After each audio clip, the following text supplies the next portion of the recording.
Tell you what.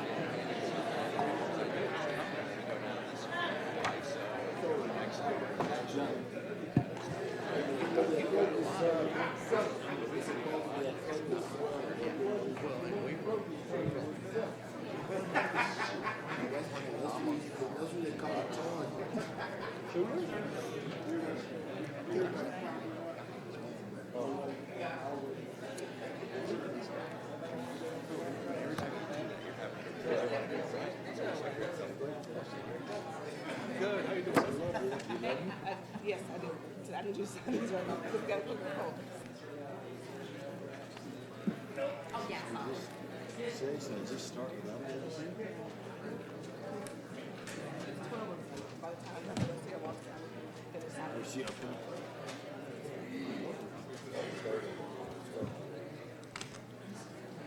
Hey, Michelle, you got a blue pen? It's yours.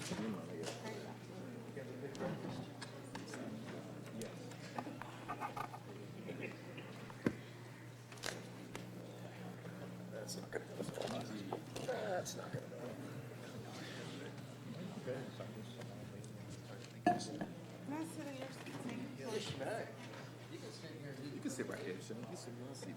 You said you can sit in the seat the whole time. Oh, no, I don't want to sit here at 4 o'clock today.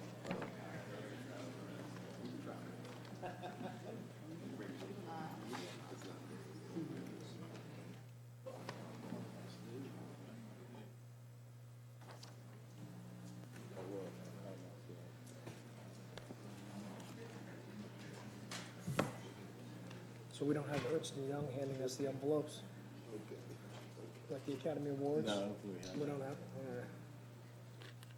There's Garcia.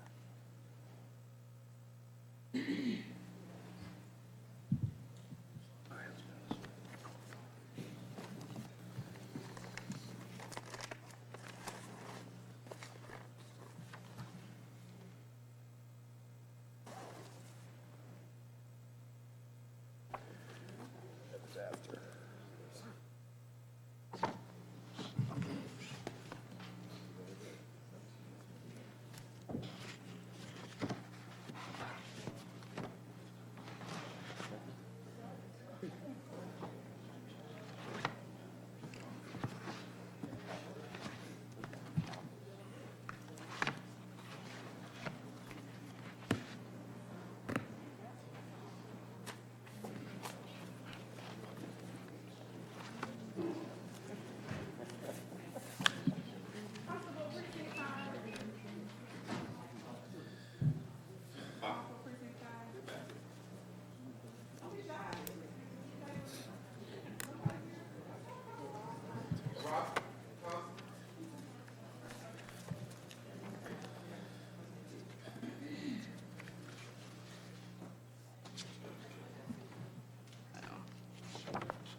Yeah. You signing them? We have like four on it. Yeah, I signed a bunch of them. All right. You sign all of them? I got 4 more. Okay. I gotta sign them all? Well, you can This is open second. court, but yes. No, thank you.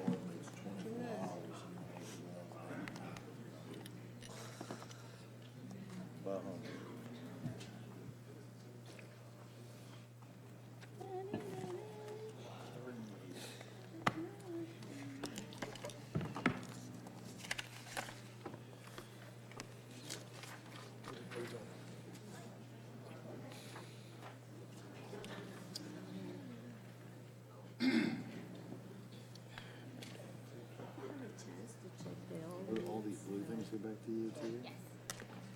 You know wrong, the December 6th. But all the columns that you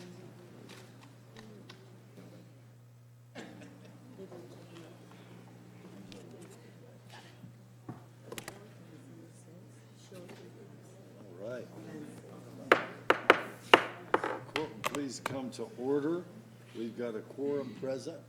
All of our members except one are here. The court's been, the agendas and notices have been posted and the court is duly called. Is there a motion to open court? So moved. Second. All those in favor signify by saying aye. Aye. Motion carries unanimously. And our invocation will be given by a guest. Oh, yeah, sorry about that. Bailiff, please, missed one. Bailiff will please open court. All rise. Dallas County Commissioners Court is now in session for the December 2019 term. The Honorable Teri Lynn Jenkins presiding. Please remain standing for the invocation. And our invocation will be given by a guest of Commissioner Price. Judge, Commissioners, this morning, I'm very pleased to present Pastor John Paul Price. It's really John Paul Chandler Wiley Price, but I'll spare him that this morning. He was the pastor of the New Praise Worship Church for almost 2 decades. And having done a stint in Chicago, he returned home there in Cockrell Hill. And so, as the Lord would say, this is my son, with whom I am well pleased. It's always an honor and a pleasure to be before the Commissioner's Court. Let's pray. Father, I thank you that we can come boldly before you. And I pray today, Lord, for wisdom today in these proceedings over this Commissioner's Court. I pray for focus and vision that's needed for the county, Lord, for the future, spirit of unity that would be present. I pray a blessing over the office in which you have placed these elected officials and the responsibility that you've given to them.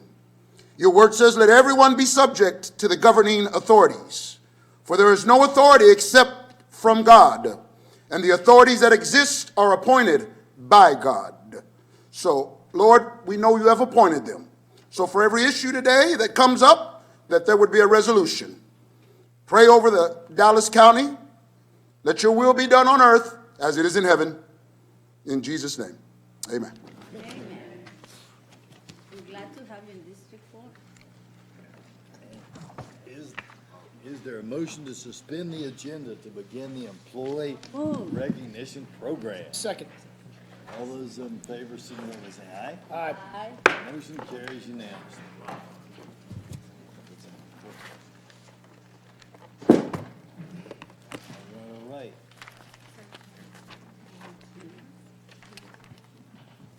All right, after the conclusion of Employee of the Year presentations, we will recess to allow our employees and their guests to leave before we continue with the posted agenda. This morning, we are here to recognize the employees who have been singled out by their respective elected officials and department heads as Employees of the Month. One of these outstanding employees will be named Dallas County Employee of the Year. This is our 8th year in this program, and it keeps getting better and better. Now, throughout the year, 89 employees have been presented with resolutions from the Commissioner's Court during the month in which they were named Employee of the Month. At this time, we'd like to recognize those employees by category and department. Please stand as your name is called. Remain standing until we complete all the names in your category. In the Constituent Services category, Richard Espinoza, Health and Human Services. Cynthia Johnson, Health and Human Services. Edna Turner, Health and Human Services. Lily Jones, Health and Human Services. Jack Tidwell Jr., Public Works. Ronnie Cox, Public Works. Melita Powell, Public Works. Melita Powell again, because she won it twice, Public Works. Lynette Malloy, Public Works. Melita Powell again, because she won it the 3rd time from Public Works. Elizabeth Marquez from Public Works. Rochelle Claiborne from the Tax Office. Albert Garcia from the Tax Office. Yesenia Leon from the Tax Office. Paulina Bustamante from the Tax Office. Antoinetta Haynes from the Tax Office. Matthew Moyer from the Tax Office. Zataria Pirtle from the Tax Office. Adonia Beasley from the Tax Office. Margaret Ruiz from the tax office, Darren Horrell from the tax office, Cynthia Reyna Mendez from the tax office, Clementina Tina Garcia from the tax office, Melissa Castillo from Veterans. In the let's give it up for those guys.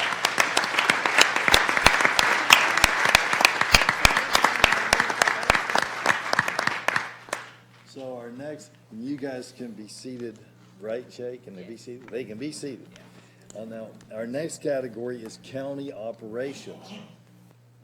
We have Courtney Wesley from facilities, Gary Pascal from facilities. If you guys are in here, stand up when we call you. Brent Luno from facilities, James Leba from facilities, Colton Goss from Homeland Security and Emergency Management, Lisa Tatum from Homeland Security and Emergency Management, Saharia Safay from Information Technology, Chris Rivas from Information Technology, and Fred Holmes from Information Technology. Give it up for these guys.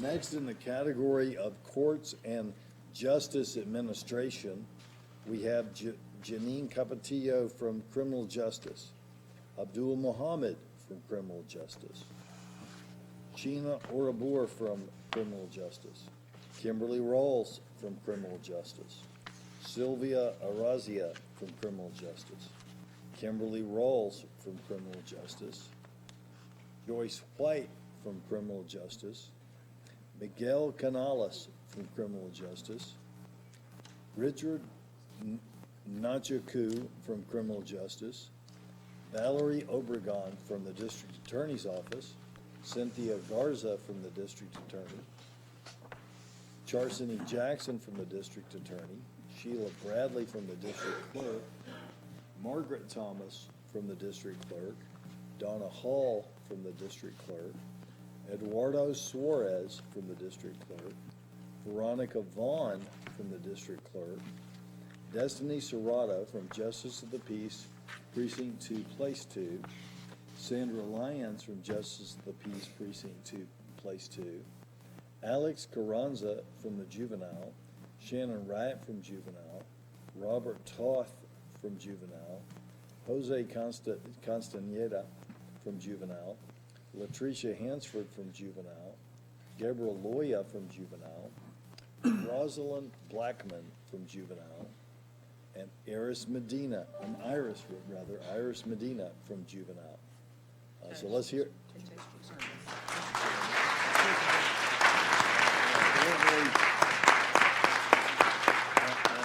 Based in Hermes, and I apologize for that.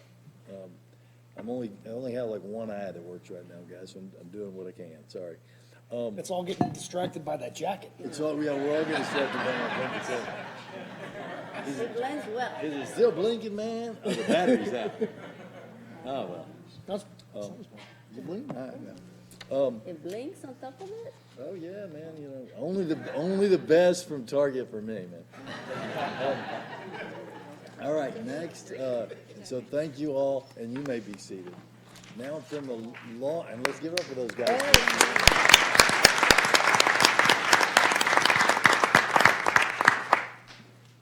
And next from the law enforcement category, we have Edward Antunez from Constable Precinct 5, Edward Castaneda from Constable Precinct 5, Marcelo Hernandez from Constable Precinct 5, Rocio Reyes from Constable Precinct 5.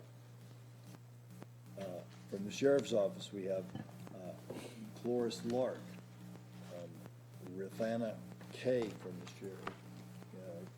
the Sheriff's Office, Bernard Richmond from the Sheriff's Office, Sergeant Brett Jennings from the Sheriff's Office, Raul Reyna from the Sheriff's Office, Tony Scott, Sheriff, Lieutenant Anthony Rounds from the Sheriff, Jennifer Valencia, Sheriff, Julio Amarillo from the Sheriff, Alicia Louise from the Sheriff, Vanessa Ephraim from the Sheriff, Leticia Ortega from the sheriff, Moni Hughes from the sheriff, Sandra Jacinto from sheriff, Jennifer Potts from sheriff, Charlie Greenlee from sheriff, Jacqueline Bailey from sheriff, Ron Sessions from sheriff, Christopher Horton sheriff, Walter Clifton sheriff, Dwight Muir sheriff, and Carol Anderson from the sheriff. Let's give all these employees a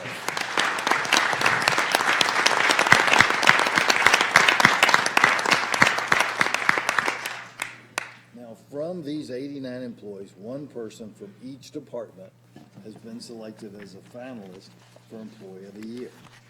We have divided the departments into 4 categories based on the scope of service. These categories are Constituent Services, County Operations, Court and Justice Administration, and Law Enforcement. At this time, I will announce the finalists for Employee of the Year for Constituent Services. These employees interact with the public, providing valuable service on behalf of Dallas County. Will the following finalists please come forward as I call your name? Richard Esparza, Health and Human Services.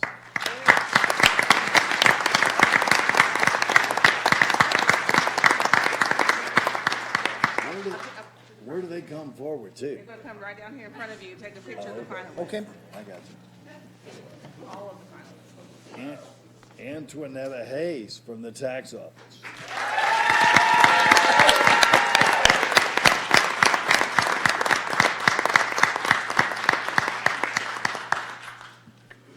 Now, tax office it's always like going to LSU for a night game in that tax office. They're loud, right? All right. And last on this list, but not least, Elizabeth Marquez from Public Works.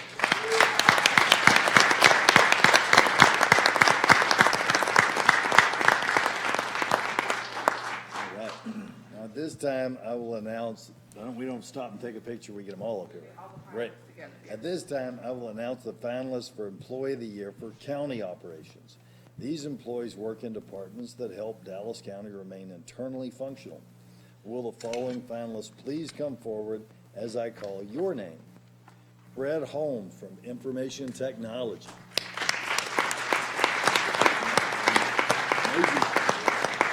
Major, tell me something. Oh, he worked last night. All right. And That's why he's a finalist. that's what the finalists, yeah. Brent Luno, am I saying that right? From Facilities.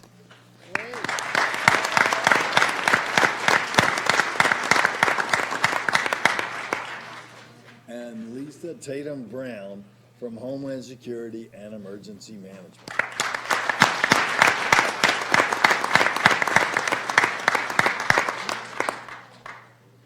Now, at this time, I will announce the finalists for Employee of the Year for Court and Justice Administration. These employees work in departments that support the Dallas County justice system. Will the following finalists please come forward as I call your name? Sheila Bradley from the District Clerk's Office.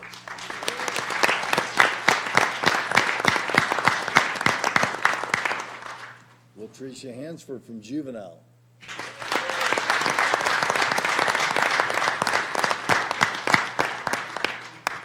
Jason Hermes from the District Attorney's Office.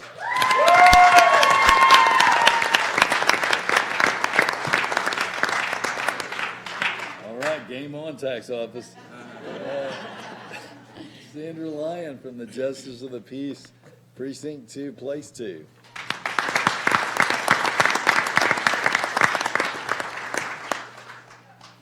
And Sheena Orabora from the Criminal Justice Department.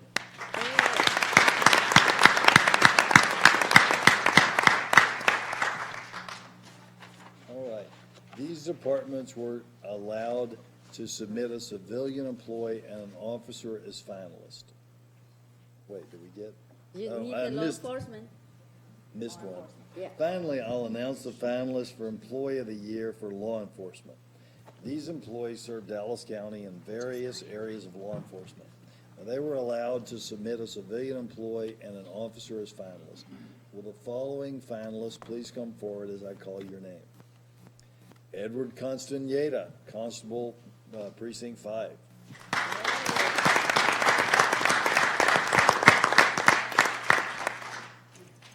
Marcelo Hernandez, Constable, Precinct 5.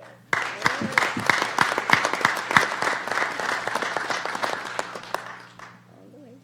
There we go. Christopher Horton with the Sheriff.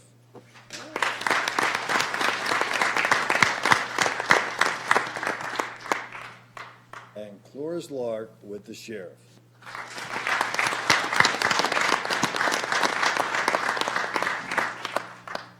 Now, one person from each of these categories will be named our Employee of the Year. Please, In the court, stand up with the finalists. Sure.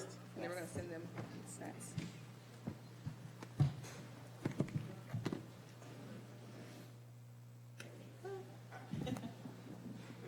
Hold up your resolution. Nice picture.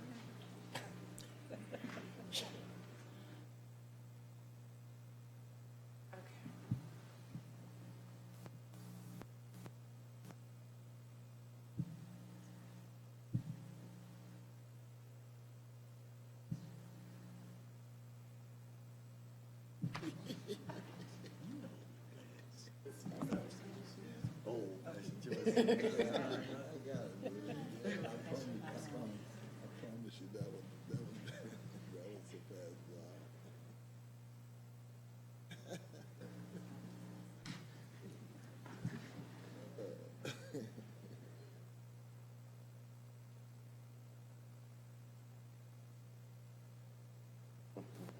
One more. Okay.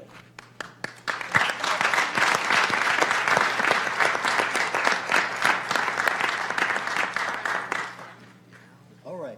Now, from this group, we're going to be picking Employee of the Year for each category. Let's give them one more round of applause.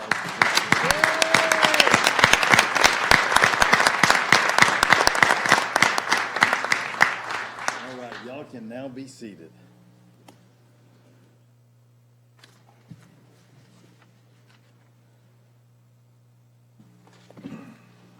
So a panel of outside judges was brought in, as we do each year, was brought in to review the nominations of the finalists and make a final determination for Employee of the Year in each of these categories.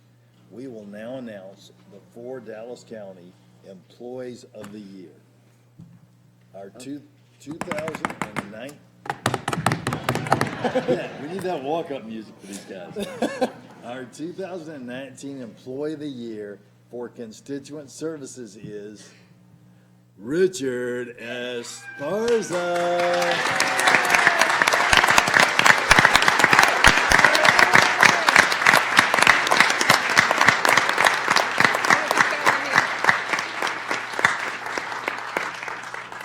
Mr. Richard Esparza is a senior planner of the Public Health Preparedness Division. Richard Esparza is an exceptional planner and has proven himself to be invaluable in building community partnerships to support public health preparedness. Below is a list of Richard's accomplishments and extraordinary efforts to improve service and quality at Dallas County. He is the BioWatch Chair. He represents Dallas County Health and Human Services at the following meetings with local regional partners: Dallas County Emergency Manager Meeting, the North Texas COG Trauma Regional Advisory Council, Regional Emergency Manager Meeting, the Dallas Medical Operations Center meetings, and he plays a critical role in helping the medical examiner staff prepare and submit 2 regional project purchases to the NCTR RAC. Both projects were approved. He acts as a subject matter expert for various planning exercise committee. He's currently the chair of the Mass Casualty Incident Functional Exercise. He is a CPR BLS instructor at DCHHS. He is a Stop the Bleed instructor for Dallas County. He developed and implemented the Safety Monitor Program. He oversees revisions to the DCHHS All Hazards Plan. As you can see, Richard certainly is an asset to Dallas County and Health and Human Services.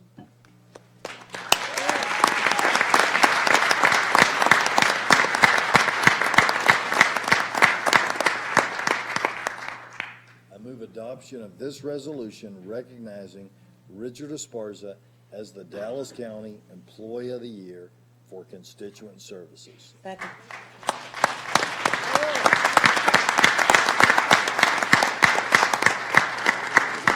Signify by saying aye. Aye. Any opposed? Motion carries unanimously. Hey. Now go on. Yes, we at Health and Human Services just are so proud of Richard and all the work that he does. I mean, as you've heard, the things that he does for our community. As chair of the BioWatch Advisory Committee, he is really, that's the group that's preparing us for any possible bioterrorism attacks, things like that. You know, his other roles with the Dallas Medical Operations Center, the Trauma Regional Advisory Committee, all of these things are so important to preparing our Dallas County. And so, I mean, you know, he's such a pleasure to work with. He gets the job done. And again, we are so proud to have him as Employee of the Year.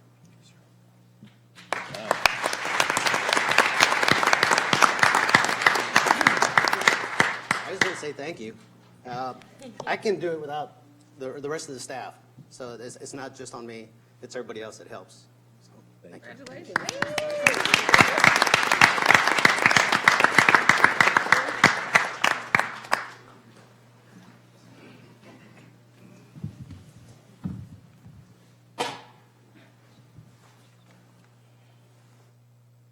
I say cheese. Thank you. Step up to one, step up, get one by itself. Oh, Dr. Wong, can we get one with Richard by himself? Can we get one with Richard by himself? Put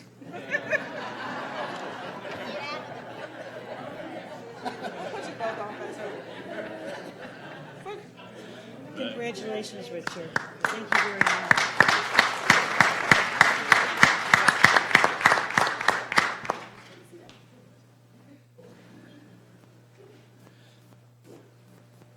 All right. So, drum roll. 2019 Employee of the Year for County Operations is Lisa Tatum Brown.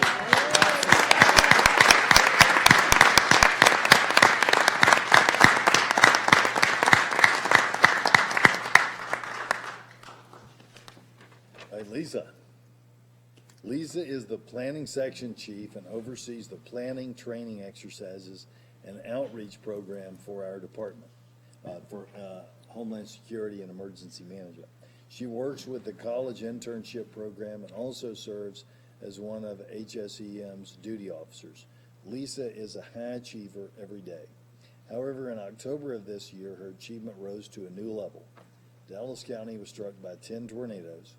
Chief Bass was out recovering from surgery, and Lisa was, as I well know, was appointed to lead the county response and recovery efforts for the tornadoes. She activated the county EOC and served as the EOC manager. In this role, she distinguished herself by leading the county public safety efforts, assisting the county judge in his role as emergency management director, and working with state, federal, and municipalities. She provided resources in a timely and professional manner to lessen the storm's impact to Dallas County resources. She did all this while planning her wedding, which was scheduled for November the 1st. Her home church, which was slated to host the wedding, was also one of the venues destroyed by the tornado. The Dallas County response, the FEMA visits, and her wedding all went off without a hitch, thanks to her commitment and attention to detail. I move adoption of this resolution recognizing Lisa Tatum Brown as the Dallas County Employee of the Year for County Operations. Second. All those in favor signify by saying aye. Aye. Any opposed? Motion carries unanimously. Listen.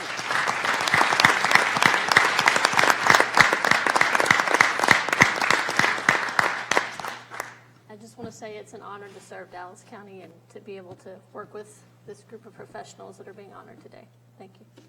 Steve, you want to brag on it? And I want to say how proud we are for Lisa to be chosen by her peers and others for this distinguished honor.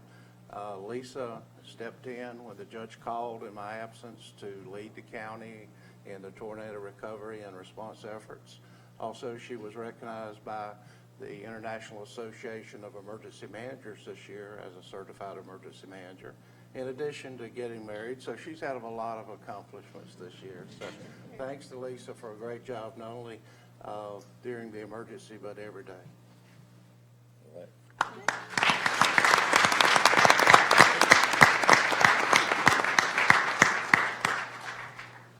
I learned my lesson from the last one. Well, you can take one. You can take one later.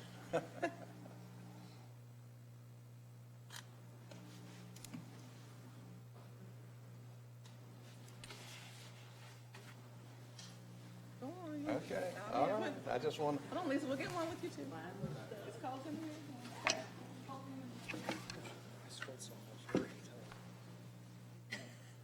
All the part- we'll get Colton up here too.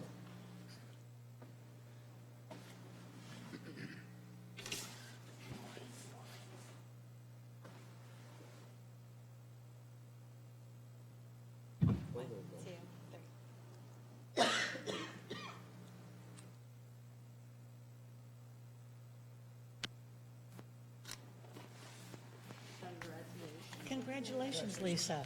Thank you.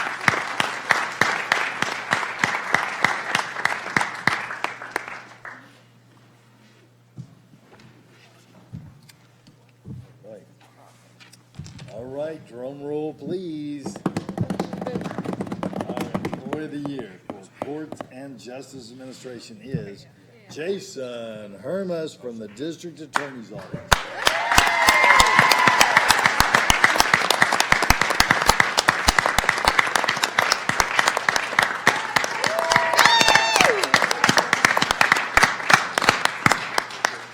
All right, during his professional career with Dallas County, he's held many leadership positions and won numerous awards. While his past accomplishments are remarkable, it is his hard work this year that has not only played a significant role in criminal justice, culture, and reform, but has made Dallas County a national example for fairness and justice. In September 2019, Jason led the prosecution of Amber Geiger, a Dallas police officer who shot and killed Botham John, a Dallas County resident, in his own home. Amidst the glaring media attention, the heartbreak of the victim's family and friends, the legal issues and the proceedings along the way, and national pressure from minority communities and law enforcement alike, Jason maintained his focus on justice. He expertly navigated through every aspect of prosecution with professionalism and integrity. Jason poured hours, days, and months into the pursuit of justice for Botham John. And because of his prosecution efforts, Mr. John's family, Dallas County, and even the nation could at least begin healing. Officer-involved shootings involved minority victims have dominated modern culture, resulting in mistrust in the criminal justice system and anger and discord throughout our community. Due to Jason's dedication to justice and Dallas County communities, Dallas County has become an example of hope for fairness and justice in the criminal justice system nationwide. On the heels of the Geiger victory, Jason led the prosecution of Edward Thomas for his role in the physical assault of Malaysia Booker. Once again, Jason faced public pressure to bring Thomas to justice for what appeared to be a hate crime against the city's LGBTQ community. As is his practice, Jason vigorously but ethically investigated the case, and her attacker was brought to justice. Further, Jason has been a valuable resource for the staff he supervises, guiding them to victories for both victims of crime and their communities. He has used his superior leadership to positively influence new and seasoned prosecutors alike. His commitment to teamwork has ensured that not only the office, but Dallas County is transparent, effective, and fair in their endeavors to promote fairness, justice, and equality for all. I move adoption of this resolution recognizing Jason Hermas as Dallas County Employee of the Year for Court and Justice Administration. Nice. Second. All those in favor signify by saying aye. Aye. Motion carries unanimously.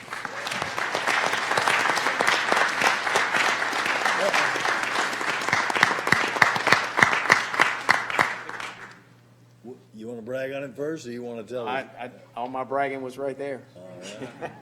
It's just a pleasure to work with Jason, and everything that's there is true and correct. He's been an employee, a great employee of the DA's office for 17 years, and what he has done most recently in the prosecution of these cases is well stated in that, and we're very proud to have him. I'm very proud to have him as a part of my administrative team and leading a team of prosecutors. So couldn't go to anybody more worthy than Jason. So thank you.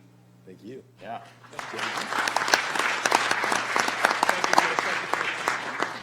Y'all want to take a picture? Yes. Yeah.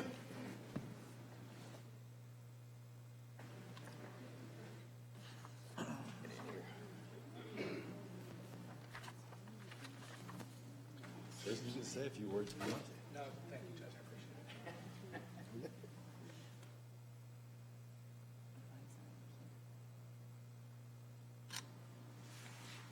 One, two, three.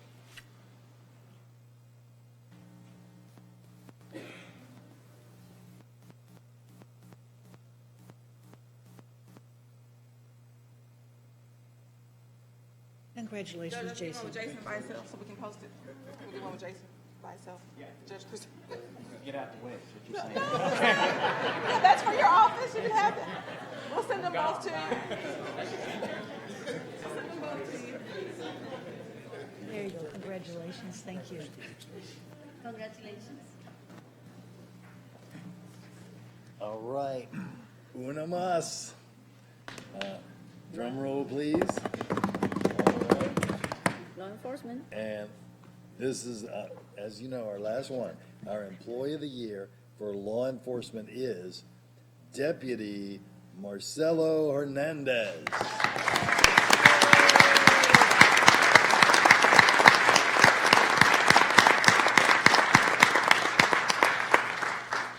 Deputy Hernandez is from Constable Precinct 5 and is assigned as a warrant deputy and also assigned as a floater to assist other deputies when a backlog of civil processes occurs. He handles all levels of warrants and attachments, mental illness, writs of attachment for adults and children, and coordinating with CPS and the Attorney General's Office for child support cases. Deputy Hernandez has always stepped up to the plate and assists without hesitation, and in most cases without prodding by command staff. Deputy Hernandez is internally classified as an FTO, field training officer, and his judgment is sound when training new recruits or other deputies that may require remedial training. Deputy Hernandez has handled every major type of warrant, attachment for children and infants, and other serious type of commitment orders. Without receiving any complaints, Deputy Hernandez has always handled his job professionally and without rancor. Deputy Hernandez is an invaluable asset to this department.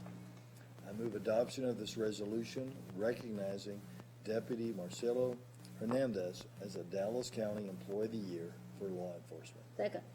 All those in favor signify by saying aye. Aye. Motion carries unanimously.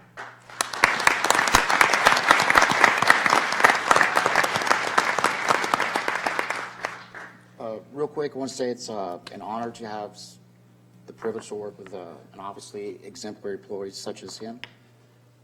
He takes the initiative on a daily basis and exceeds our expectations all the time. And he is actually one of our youngest deputies in the department, and so we are excited that we are actually seeing a leader in the making. So he's got a bright future, and congratulations. Thank you, Yes.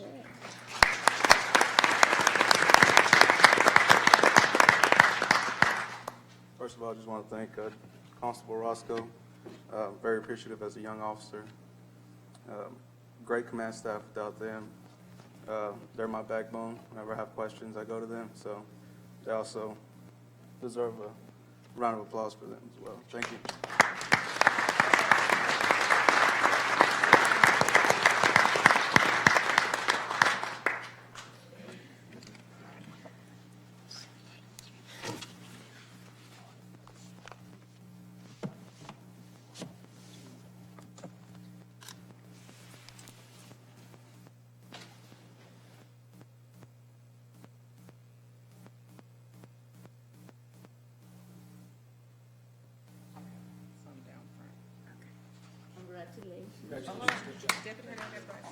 Congratulations to you. Thank you very much. Constable, let me get one deputy director by itself.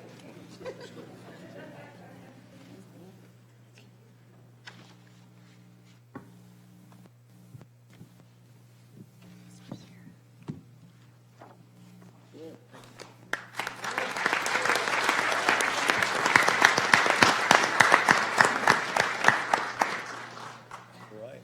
So, thank you all so much for coming and supporting your fellow employees in this. Thank you to each and every one of you for the great work that you do. It is such an honor for us to work with you, and I hope today started off as a good day for all of you. Thank you again for all the great work that you do for Dallas County. We're going to take a recess to allow our visitors and our employees the opportunity to leave if they desire. We will reconvene in 5 minutes.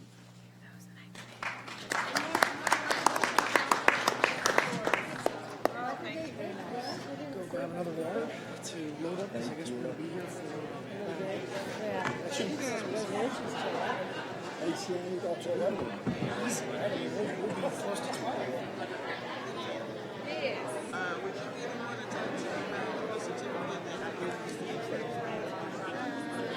What department?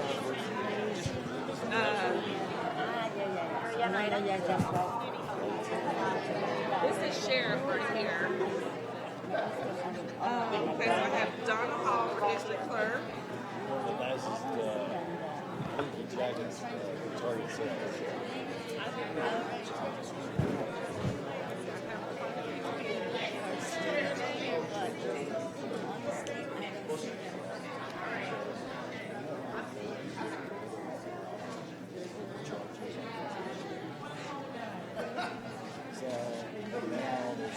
Hey, Mr. Wilson, how you doing? Oh, you know what?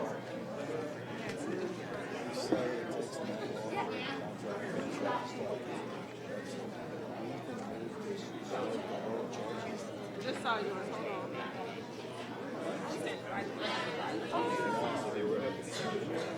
Sure.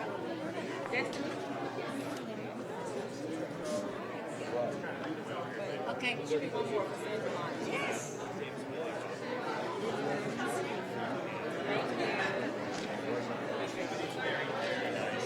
Okay.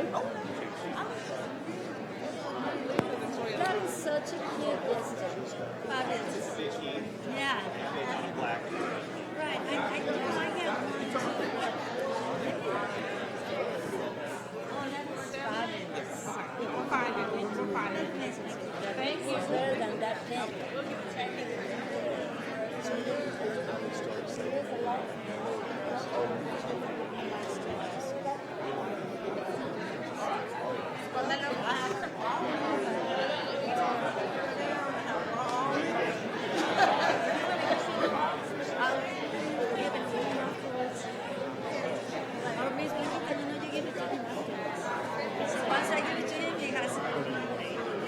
Don't worry about it. Thank you so much. Thank you guys. That's fabulous. That's a great idea. That's great. Yeah, he's excited about it. Do you have a video copy for us to read? No. Thank you guys. Happens in class days. There's something I'm going to tell you. They're all little records, right?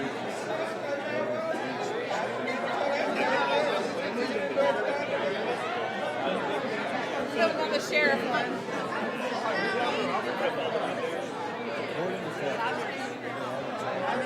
Okay, I see Miss Cadena.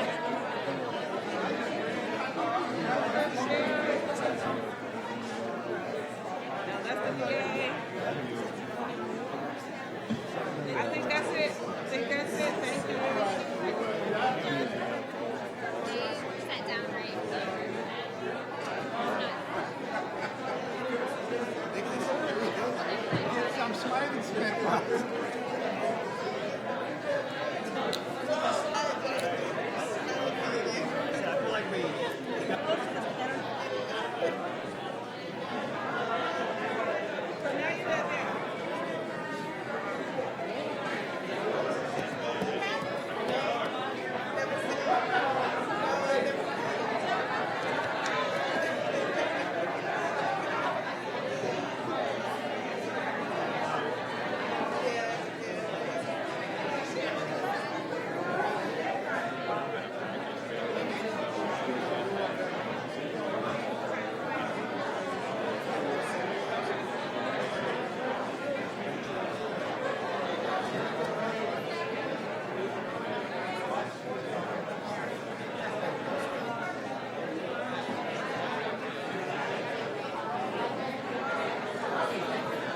next year? No. Fairly certain I won't come back from this country.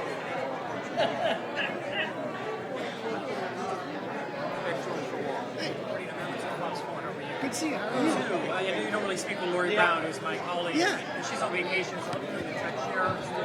Okay. Expect her to come on. Well, we're going to have a presentation regarding jail. Right, okay. There's nothing too crazy in here. They shared it with me yesterday because trying to reduce the sting of some of the stuff. And the main point that I'm going to make is, listen, they'll show us it's coming. When he doesn't want to talk to you, he can go straight. Okay. And either, we go forward with this and we're looking at, 18 to 24 months, or we go to an RFP and that's 36 to 42 months. Okay. In either situation, this is still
If everybody could please take your seats, and then there's a lot of people here for resolutions.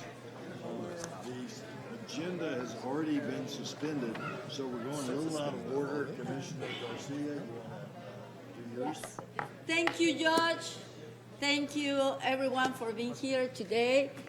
It's my honor to present the next resolution to someone that has worked for 35 years for Dallas County, an employee that is not only a constituent, but, dear to the heart of many people. And I want to call Ms. Debbie Orozco to come forward with a very important, group of people. And I want to also recognize Mayor Pro Tem for the City of Dallas, Honorable Adam Medrano, and District 6 Council Member, Honorable Narvaez, and here on the audience today, and also Parkland representative with us today as well. So, Ms. Orozco, can you please come forward, Debbie, with your delegation? Jesse Vallejo and everybody, Ms. Cadena. As they coming down, the resolution reads as follows. Whereas the Dallas County Commissioners Court takes a special notice when an individual has been given long and faithful service in Dallas County. And whereas Ms. Betty Orozco was born on July 8, 1959, and grew up in West Dallas with 3 brothers and 4 sisters. And whereas Ms. Orozco graduated from LG Pinkston in 1977, yeah, go Pinkston. And whereas in April of 1984, Ms. Orozco started working for Dallas County in the process department of the All Red Courthouse. And later, she obtained a job at the juvenile department, followed by the family courts 254 and 256. And whereas currently Ms. Orozco serves in the 4D courts in her position as clerk 3, and whereas today we join Ms. Betty Orozco as she celebrates her retirement after 35 years of outstanding service to Dallas County. Now, therefore, be resolved that the Dallas County Commissioners Court does hereby recognize and congratulate Betty Orozco on her retirement and further appreciate her for 35 years of faithful service and wish her well in her future endeavors. And I so move. And I second. All those in favor, signify by saying aye. Aye. Motion carries unanimously. Yeah. Next.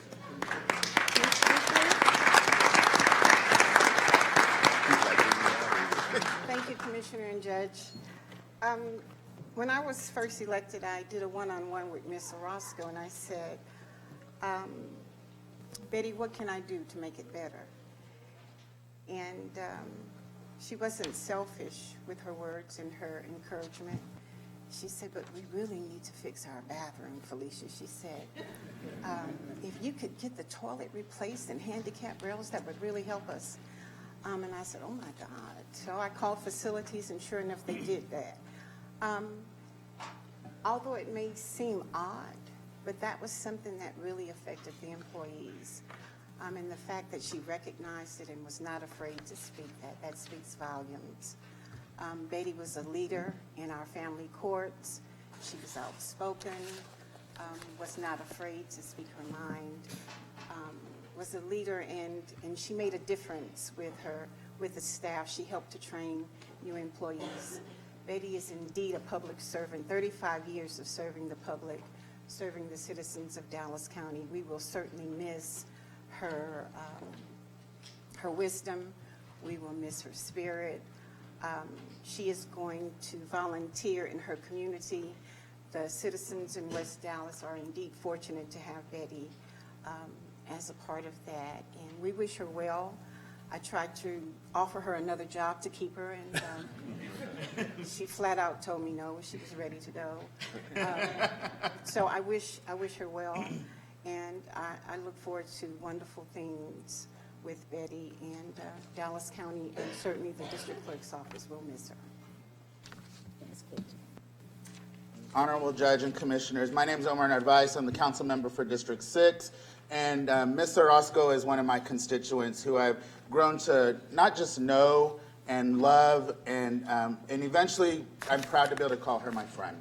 And for 35 years, she has valiantly served the residents here in Dallas County. She has given it her all. And I am so excited to be here to stand with her as you all honor her. This is an honor that is so well deserved, and I appreciate it. And on behalf of all the residents of District 6 in the city of Dallas, as well as those in Dallas County, I thank you all. And we are so honored to have somebody like Ms. Orozco that not just lives in West Dallas, but was born and raised in West Dallas in a neighborhood called Ledbetter, which is far West Dallas. And to hear that she graduated from Pinkston High School, she's one of our Vikings, and we are so proud that she's coming back to us to do volunteer work and during her retirement and give even more back to her community. Because what a lot of people don't realize and know is that Ms. Orozco's always been a woman of service, not just here as a job here at Dallas County, but within her church, with Voice of Hope, with all kinds of different other organizations throughout all of West Dallas, always finding a way to give back. So we honor her in this retirement, these 35 years, but we know this is just the beginning of the rest of her days here with us, and we are so excited, and we thank you all once again. And congratulations, Betty. We love you, and we are so proud of you, and we're just ready to have you home every day so we can put you even more work. Thank you. Thank you all. So much for retiring. First of all, I would like to thank Dallas County for letting me work here for 35 years. A lot has changed in those 35 years. Some for the good, and sometimes it hasn't changed at all. When I first started in 1984, I was the only Hispanic working in the Dallas County Courthouse, the Dallas Old Rig Courthouse. The person that asked me the interview question was, "Do you know how to speak Spanish?" And I said, "Yes." She said, "You got the job." That's 35 years ago. Well, I've met a lot of good people along the way. And I have to give a special thanks to my 4G family. They're awesome. And I also like to thank Connie Jones for helping me in these last days working for the Dallas County. She has been more than just a manager. She's been a friend. I want to leave in one note. A lot of things have changed in 35 years, but we also have to remember that racism, sexism, and ageism happens in every color. We all have to know that and look at the people that work with us. Thank you. Thank you, Ms. Betty. Congratulations. You want to recognize some of the people? This is my sister that takes me to the bus stop every morning. Yeah, I do want to tell you thank you for just giving my sister the opportunity to work. But through her eyes, I was able to meet a lot of the judges. I was able to block walk for many of them that probably didn't even know my name. But I knew they were doing a good job because Betty would tell me they were doing a good job. So I'm really grateful for her, just for her wisdom of knowing, just to bring, we want equality and we also want fairness. And I thank you just for giving Betty the opportunity and for her being the foot in West Dallas of who we knew to go to when we needed help in West Dallas. So thank y'all. Thank you all. And this is one of my oldest sister, Rosemary Pina. And she's been there for me since my mom died. So I really Well, I just thank everyone. And our family has always been one to give to the community. We work at our church. We work volunteering with our seniors in the community. The Lord has blessed us in so many ways that it's only up to us to give back to the community. Thank you. So, and I thank everyone for the opportunity that you gave Betty, but also because she has been blessed through all of it. Thank you so much. Thank you. I appreciate it.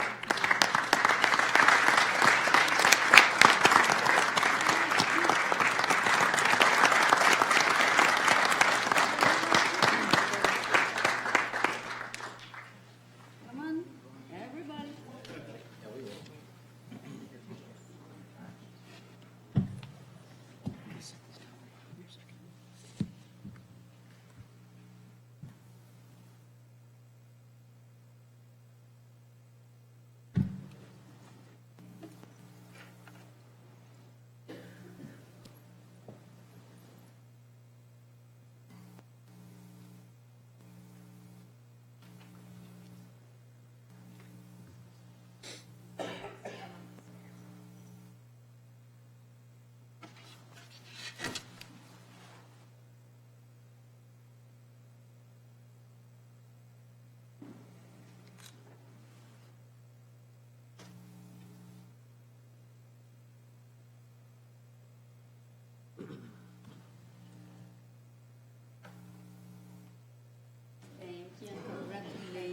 Thank you, Betty.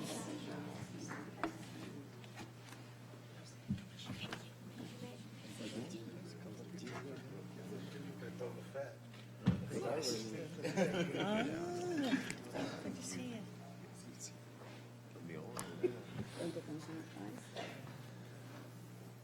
You guys got more Star Wars toys than the kids. Next, we're gonna have Teri Lynn Gabourie and her delegation to come forward.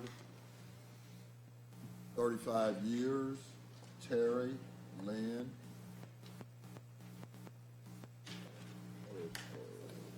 She's here for 35 years. She can take her time getting down. Yeah. That's fine. Trying to get to the crowd.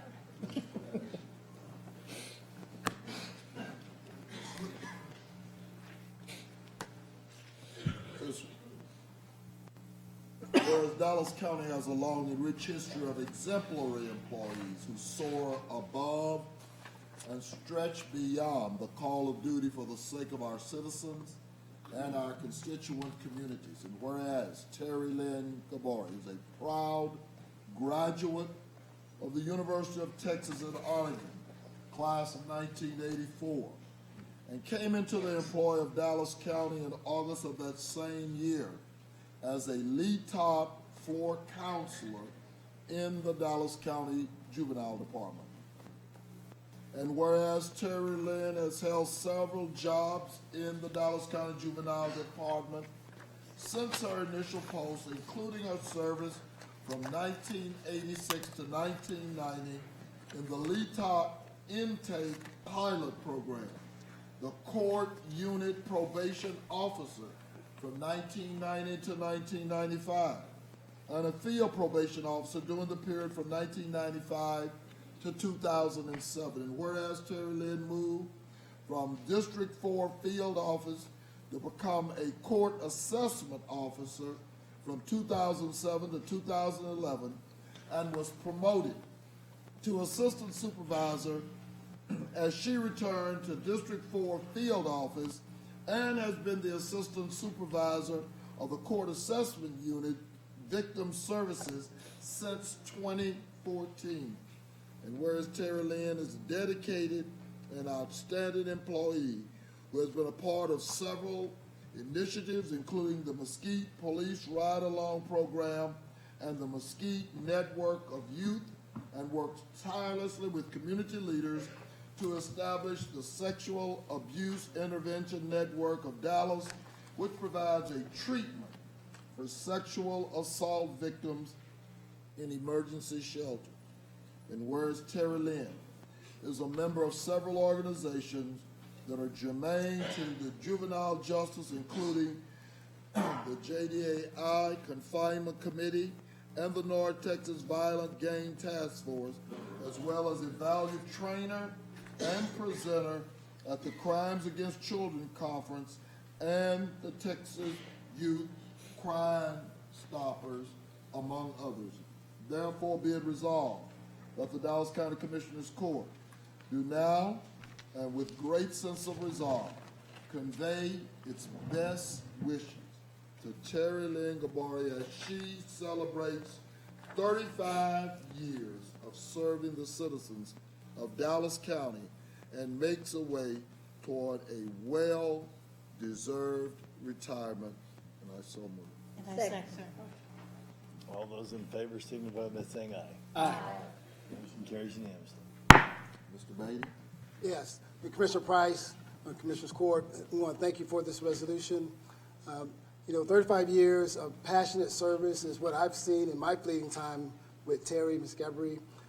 She has been a diehard, dedicated individual, somebody also who hasn't left the cupboard bare, somebody who has shared her knowledge of what we do with our youth, how we do it, when to do it, and what programs we need to have them in. So I just want to take the time to thank Teri for her service.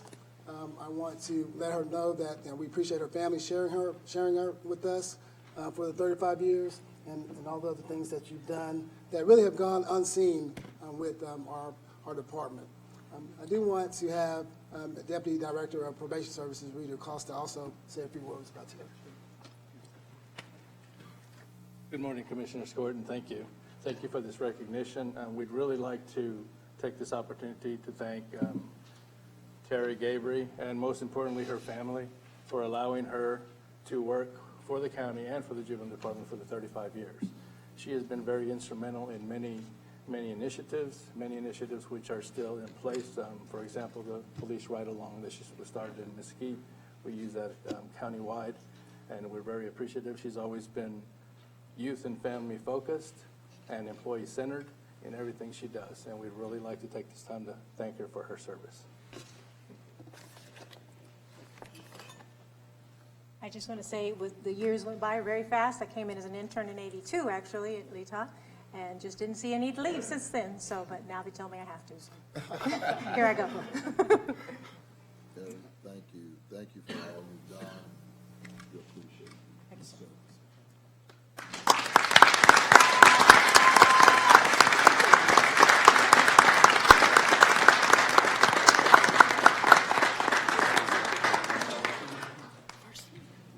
All those other people following. This was my husband, who I leave behind in Dallas County.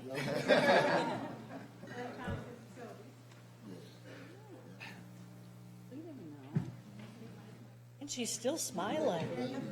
She is still smiling. Because she's retired and he's still Exactly. Got a lot to smile about.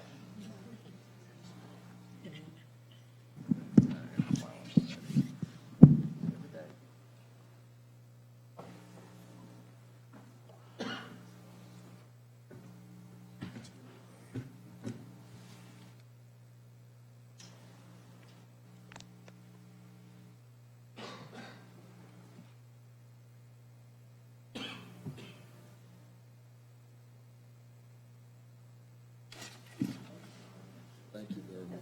Well done, Terry. Thank you very, very much. Congratulations. Thank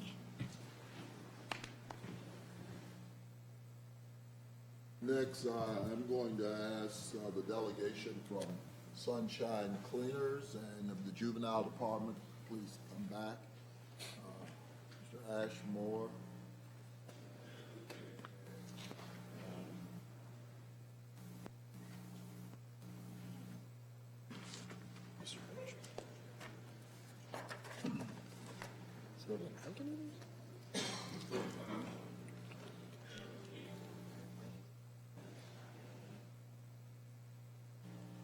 This is a resolution that speaks again to good corporate citizenship.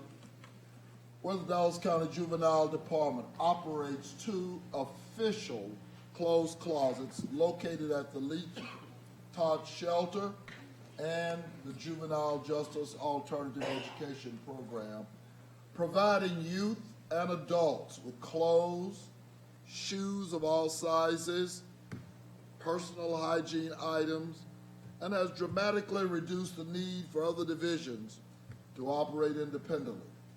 And whereas before the establishment of the Lee Todd and JJAEP clothes closets, most of the items provided were the kind donation of juvenile employees based on the needs that they realized their clients who lacked coats, belts, or proper fitting attire.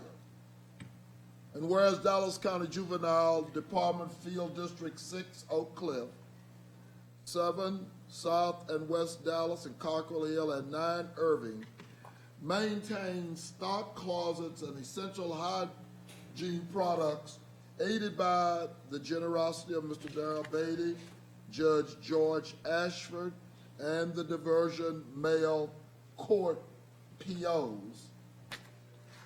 And whereas the Sunshine Dry Cleaners Incorporated was founded in September of 1941 by Jim, Robert, and Joe Ashmore and their brother-in-law, Eddie Vasallo, and presently serves the citizens of Dallas County with a professional staff that includes more than 80 full-time employees.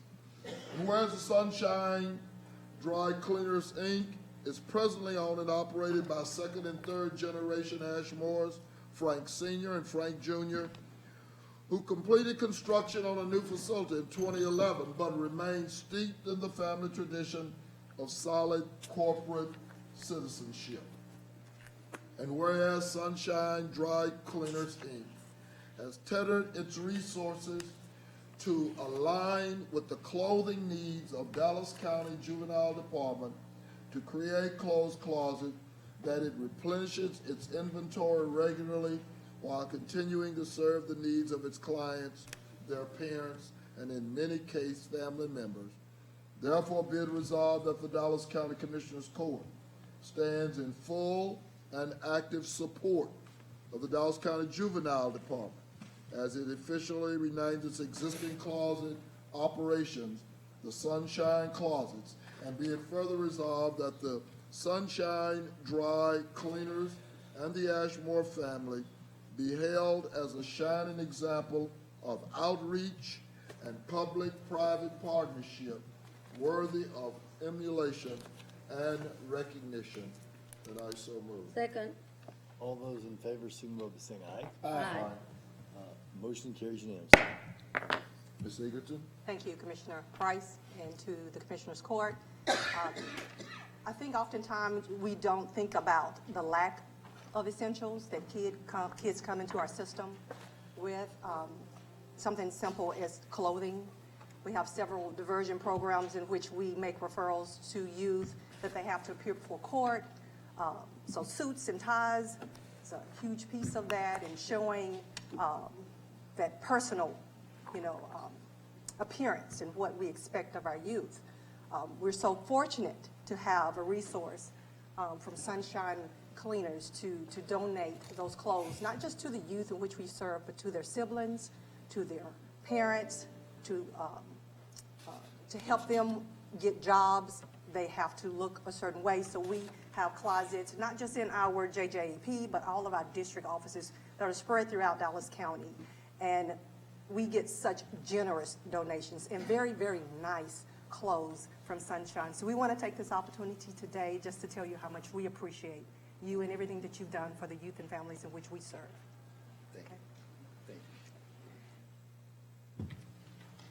Thank you, Commissioner Price, and thank you, Commissioners Court, for this tremendous honor. When Commissioner Price told me about the Juvenile Justice Alternative Education Program, I had never heard of it before that point, and when he described it to me, I said, we're all in. So however we can help and partner with the county in this regard, we are here for you. It's a particular honor to be here at a time when the county is recognizing the best of the best and the retirees today, and thank you, Commissioners Court, and thank the best of the best for all that you do. Well, Mr. Ashmore, one of the things, and I think Ms. Egerton talked about it, one of the things that we continue to do, even in the juvenile department, the judge and I represent the court on this 9-member juvenile department. But it's not enough the young people that come into custody and don't have the wherewithal. And by the way, we also have a food bank that also accommodates families in need. But one of the things that the department has done is they have utilized this program also to incentivize adults to be engaged in programs that help their young people. It's been interesting to watch the closets as they make programs and then are able to go into the closet. And as they say, it's a very nice thing. The judge whispered to me, the judge says, where do they get these clothes? Some of y'all don't pick them up. And I want to assure you that they're not on the way to the great cleaners in the sky. That was basically not the great cleaners in the sky. These are individuals who have moved, who have forgotten, and it's just some really nice things. And so, I just really appreciate Dallas County being a beneficiary of that, and they deliver to us, and so we just say thank you. And by the way, congratulations on 78 years? 78 years. 78 years. Thank you. Yeah, sounds like that's going to work out for you. Yeah, and very few people, lawyers even. I did not know until we did this resolution, Eddie Vassallo. Most people won't remember Mike McCool, the great, not only senator, but he was a senator for the 16th Senatorial District. He was a lawyer, a condemnation eminent domain, I would definitely remember him. And then Eddie Vassallo, he was a part of that firm. So it was interesting. So thank you for continuing that corporate legacy. And just thank you for that. Thank you. Thank you for being very creative about using resources, because that is so very much appreciated. Thanks.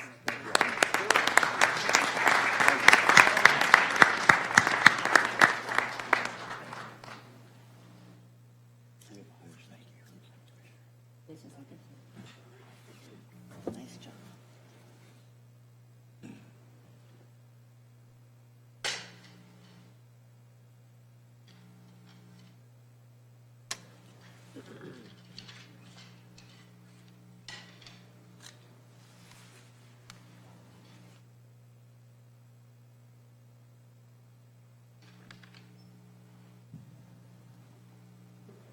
And we took the flags down for the first time. I've been here 40 years. We took the flags down one day, and it was just unbelievable. So I called them up and said, "Can y'all clean flags?"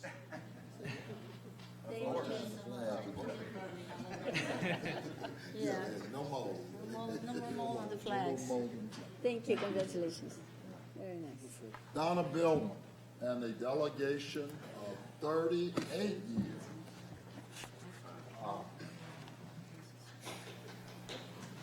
Yeah, really, 38.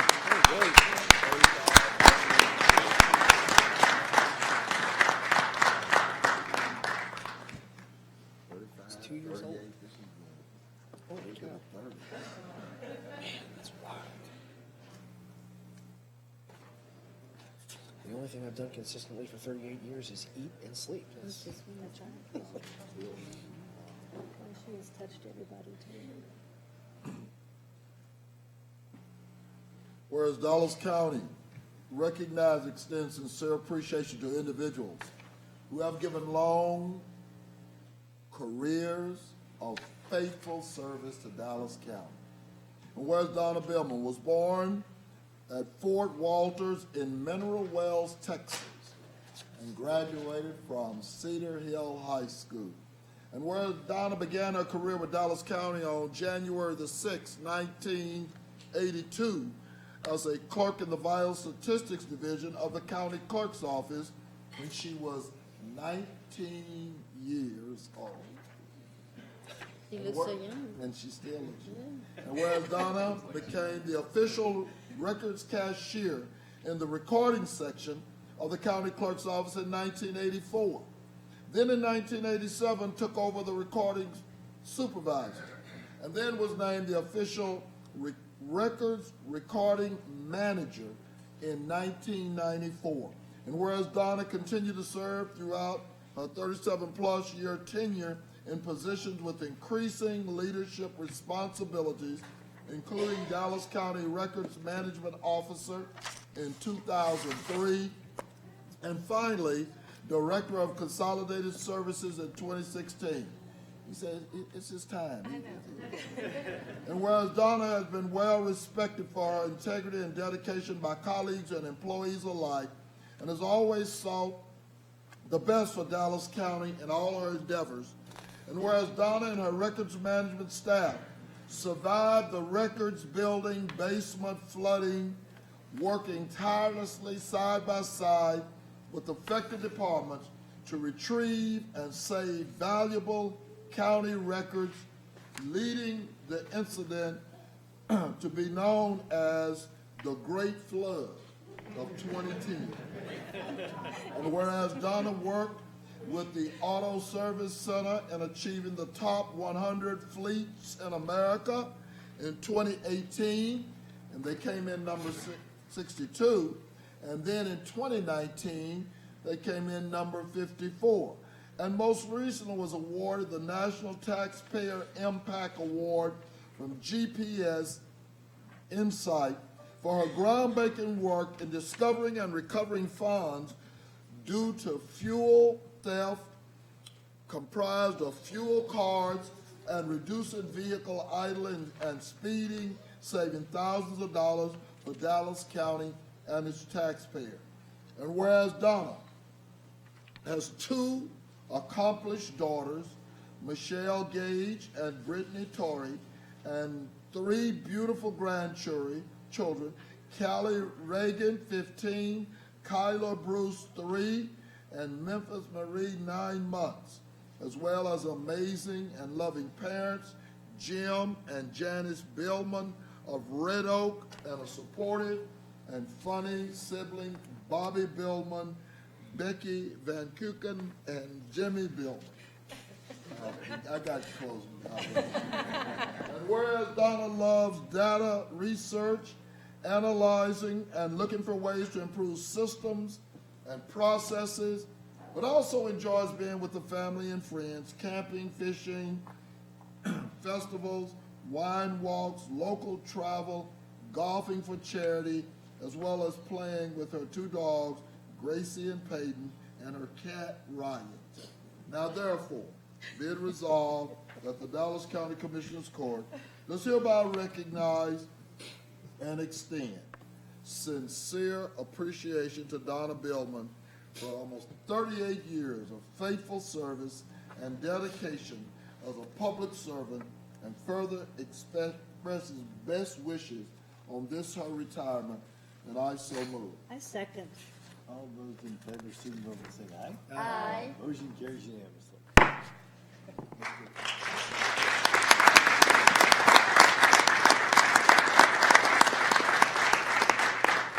Thank you, court members, for recognizing Donna. She has served with honor and distinction for many, many years.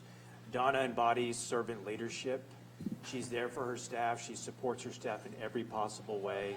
And even with retirement in the horizon, she was still pushing quality management, process improvement, and even more than her very kind heart, I think she's going to be remembered for her data-driven decision-making. She was recently recognized by a national consortium for her efforts in improving vehicle management through idling reduction and driver safety too. So that was a huge win on a national level for Donna. We're going to miss her very much. As you can see, she has grandchildren. She has an RV, and she has many adventures ahead of her, so we wish her well. Thank you. Thank you, Commissioner. Thank you, Court and County Judge. It has just been a true pleasure working here for Dallas County. My goal has always been to do the best I could do and leave it better than I received it. Thank you for the tools that you have provided us as a team. Anything that I have received as an accolade is really up to, it's the team that did it. It's the Auto Service Center, it's the Records Management team, it's the whole group, it's the departments. If it had not been for departments, we would not have been able to do what we did in idling, by the way we've reduced idling and speeding events. I have been blessed. I'm very grateful for everyone here, for all y'all's support, for everything that y'all have done, for when I've had the crazy ideas. You didn't look at me too long cross-sided. You said, okay, we'll give it a try. And they did it, and it worked. So thank you very much, and it's been a blessing. They said enough about the Great Flood of 2010. Yes. I don't think people really can even fathom what we went through. We were down there tracking through that basement. Mud on my face. Asbestos. We were trying to pump in air. I mean, it was horrendous. It was. But you and your team diligently were able to bring us through that. I think at that time, all the computer stuff was, we were. You're the only one that none of us were here. But all of us felt the impact of that. And that's why we're redoing records, and we're doing a lot of new things. But just the continuing service, so that will not happen again. Yes. And that the records and the data center have been protected and continuing to move forward with that. I just wanted to say, too, that you have touched absolutely everybody throughout the county. And it's always been a good experience. People around they're just nodding their heads and smiling. So I know that that's true. We are certainly going to miss you. And, I'm going to be honest, I'm going to miss some of it because I love to get into a database. So, I will miss that Well, and look at maybe the we can numbers. figure something out for I will miss those continued things. service. Speaking Always of away. 2010, I can remember getting the phone call, and back in the days when I was young, I wore heels and I was in a skirt, and they go, hey, we've had a flood, you need to go to the records building. When I walked out, I literally had mud on my shoes, on my legs, on my face, and in my hair, because we were having to really get in and look at it. So from that point on, I always knew to keep an extra pair of clothes at work. So, but yes, that was an experience. Thank you.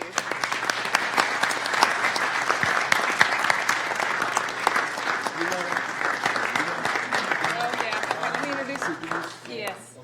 Now, my father couldn't be here today. He's at home. So, but this is my mother, and she's also who I consider one of my best friends. This is Janice. My oldest daughter, Michelle. My youngest daughter, Brittany. And then my grandson, first grandboy in 19 years. Grandson. Her husband, Derek. This is who I call my Ray. He's my honey, or my fishing, camping. He's my partner. And then who I consider her my sister. It's my mother's best friend. This is Janet. She's got to be my sister because she can't be my aunt. So, but yeah. And then this little one sitting on the floor scooting to my feet is Kyler Bruce. You want your pictures? Yeah, he is.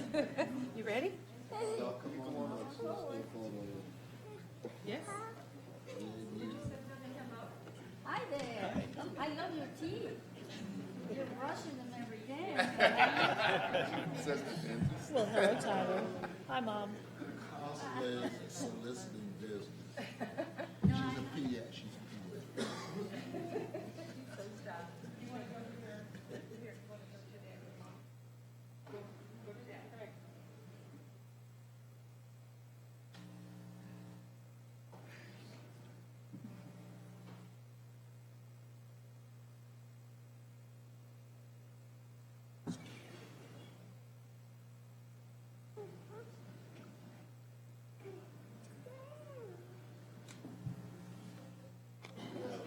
Hold on one more. Thank you again. Thank you so much. I appreciate you guys. Thank you. Thank you. Thank you, Commissioner. Thank you, sir. Go have fun. And yes, we can arrange for something. Yes.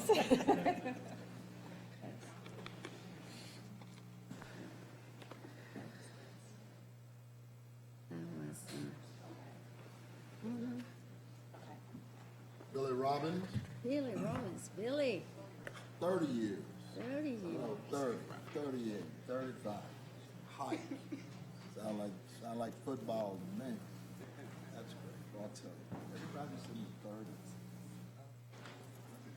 You were what, 35, 40? 43.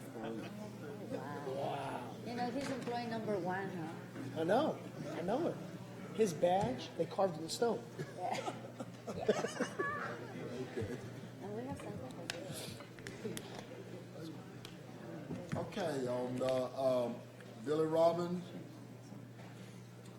you know that Dallas County has a long and rich history of exemplary employees. You're one of those who have soared over and above, and you stretch beyond the call of duty for the sake of the citizens of Dallas County and our communities. And whereas Billy Robinson is a proud native of Gatesville, Texas, a graduate of H. Grady Spruce High School in Dallas, whereas Billy Robbins, prior to starting his carpentry career at Dallas County on June the 6th, 1989, was an independent carpenter for 18 years, providing high-end cabinetry and custom millwork for his clients. Billy was promoted to lead carpenter in 1993, where he has led the carpentry division in excess of 26 years. And whereas Billy Robbins has been responsible for the design, engineering, and construction of various projects ranging from wall repairs and complete renovations of office to the development and the implementation of the lock and key policy, ensuring the highest degree of security is maintained for Dallas County employees. And whereas Billy Robbins has been a quiet force that consistently represents the value of Dallas County and has been an exemplary leader for all to follow, and his legacy will continue on the training that he has provided for employees that worked with him. Whereas Billy Robbins has been married to his wife Carolyn for 37 years, and they are the proud parents to the daughter Danita and son John. Therefore be it resolved that the Dallas County Commissioners Court does hereby recognize and extend sincere appreciation to Billy Robbins for 30 years of faithful service and dedication as a public servant, and I so move. Second. All those in favor signify by saying aye. Aye. Motion carries unanimously.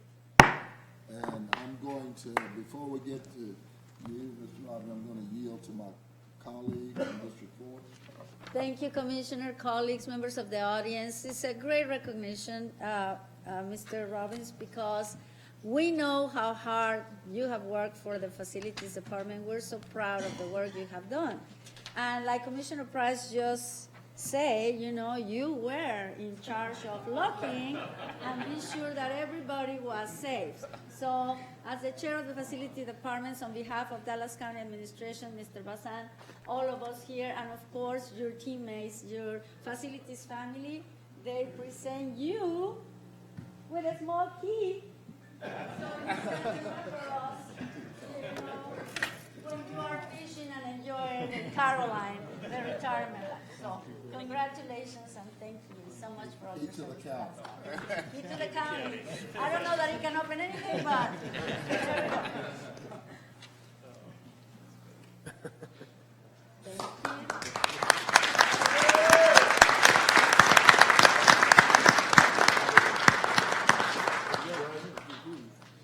Good morning, Commissioners, Judge.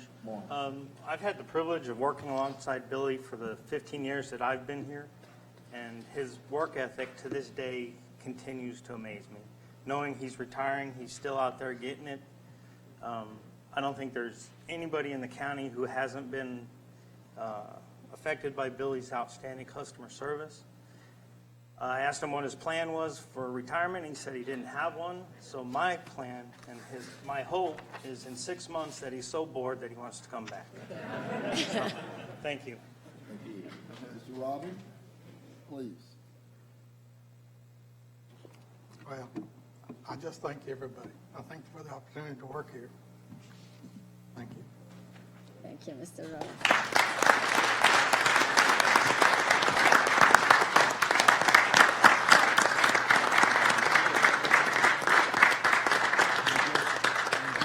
Just so we can go home, who is this? That's your wife? I'm just trying to get you to go home.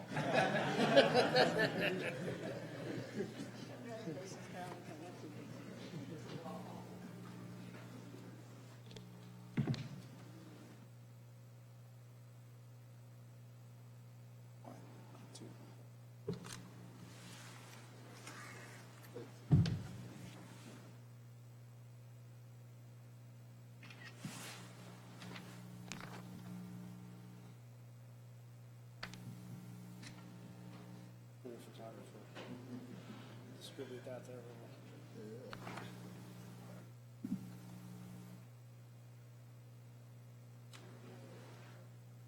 Okay. Thank you, Mr. Robbins. I know we're going to miss your talents.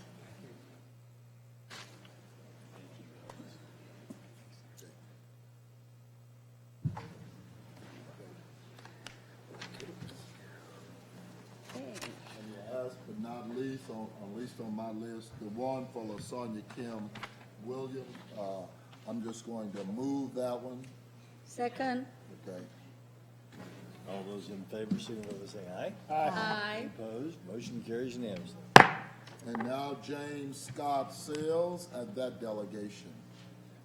So please come forward. Tell you, I had all the 30s. I have 33 here. 33, 38, 35. Oh, I have 35 and 30. Yeah. Yeah, I'm just the other 30s. Hey.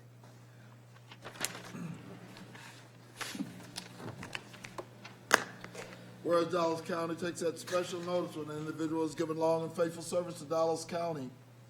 And whereas James Scott Sills was born in Ennis, Texas, he attended Palmer High School in Palmer, Texas, and Navarro College in Corsicana, Texas. He is married to Delia Sills, and they have 3 sons, Jonathan, Clifton, and Brandon. He enjoys attending lawn concerts at the Dallas Arboretum with his wife. And whereas James is a member of the Reserve Deputy Constable Association, and whereas James is a Master Peace Officer with the Texas Commission on Law Enforcement, and whereas James began his Dallas County career on May 16, 1986, in the Dallas County Constable's Office, Precinct 5, and whereas James has continuously served Dallas County in positions such as Civil Deputy, Traffic Deputy, Warrant Deputy, and Field Training Officer, and whereas James has served Dallas County continuously and diligently for 33 years. Now therefore, be it resolved that the Dallas County Commissioners Court is hereby recognize and extend sincere appreciation to James Scott Sills for 33 years of faithful service, and further expresses best wishes on this his retirement. And I so move. Second. All those in favor signify by saying aye. Aye. Motion carries unanimously. Good morning, Commissioners, County Judge. Constable. That's all right. You keep the cowboy hat on. You know, right, this is a humble experience to stand here with Deputy Sills and for his 33 years of service to Dallas County. But he have a total of 40 years, if I stand correct, of law enforcement. And so we just want to thank him for his service to the law enforcement community in Dallas County. He's going to be greatly missed for his knowledge and wisdom in the office. And so we just ask you to stop by from time to time. You always got a home precinct 2. All right. Commissioner and Court, I would just like to thank the county for allowing me for all these years to be a part of the county. And I'm going to miss it. You want to introduce that delegation behind you there? This is my wife, Delia, my son, Brandon, my son, Clifton.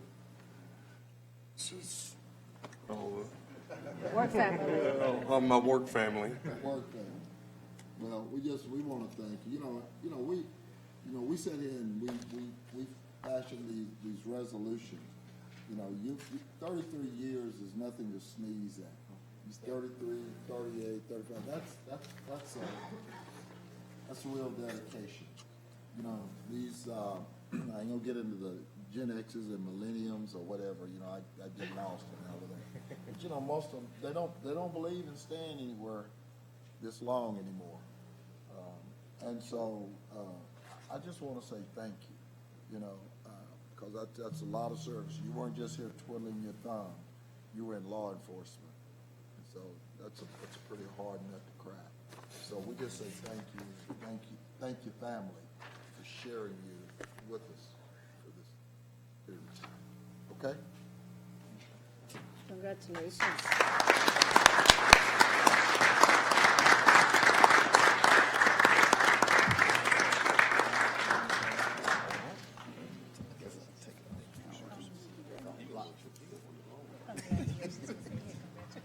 Pleasure to see you here today.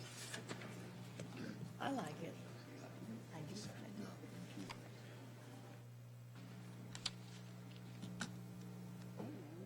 That's enough. That's enough. The rest of y'all done made the trip. Y'all might as well come on. Y'all done made the trip now.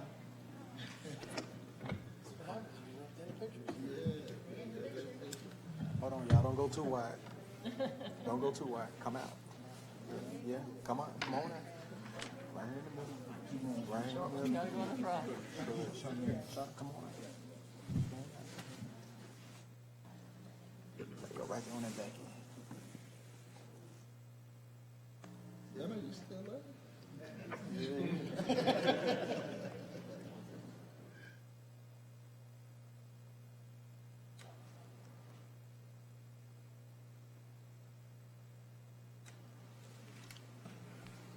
Hey, hold on, Chief.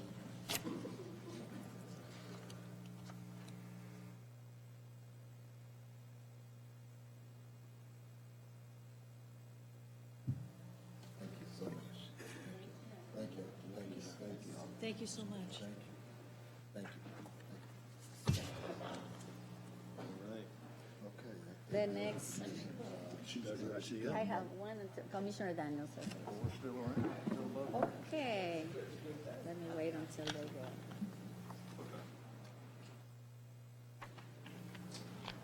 Our next resolution, colleagues, members of the audience, is for someone that also has been giving a lot of time and effort. I mean, Commissioner Price just mentioned that we're recognizing all the 30s and 35 years young, but the reality is we're also recognizing the people who have given their lives, their work, and more importantly, leaving a legacy in Dallas County for the time that they have served.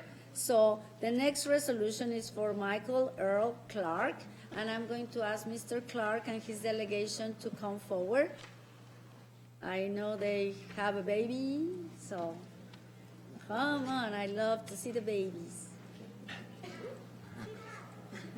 Yes, come on. Miss Petrie, thank you. Okay, and he is here. Okay, and the resolution reads as follows. Whereas the Dallas County Commissioners Court takes a special notice when an individual has given long and faithful service to Dallas County.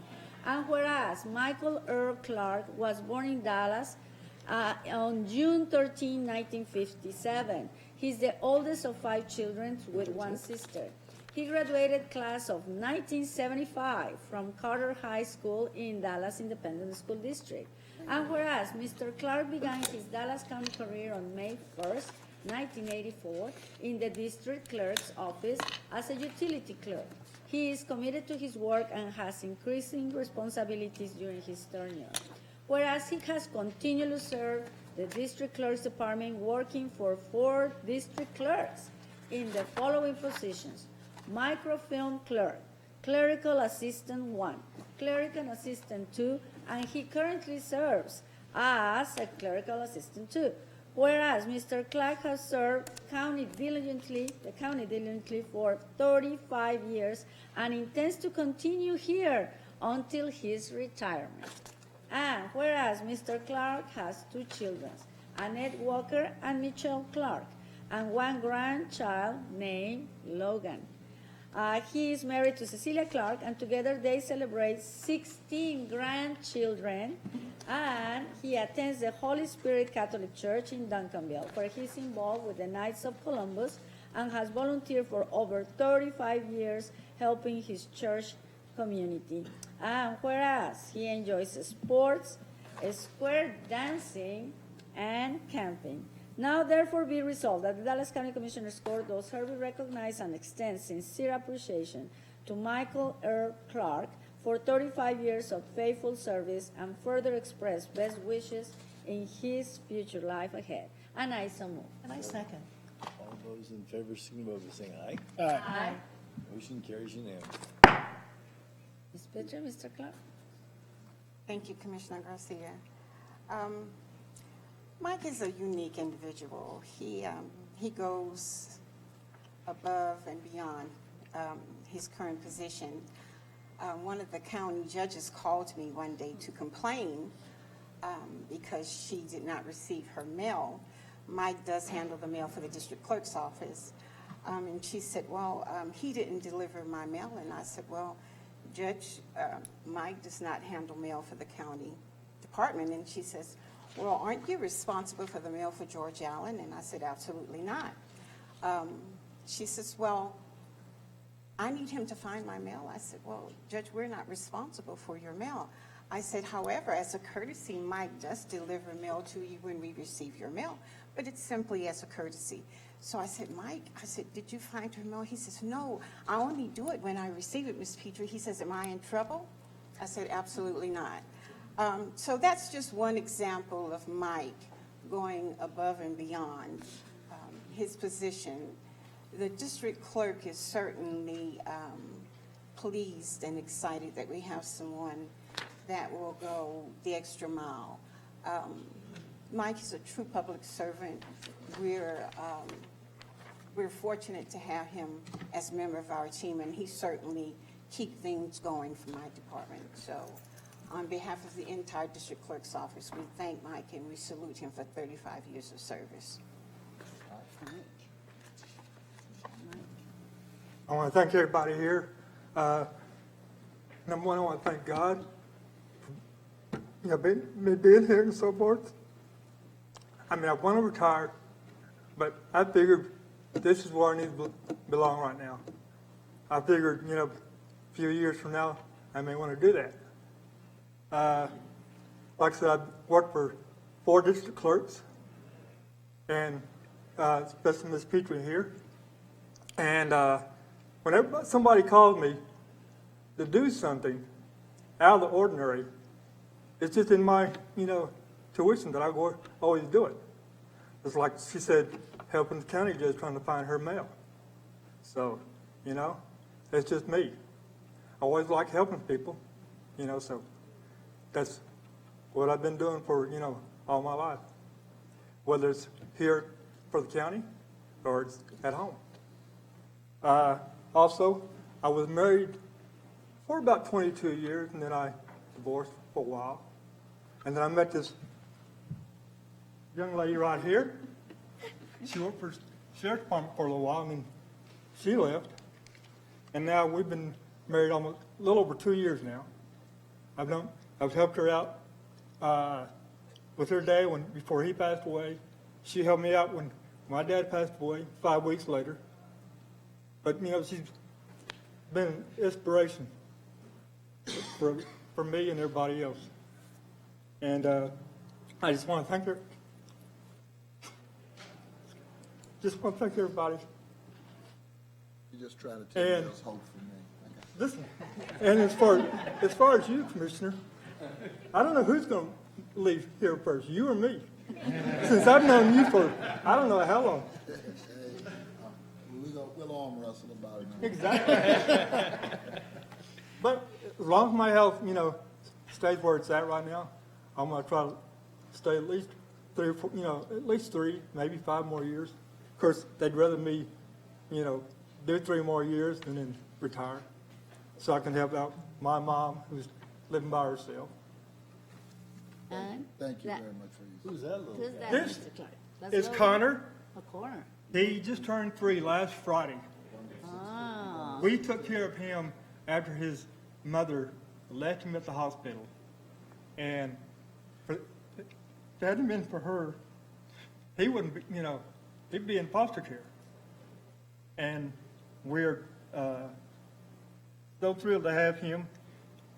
Anytime he wants something, he's always asking for Pawpaw. He don't want Granny. He wants Pawpaw. Amen. But, all my grandkids were, an inspiration. Yes, there goes. So he's the youngest, like I said, of 17, but 16 step-grandchildren. Wow. And, pride and joy. Yes, can you imagine? Well, congratulations, and we Congratulations. look forward to seeing you.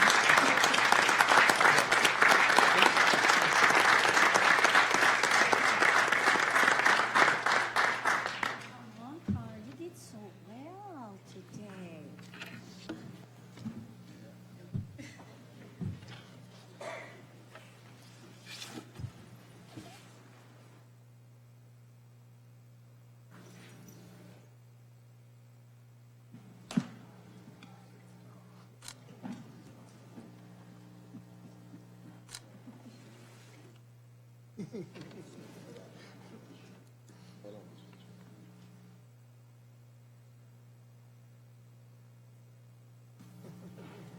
Honey, I like that jacket. I want you to model that for the judge. That's the difference between the quality. That is not Target. Congratulations. Yeah, that is very nice, Miss Connor. Bye, Connor. It's so good to see you. You did so well today. We have one more retirement, Commissioner. We have one more. So would the people with Miss Vicky please come up?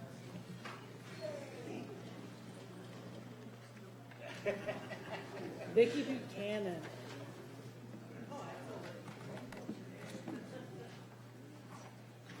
Whereas the Dallas County Commissioners Court wishes to congratulate Vicky Buchanan on her retirement from the Dallas IT Applications Department on January 6, 2020, after 23 years of faithful service to the county.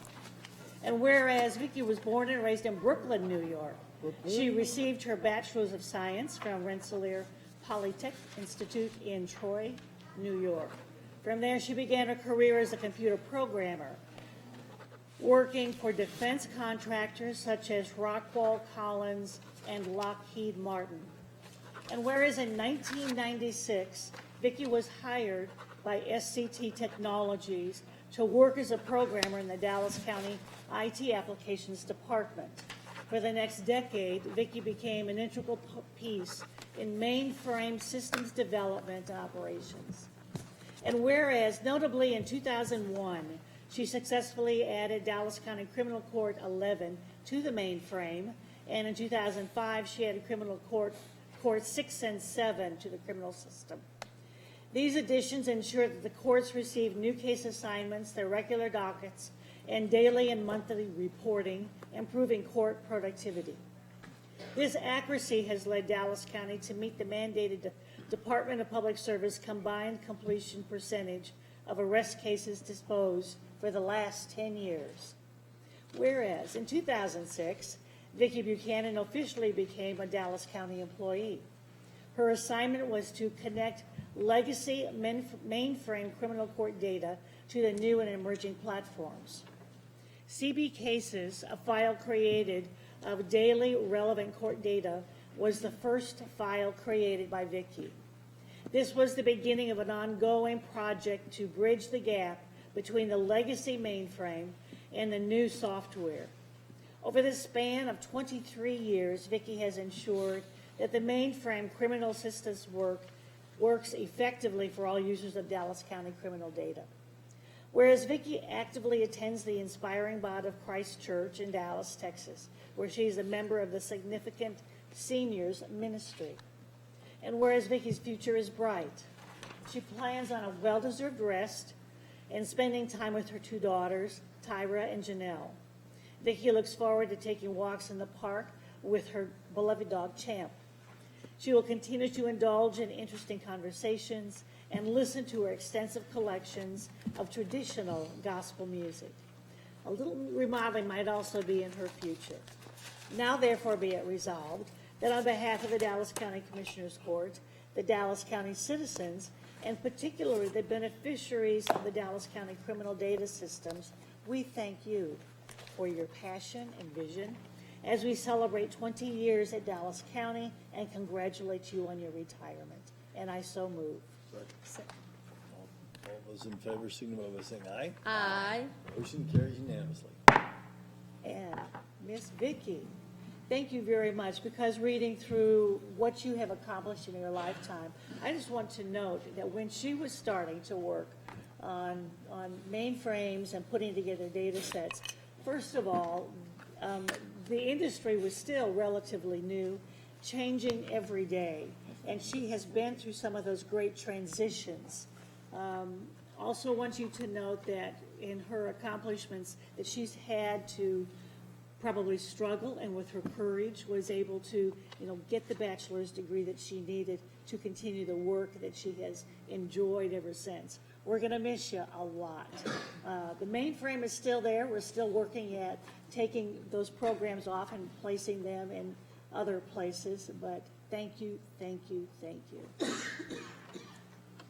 Certainly, we want to thank the Commissioners Court for this great resolution and as well as recognition for Ms. Vicky.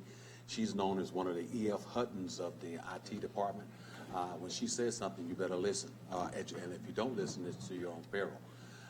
She has basically served Dallas County very faithfully. She's one of the people that basically serves kind of in the back office, so to speak. She's the one that gets the phone calls late at night when there's some issues going on with the mainframe that that's got to be squared away before basically the courts and the rest of the justice team basically comes in for business on the morning.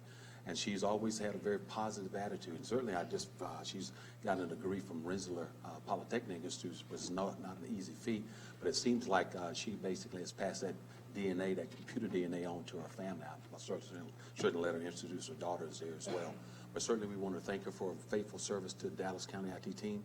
She is one of the people that has helped to make the actual IT team more like a family. So we certainly want to thank her for that and for her service. Ms. Vicki. Commissioner Daniels, I thank you so much for what you read. I do appreciate that. I thank you for the honor today. I thank you for 23 years of employment. Money went to good use. The mainframe software code is 35 going on 40 years. And to find people that know or have the knowledge to keep that going, because those systems are in existence today. I want to thank my mainframe team, the assistant engineer and operator who help us to keep the mainframe up and running. I want to thank the members of the IT staff behind me who showed up today for me. I want to thank the entire Dallas County, the courts, the jail, the bond, any application that has touched the mainframe, migrated off. I thank you for all of the employees who supported me with all the phone calls I do and make, and I just thank Dallas County for the experience. And who's behind you? Well, I want to know if she wanted to write, were you writing in COBOL or Fortran? COBOL, and I did Fortran in college. And who do you? Behind me, they told me to make this quick. I have my daughters Janelle, Tyra, and my son Eddie. And I take it they're in computers. He said something about passing on the DNA. Okay, here we go. My daughter Janelle is a 2018 graduate of UT Dallas, cum laude. She's a computer science major. My daughter Tyra graduated just past Friday, magna cum laude, from Tarleton State, computer science major. Congratulations to everybody.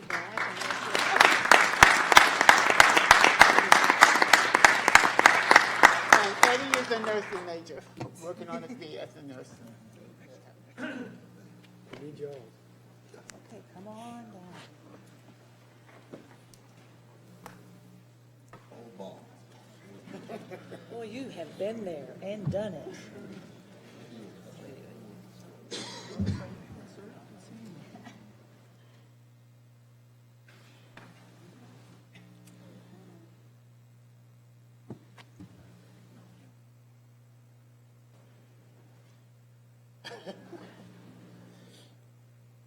I'm back in the house. Come on over here, guys.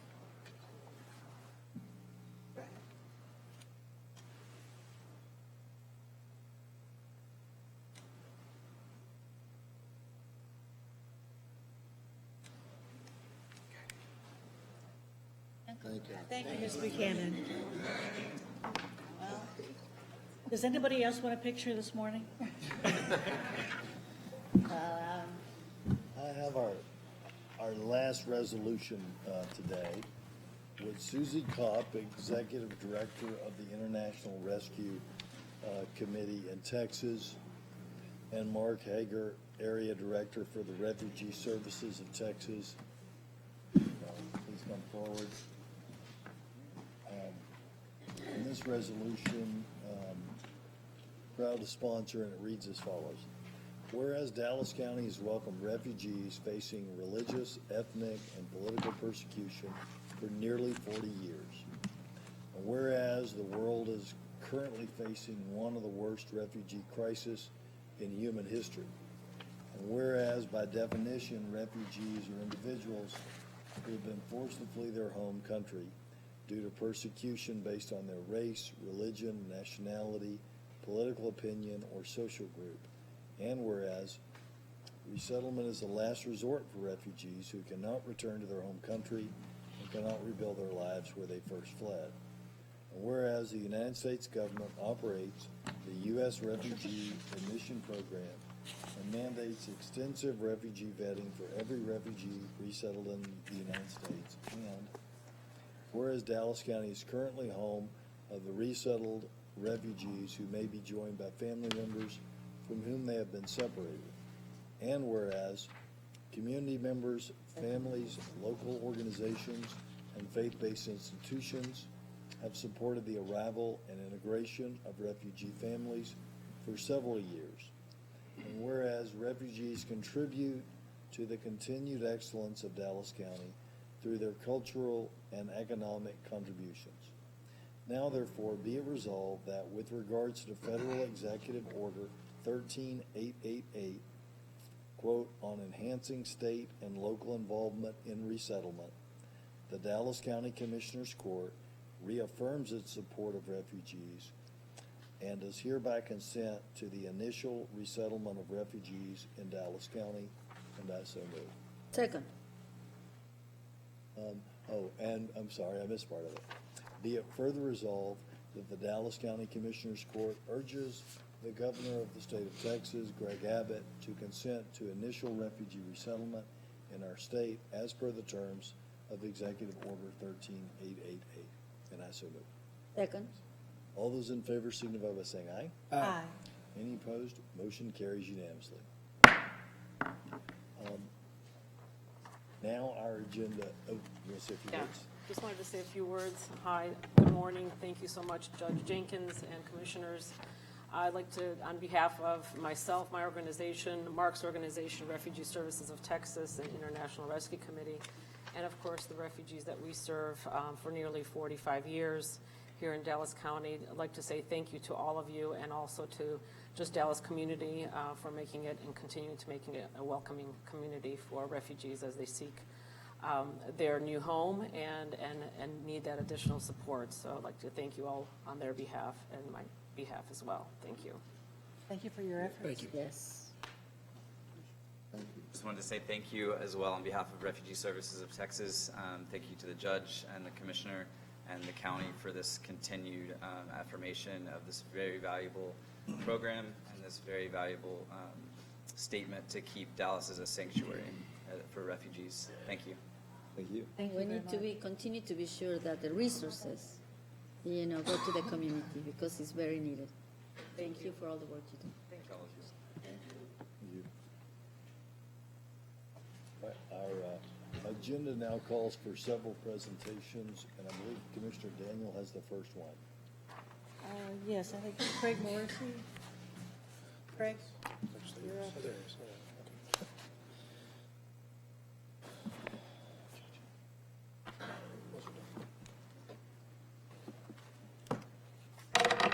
Good morning. How are you? Yeah, good deal. All right, so at the request of the court administrator, Mr. Martin, I was asked to prepare a presentation to discuss the status of the jail development project and to contemplate a couple of options. Specifically, those options were to do we move forward with the implementation of the Texas Jail application software, or do we go to RFP, and what do those options look like? So through the course of the presentation, we'll start out with the status. We'll hit on the financials real quick so you all can have an update on where we stand from that perspective, and then we'll dive right into those two specific options. Okay. All right, so in terms of project status, as of yesterday, I was notified that the software has been declared feature complete. That means no major features will be added from this point forward as a part of the development phase of the project. So right now, the development team is in the phase of fixing any defects that are identified during validation testing and closing any major operational gaps that the stakeholders would approve, okay? Of course, Dallas QA testing right now is on hold pending the reinstatement of staff needed to perform that work. So what we're doing is we're just kind of watching what's going on in Tarrant County, what their team is doing, and trying to keep our thumb on that pulse. So from our perspective, obviously, given the fact that we haven't had the opportunity to QA test the last few releases, as of Sprint 19, we were feature complete for Dallas's needs. And at this point, I do believe the software is in beta state and it is ready to begin implementation activities. So are there any questions on that? Okay. All right. So again, we have gone ahead and as of, I think, December the 5th, we presented our implementation planning briefing. So that briefing is in place. It will need some minor adjustments, but should the court direct me to go forward, that's pretty well done. So the project plan and schedule are defined, the staffing requirements are established, and the budget, with the exception of a little bit of extra additional time to like I said, reconstitute the implementation team, will be largely in that ballpark. All right. Craig, before you go any further, what is the time on reassembling the team? So as it stands right now, I've permanently lost two folks that were out there, and I won't be able to get them back. So that's going to create a little bit of an issue in finding folks to fill those roles and to onboard them. I would say that, since we're going to have contracts to negotiate, we're probably looking at 4 to 6 weeks recruiting and contract negotiation and getting boots on the ground. So, a couple of weeks to negotiate, or a couple of weeks in recruiting, a couple of weeks to get the contract before you all, and then, of course, get them here on a start date, typically 2 weeks lead time. So. And the two you lost, are they fairly in the inventory of subject matter experts, fairly replaceable? Yeah, what's going to hurt is just getting them acclimated with the business process and really how the software works, right? So it's a big software package. There's lots and lots of features. So generally speaking, it takes us, again, 4 to 6 weeks to get somebody really productive. So there'll be some hand holding there for the first point. Certainly, we can assign tasks that they can take on as a self-starter, but really before they'll be totally productive, it'll be a little bit. So. The longer we wait on that front, certainly a couple of my very key, critical, I think you've heard the names a million times, Michael Elliott and William Walsh. They are hanging in there, waiting to see what we do, but their time is running short. So now if I lose those guys, we've got a much bigger problem. So, all right, you can go to, slide 5. Slide 4. So slide 4 really just contemplates the fact that following Sprint 13, which was about 60% complete as far as development goes on the application, we did, at the court's direction, engage Microsoft for an architectural review. Microsoft did find that the developed software does adhere to best practice and design principles. So that really is just validation that the software is built correctly, right? And really raised no red flags at all in terms of will the software work. I think now what the court's asked me to do is to engage Microsoft to conduct a second assessment. And what this is a performance evaluation of the application. Now, not only is it, we're going to find out is it built correctly, but can it actually sustain the workload and the number of users that Dallas County will bring to bear against it, okay? To that end, we have had 3 initial meetings with Microsoft to discuss the scope of the test. How much of the application are we going to actually validate?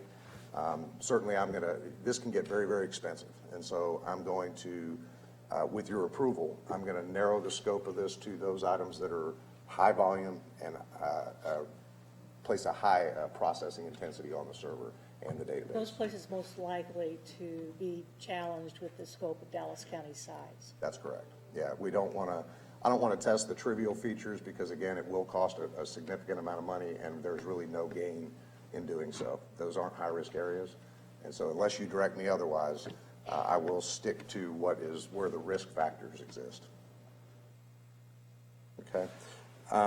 So I am, again. Quick question. Yes, sir. Yes, sir. When you say I'm going to test, do you mean an outside third-party? Microsoft. Microsoft is going to do the test. All I'm doing is defining the scope of the test, because Microsoft doesn't know the application. So we're going to point them to where we think our risk is.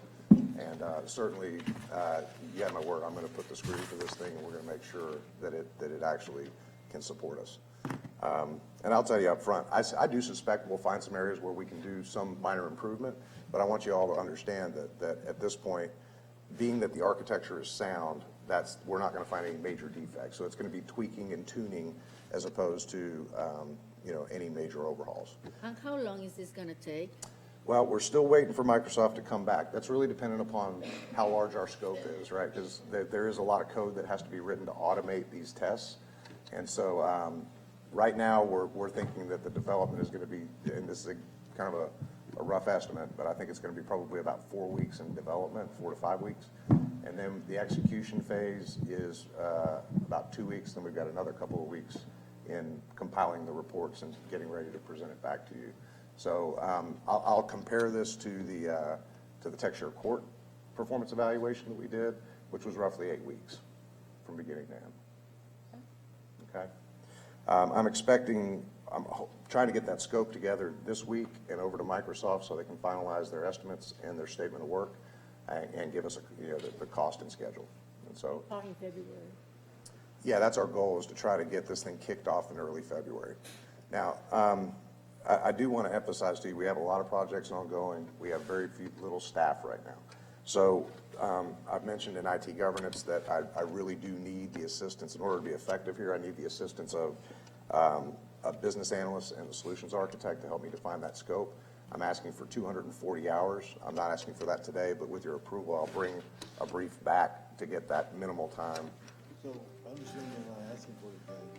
For this next exercise in looking at this project, what's the cost of this? Is it The performance evaluation? Yeah, this evaluation and all the hours around evaluating things. Is that $250,000? What are we talking? So the cost associated with the 240 hours is $31,000. Okay. Now the Microsoft assessment is going to be in the hundreds of thousands of dollars. So it'll be probably, I'm guessing, somewhere between $100,000 and $200,000. But it is about $250,000. I'm sorry? Probably about $250,000. It'll be close in total, yes, sir. So I want you to continue, but it sounds like at best, and I'd like for you to get, Commissioner Koch, he seems the most knowledgeable person up here on the group that has concerns about this project. Sure.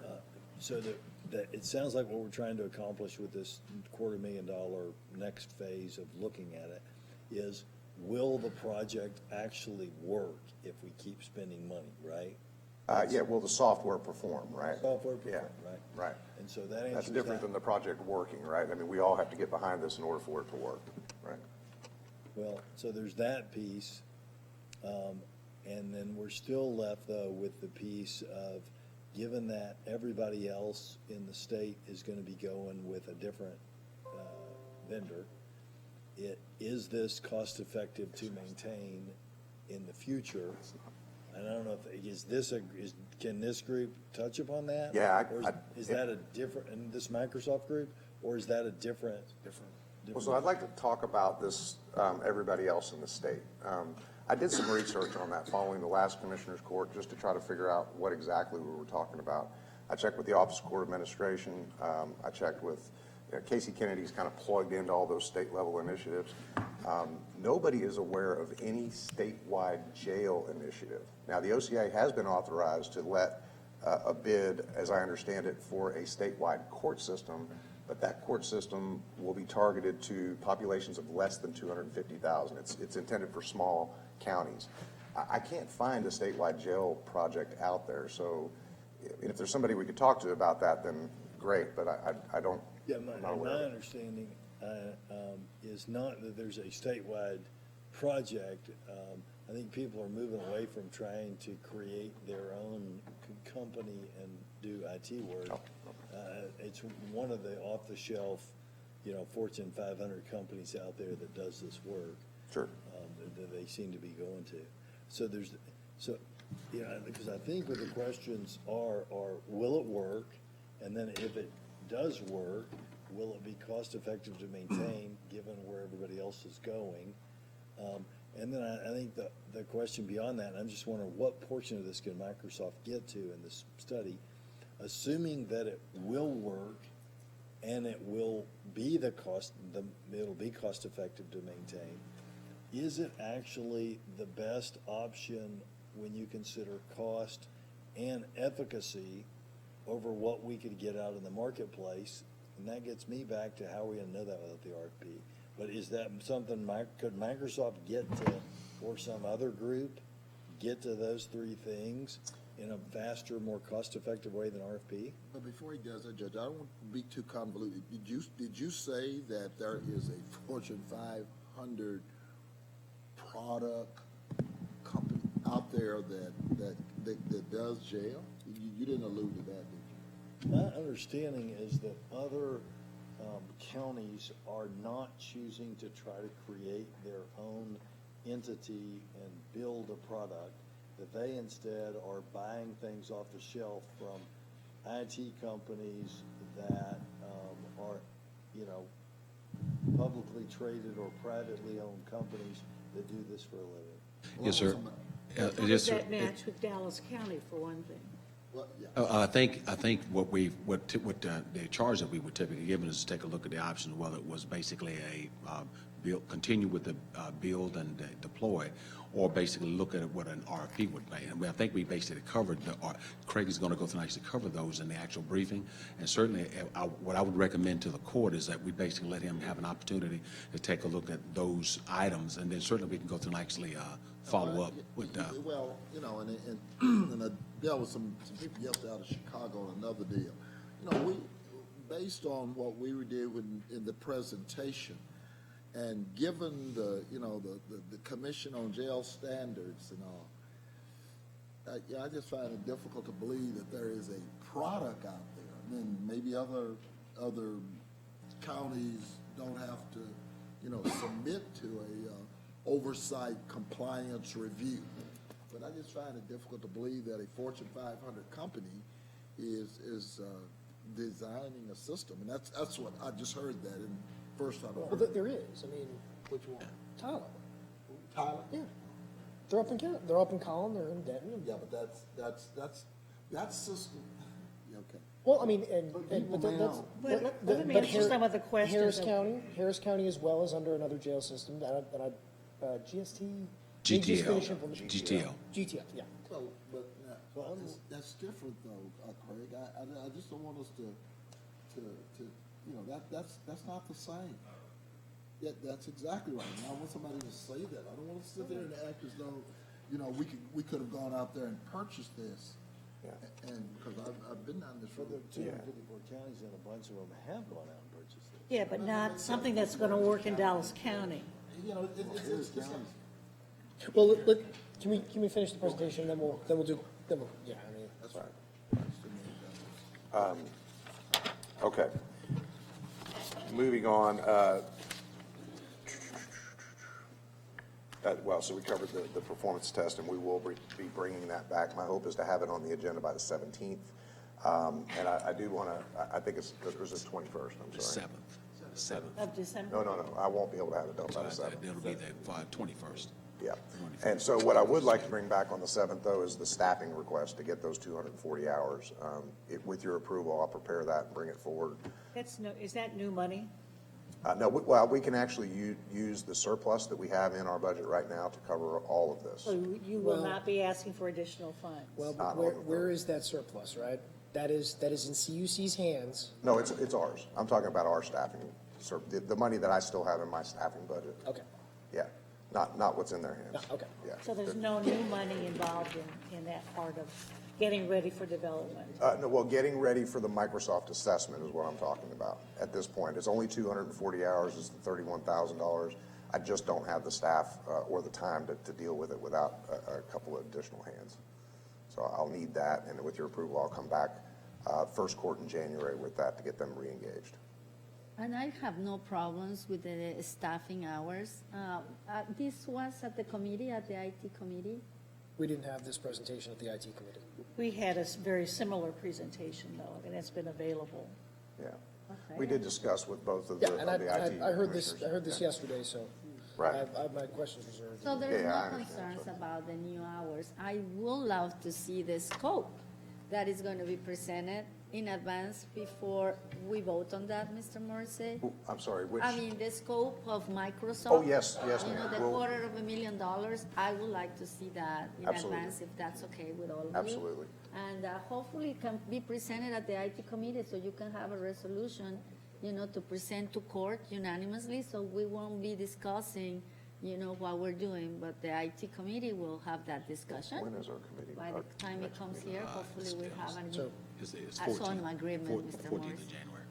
I'm sorry? 14th of January is the next. So the 14th of January is the next governance committee meeting, ma'am. So we'll, in order to get this on by the 17th, we will have to have it on the agenda at, you know, at the time we do the meeting. Well, I And think for certainly- the sake of agreement, for Yes. the sake of knowing where we're going, I mean, since Commissioner Koch and Commissioner Daniels are in the same committee, I would recommend that you meet and you have all the resolution and presentation, so by the time it comes here, you know, we don't retrocede. I mean, we go forward, Mr. Morrissey. Yes, ma'am. As far as the staff that you need, I totally agree with that. I think that it's probably needed with the amount of work that you're having.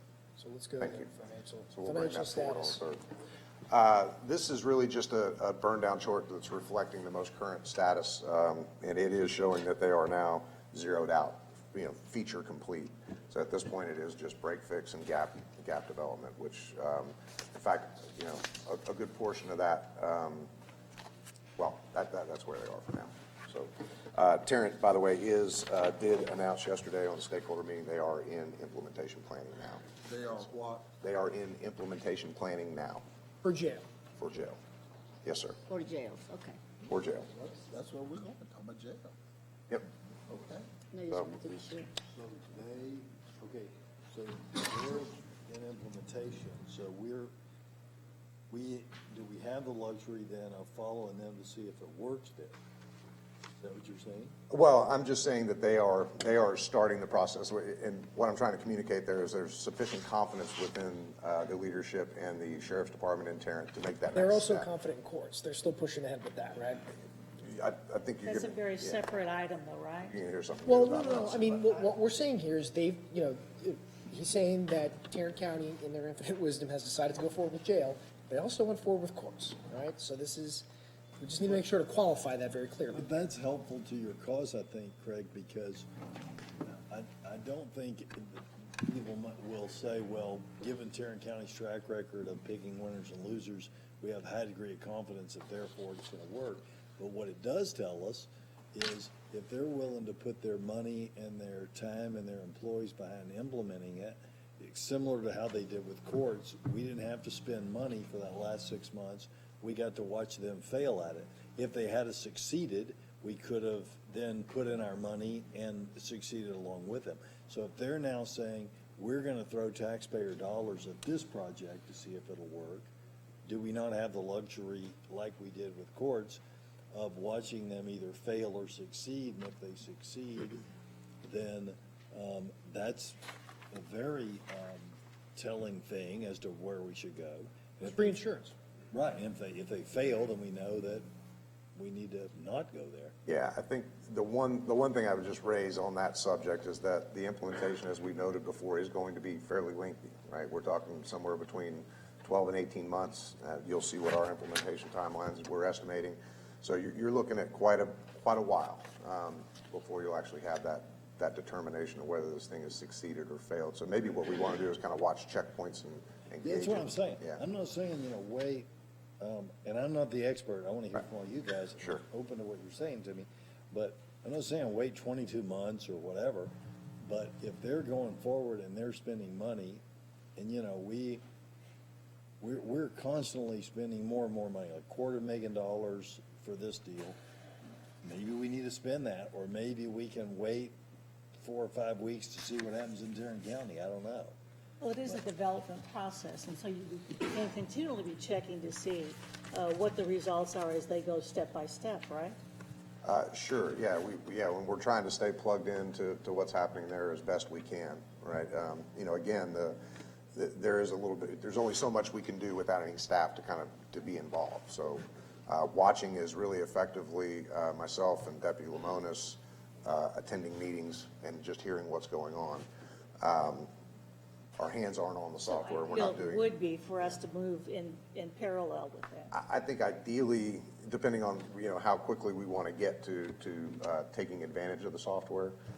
And that'd be ideally if it's gonna work. I mean, the real question here is it gonna work? And if Tarrant County's saying, we would like to spend some taxpayer money to find out whether it's gonna work, sure. Sounds like it's not my taxpayers' money. Why would I not want to see how they do? Yeah, I think my only concern is that our money's in there and we're not influencing the direction of the application at that point. That's really my primary concern, as well as certainly losing time towards solving some critical business issues here in Dallas County. Well, but other than that, you know. Well, and this is if it were a project that we knew was going to work, then I would totally agree with you. But right now, we're trying to figure out, are we pouring good money after bad? Or are we on the end of a project that's been a little delayed that is going to work and fit our needs? Right. Well, you could talk to some of the users in the sheriff's department, because they have been actively working with this software for a number of months. Right. And sir, I think if we can get into the pages downstream, we'll kind of touch on some of those risks and you know, advantages of each So option. in regards to this financial status, I mean, it's fair to say that both Dallas and Tarrant County have spent more themselves individually than they would have spent if they just had an off-the-shelf, not for the implementation piece, but $7 million easily covers some of the other market available jail suites. So I'm going to reserve my opinion on that until I actually get a chance to you know, see that. I can tell you based on past proposals, and this reflected in here, we're getting upwards of $7 to $10 million for a comparable system. Comparable system. Okay. So, but you know, again, we'll touch on all that as we move forward. As you note, sir, and this just real quickly to get it on the record, we're getting a lot of questions about this. We might as well just get it out there. Dallas County initially made a capital investment. There actually, let me start here. There are two budgets that we need to talk about, right? There's the budget that we provided the tech share for the development, and then there's the budget for my staff, right? And those are, when I look at the total cost of the project, I view those together. Here I've separated them out so you can see what's going where. The total capital contribution by all participating counties was $13 million. Dallas initially provided $7 million, which was 54% of that budget. And that's based on population mainly. That's based on population, yes, ma'am. That's really kind of our share of everything. We're the biggest fish in the pond, so to speak, and so we do bear a 54%. The flip side of that is that if there are returns, they're distributed on that same percentage. Okay. All right, the next slide. Let me see. Let me get lost here. Pardon me, a lot of numbers here. The next slide just kind of breaks down the expenditures and shows you what the burn was against this budget by fiscal year. So in FY18, they spent $4.8 million of that $13 million. FY19, 4.5, and they're currently projecting 1.4 for FY20. That'll get us through the end of the, actually that's through December, to be honest. I'm sorry, I mistakenly labeled that. So they're projecting a total burn of $2.8 million, which means that in the end, the development phase of the project will be about $2.1 million under budget. Under budget? Under budget. Yes, despite the initial efforts, which I think is something that you all should think hard about. Anticipated returns by the county. Basically, what we've been told is that $2.1 million forecasted net will be distributed back to the counties along those percentages of the contributions made. And where did you get that number for those returns? I'm sorry? Where did you get that number for those returns? I got it from the stakeholder report. From the stakeholder report, from CUC, from? Oh, yeah, absolutely. It was in the CUC financials. So this is a speculative based on what? But it's distributed by population, but based on the numbers, combined numbers of CUC and counties. Well, this is actually just the CUC budget. So this is coming from, these, I think your point is it's coming from the Conference of Urban. Right, and this total could be zero, right? It could be.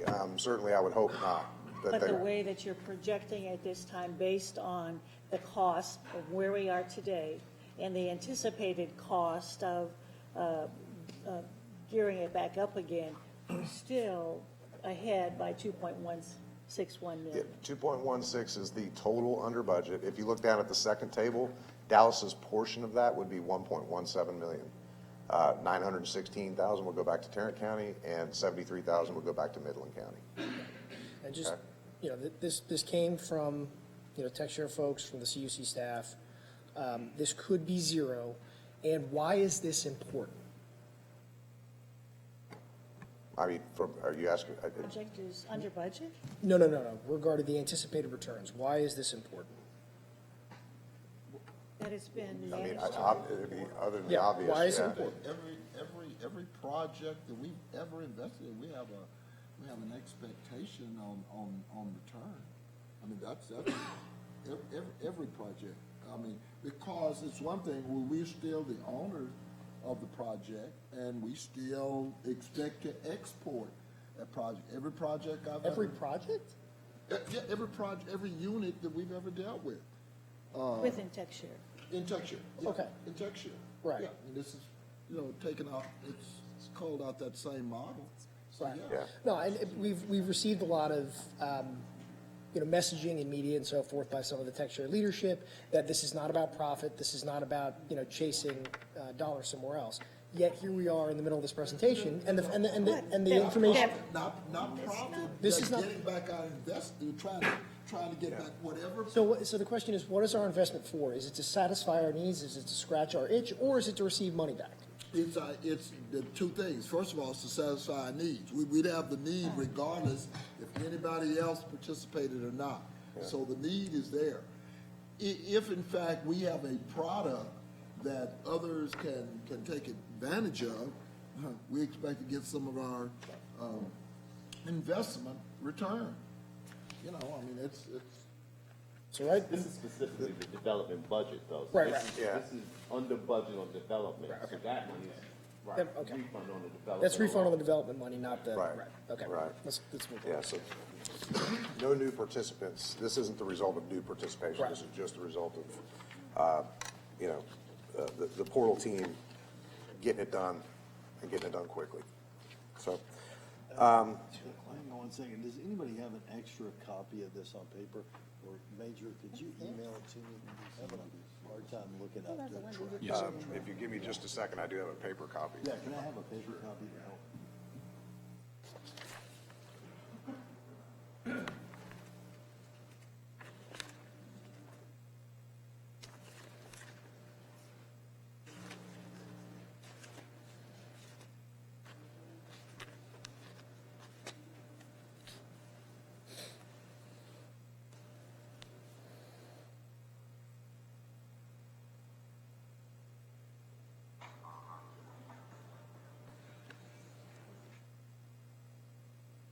Good moves, Ryan. Excuse me, that's my gym workout music. That's good moves over there. I'm sorry, this one's been, it's a little That's tacky. no problem. It'll help me out.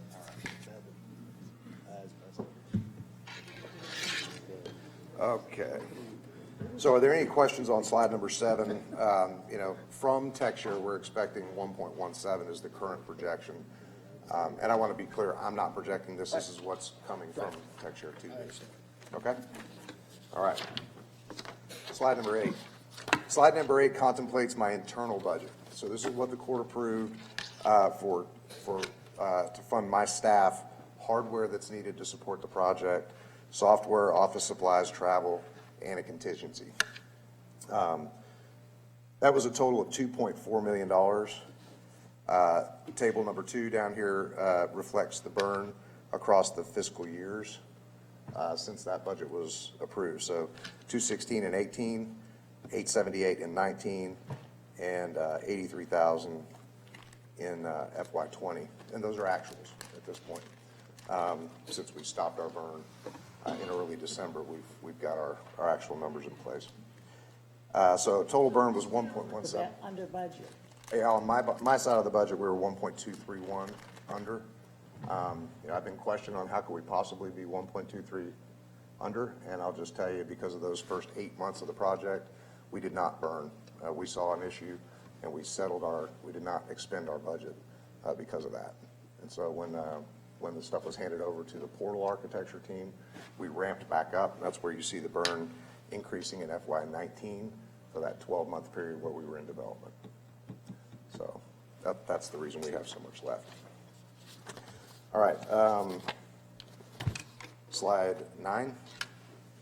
This is really just a roll-up of the two various budgets, so you can see what the total funding was, what the total burn was, and what we anticipate to have remaining in the combined budgets. So in terms of Dallas County money, there'll be a total of $2.4 million remaining. Okay? Well, and that goes back to his question. He was saying, well, you could buy some off the shelf cheaper than this. We're gonna spend, assuming this works, 13, and the off the shelf's like 7. We're not spending 13, just to be clear. Dallas County, so if you look down in the first bullet point there, as it stands right now for the development phase, the total burn, two budgets. We're spending 54% of 13. Yeah, our total burn will be $7 million. Because we came in under budget on both sides, we actually burned less than we contributed to the CUC to begin with, right? So. That's just for development. That's just for development. That's building the software. It's still another piece, which is the implementation. That's correct. And we'll kind of show you in the coming slides how that looks. All right. Any questions on slide 9? Slide 10. This is just a great big CYA for me. I've been asked to come in here and give you some information and some projections on some options that we're going to talk about, continue to implement, or go to RFP. And I just want to be clear, we've had very little time, very little staff to do the planning here. I've done the best I can to bring forward facts and verifiable facts that we can give you some information. I'm by no means, though, saying that this is dead on accurate. I think you referred to it yesterday as kind of the third expedition of Lewis and Clark. Yeah. I'm giving you the best I can, but I want you to just take this with a grain of salt and understand. Really standard in a software package of this size and this complexity? Well, I would say that generally when you're planning for these kind of things, it's not really one person doing it. It's usually a team doing that planning. And since my team's on the bench right now, I prepared this in good faith to try to give you some reasonable numbers and some reasonable estimates on what each option would provide for you. Okay? So that's really all I'm trying to say. Some assumptions here, both option A, which is to implement tech share jail, and option B, they share some basic tenets. The one on option A is we're looking forward. We need to advance the slide. Oh, I'm sorry, he's on assumptions. No, Yep. Back up. Yeah, we're looking at the section there, fourth bullet point down, option A. I just want to make clear that the cost estimates that I'm going to provide for option A do not include the $7 million that we've already invested. We're looking from this point forward, what would it cost us to get this implemented? We're obviously, as we spoke about before, even though the software is sound and stable, the success of the project depends on much more than that. All right, so strong executive support, strong stakeholder support to move forward. The software will be fully integrated, whichever way we go. If you go off the shelf, it needs to be at both costs. Why don't we go back a slide? We're on slide 10. Yeah, oh, wait, I thought we were on option A. No, I was just going over the assumptions Okay, so all right. you could understand those coming in. Okay. So we would fully integrate either way we go. All historical data sources would be converted. That's the assumption I made. That may or may not be true when we go forward and make our scoping decision on data conversion, but that's the assumption that's built into this. And we assume, for option A, we assume continued reliance on contract staff, right, which are a little more expensive, well, significantly more expensive than full-time employees. The bottom line is we don't have the bandwidth in our full-time IT base to support a project of this magnitude. And I think Mr. Vick would concur on that.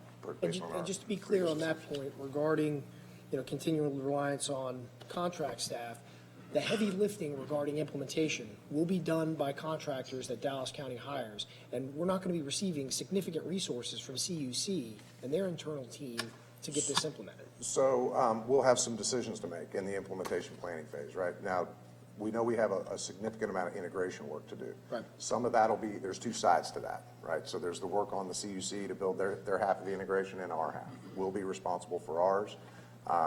Most of that will actually probably be full-time staff who are familiar with the target systems, right? So the mainframe.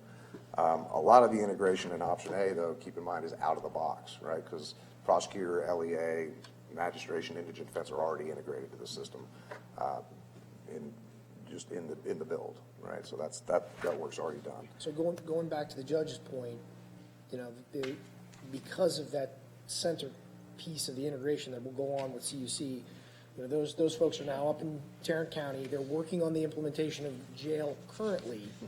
Given a couple of months to see how their process goes, we also may have more seasoned folks to interact with when it comes to their part on our integrations.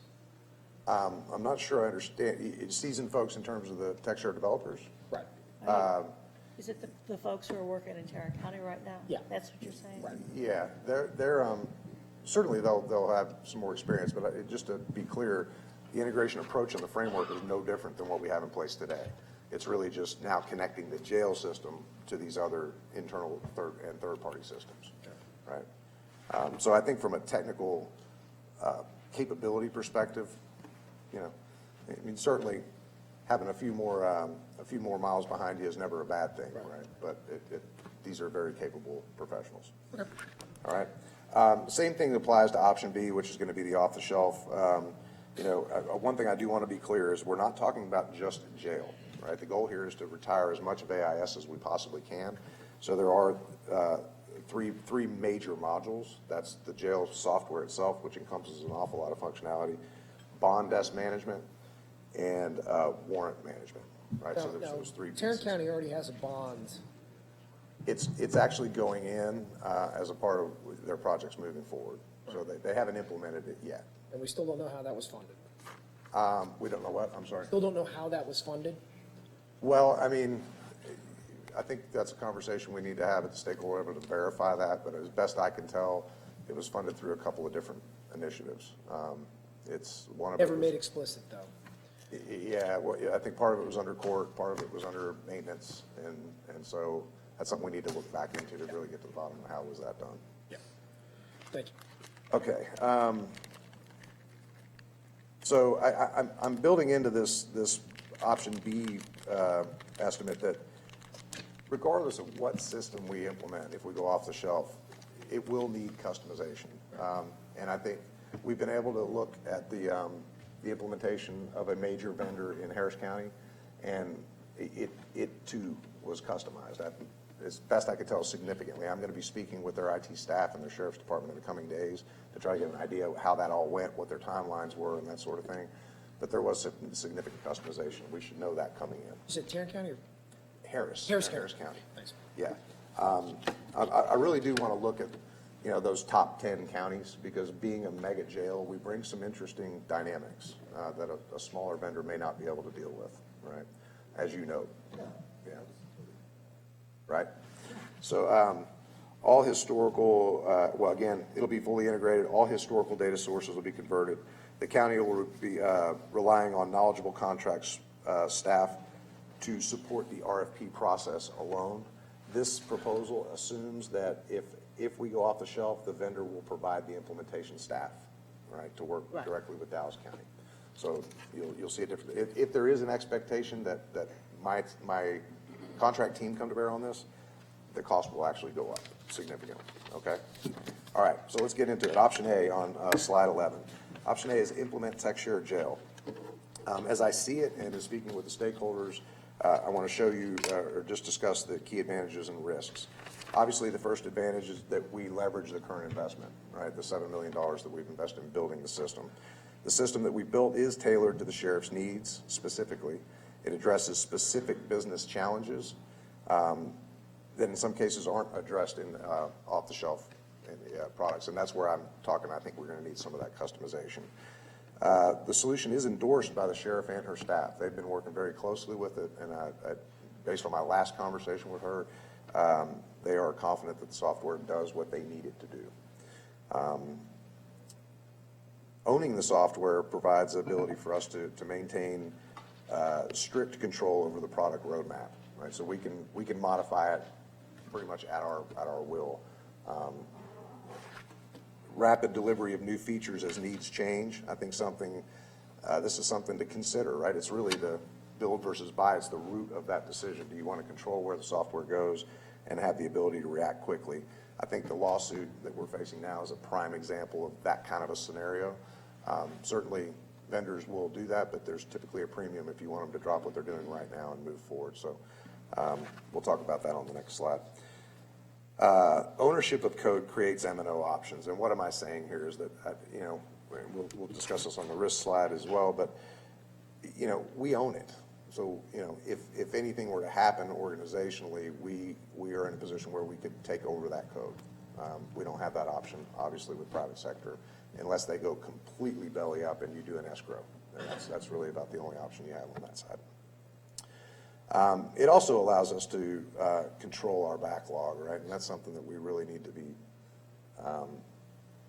doing a better job of, building things that we need when we need them, not just building them because we can. And so there's a shorter timeline to production go live, which I'll show you on the coming slides. And the implementation team, specifically for the portal products, and I'm talking about the platform that Prosecutor was built on, has really it's 100% track record for implementation. The court system set aside and separated from that. What are the risks? So I personally don't believe the technology is a risk. I think the technology is sound and I think it's stable. I think the bottom line is the stated concerns around the organizational management strategies that are being employed within TechShare. There's really no other way to put it. Are they managing our money effectively? Are they making wise decisions? Are they giving our leadership What you're saying now that is the software itself has a track record of being successful stories. That's juvenile, that's prosecutor. That's LEA, that's LEA, indigent defense, indigent defense, magistration. They all have a number of successes where the software itself is working very, very much to the satisfaction of the end users. Yeah, as best I can tell, our concerns are not really with the technology. Again, separate court from them. These are two completely different, it's an apple versus an orange. But it doesn't seem to me that our concerns are with the technology. It's more with the management of the program as a whole. Well, let's be fair though, right? So I think it's fair to say that juvenile is a success, right? But it was something that was endeavored by TechShare, right? It was. Right, so yeah, it was kind of incubated somewhere and then brought up. But we got to be clear on, hey, listen, you own it all, and you own the successes as well as the problems with court. And all those ones that were successes were smaller products, less features, less users, and than courts or jails would be. So just to be fair about it. A prosecutor is a massive product, really. But they were a lot more systemic. The problem has been in courts, has been trying to, is something I'll talk about in a few minutes, is to try to get agreement on what the end. That's been one of the real problems in court. Because no sooner than you think you got agreement, somebody that falls in and out. It wasn't that difficult with juvenile and indigent defense because they set some parameters and we went down those parameters. That's the difference, and that's the reason we keep saying. Not that court is often. It's just that we've got everybody in the world, weighing in courts, unlike juvenile, unlike indigent, unlike prosecuting. Even prosecute, We had agreement. And the one thing typically that's different with Texture Courts is that all the other ones were typically developed, the applications using, for all intents and purposes, architecture. Texture Courts was a re-engineering of a piece of existing software. Yeah. And that's typically I think was one of the key differences. Right. Yeah. Okay. So, you know, and obviously, I think the second risk with moving forward with the implementation is the higher initial cost of maintenance, right? Now, I will say that you relate that back to risk number one. I am very confident that if we were to work together, we could drive that cost significantly down, and I discussed that on the following slide on how we could actually accomplish that. But just to give a little bit of apples to apples on that, you know, right now when we were looking over our M&O for all of the civil suite, right, Odyssey, the rest of the piece, you know, that yearly M&O was somewhere in the realm of $400,000. Just two of the tech share projects were $1.2 million. So, yeah, I mean, it's just so you know, on our current M&O for our tech share projects, I mean, the scale of that M&O is 3 times greater than, you know, a mature product out there because they just have better cost efficiencies. It's spread out with more clients. But are you really comparing the same kind of outcome on that? Well, because are there other, because if it's M&O is maintenance and organization, right? Right. I mean, so it's an operation, so that when there are items that you want to change or to include, that would also be part of that. Yeah, so we, as a part of certainly there's no debate, right? The cost is higher at this point. The question is, what are we getting for that, right? And so we are able to influence that product roadmap. In a future slide here, I show exactly what did we pay for under that M&O. What did we get? But if no one comes on, that's our cost. I mean, Yeah, it's certainly our cost. Yeah, and I think, you know, I would just encourage you all to really kind of dive into and we're going to, we have to use prosecutor as the model, right? So to show what we've accomplished. But I think I would encourage you to talk to the DA's office and really talk about what benefits have they gained from that. You know, they're happy with it. I mean, they're very happy with they're it. happy. So there's no question that technology can succeed. I think you're hitting the key issues that I have concern about, and that is, how do we reduce that cost? You know, this year prosecutor did go down by $40,000 over last year. It's still in the $700,000 range, right? And so, but I do believe that there are, with some effort, I believe firmly that we can cut that real close to, you know, 40-50% if we enforce strict governance. And that is, you can't just build anything under M&O Evergreen, right? You got to build what your organization needs in the coming cycle. Not something I implement 3 years down the road, then it's 3 years old, right? It's already aged. We need to do a better job of managing that. And that's kind of what this next slide is about is, you know, some key benefits, because I think it's, as you make your decision, it's important that you understand this globally and what the program intends to do. It gives us the ability to address operational imperatives. You look back for prosecutor, Michael Morton, you know, was a really big one that we had to tackle quickly. That resulted in the API development to the Axon evidence.com, right? And that has resulted in a huge amount of evidence being provided to the DA's office that wasn't otherwise getting to them, right? And not in all cases. So basically, the product owners have the ability to establish and approve the backlog. They can control the requirements, definitions, and the development process, you know, what we build and when we build it. And they can address organizational change at an achievable pace, right? And that's really important. We have to do it that way. We don't just build it to build it. We build it because we need it. Product owners, in turn, can raise their recommendations on the backlog to the stakeholders, who can then review that and approve it. Now, that gives them significant control over that evergreen aspect, right, of the M&O, and it's significant, right? That M&O, or the evergreen aspect, is a significant 40-50% of the cost, I would estimate. So by greater control over that, we can drive down the annual cost. the stakeholders have the ability to ensure alignment of the technology with the goals and objectives of the local administrative plan.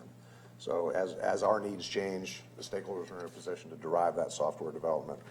And of course, there is the shared operating costs. I think no matter how you look at it, when you're talking about custom software, there's certainly advantages to having more players in the game, and so we can distribute that cost across the across that platform or across that group of folks.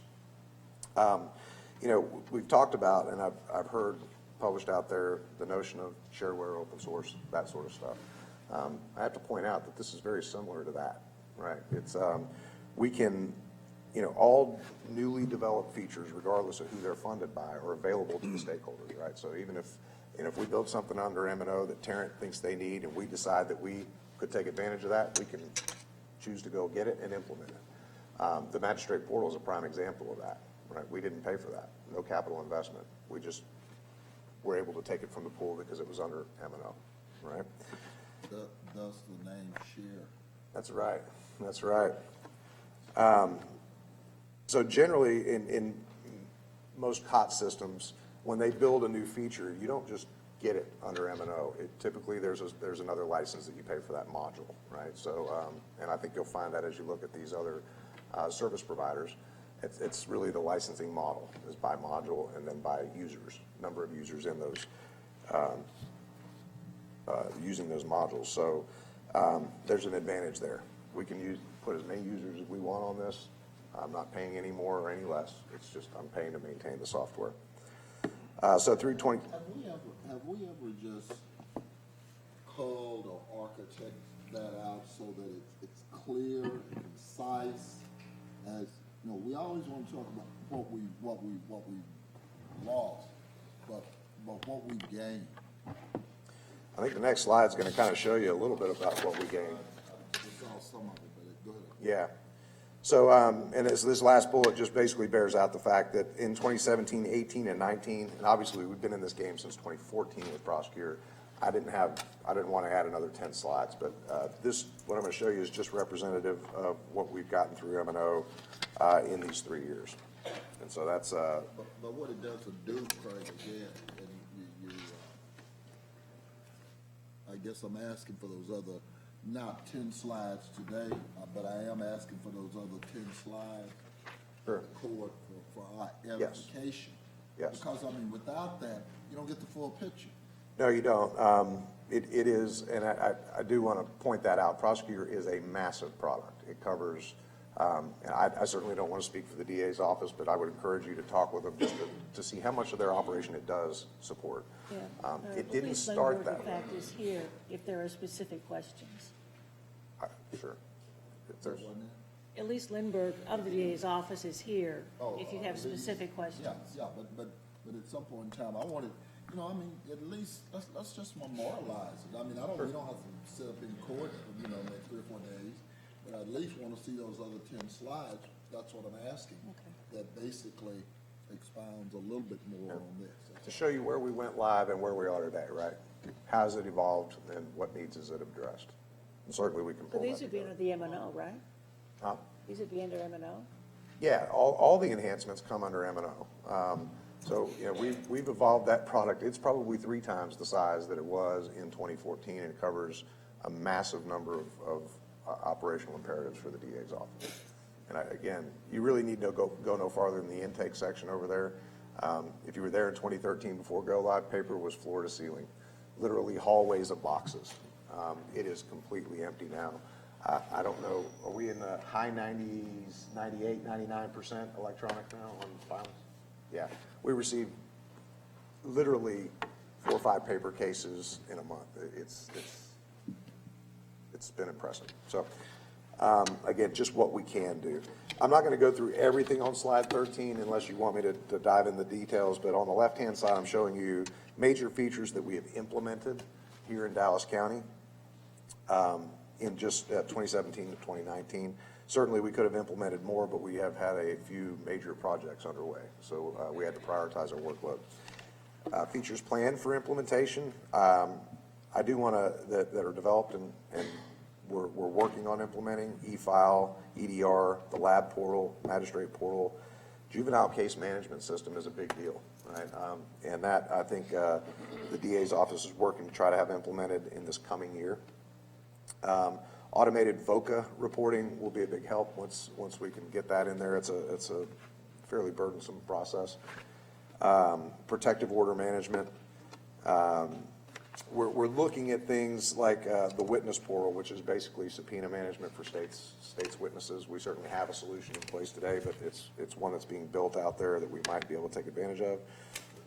And then these last few things are really, the LEA pieces were built as a part of the jail system. And I heard an interesting conversation yesterday, Dr. Garcia, around how do we address some of these communication issues with the law enforcement agencies. And I just want you to know that the LEA portal has been our vision from a technology perspective to be that gateway for e-government that could help us deal with jail transportation, inner city. That could help us deal with election of counsel when worked in concert with indigent defense. That could help us deal with magistration even down the road. There's some interesting things, opportunities there. And then of course you have the last two items under M&O, bond portal, which we discussed earlier, and Brady officer management we're looking at, and this is really just a matter of, I think it's an integrity, witness integrity type thing to make folks aware of any issues there might be with an officer that would be testifying in the trial. So, again, really, really large scope of features that we can deliver in a fairly short period of time. Slide 14, it just simply lays out what have we actually done here in Dallas County with TechShare. We have successful implementations of juvenile, prosecutor, the defense portal, LEA portal, the Axon DME API. And when we look at those were all build and implement. The criminal courts project certainly was an issue. The difference is it was buy and customize. And so, and we just put it out there. That one did not fly well. And so. Right now, it's paused. Right. Rather than fail, it's paused, right? Well, yeah, I guess officially that has been the position of the court. We are paused. So I apologize for that. I should have noted that there. Active projects, indigent defense, magistration, jail bond and warrants. Indigent defense is ready to go. Magistration, we're working through some late-breaking requests from the magistrate judges, but all in all, that is on track and working well. Jail bonds and warrants is technically in good shape. It's only showing at risk here because we're again paused. So what this page is showing, that if you would consider the TechShare products, that many of them, in fact, are being used as we speak right now, or parts of them, and then in anticipation of adding additional features right. as they're completed. Right. That's absolutely correct. Yes. All right, any questions about that? So we'll move on to slide 15. Slide 15 kind of talks about this next planning phase, and it's the timeline to getting us into the execution of implementation. This is what I briefed you all on 12/5, so it should be nothing new. We're saying that in order to get through the planning phase here, that's to build the team, get the project, the normal project charter, all that good stuff in place, the governance committees, do our system testing. Because you are so familiar with this, you do it passe. I'm sorry. But back to those products that we talked about a few minutes ago, whether it be juvenile, prosecuted, or what was the implementation time with regards to those products? Yeah, I didn't speak, I didn't work on prosecutor. I think there's certainly folks here, juvenile. There's folks here that can speak more adequately that, but prosecutor was 2 years. Okay. Yeah. I just want to grab the data because one of the things that some members of the court balked at when you said how long it's going to take us to implement, you said 18 months. And, people, heads start spinning. Well, I just want to know on those so-called successful projects, what was the implementation time? Yeah, it is not 12 to 18 months. I gotta be honest with you, makes me a little concerned.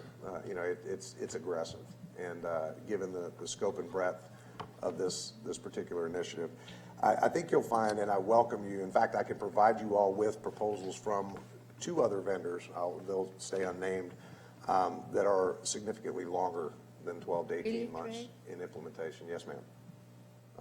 Yes, ma'am.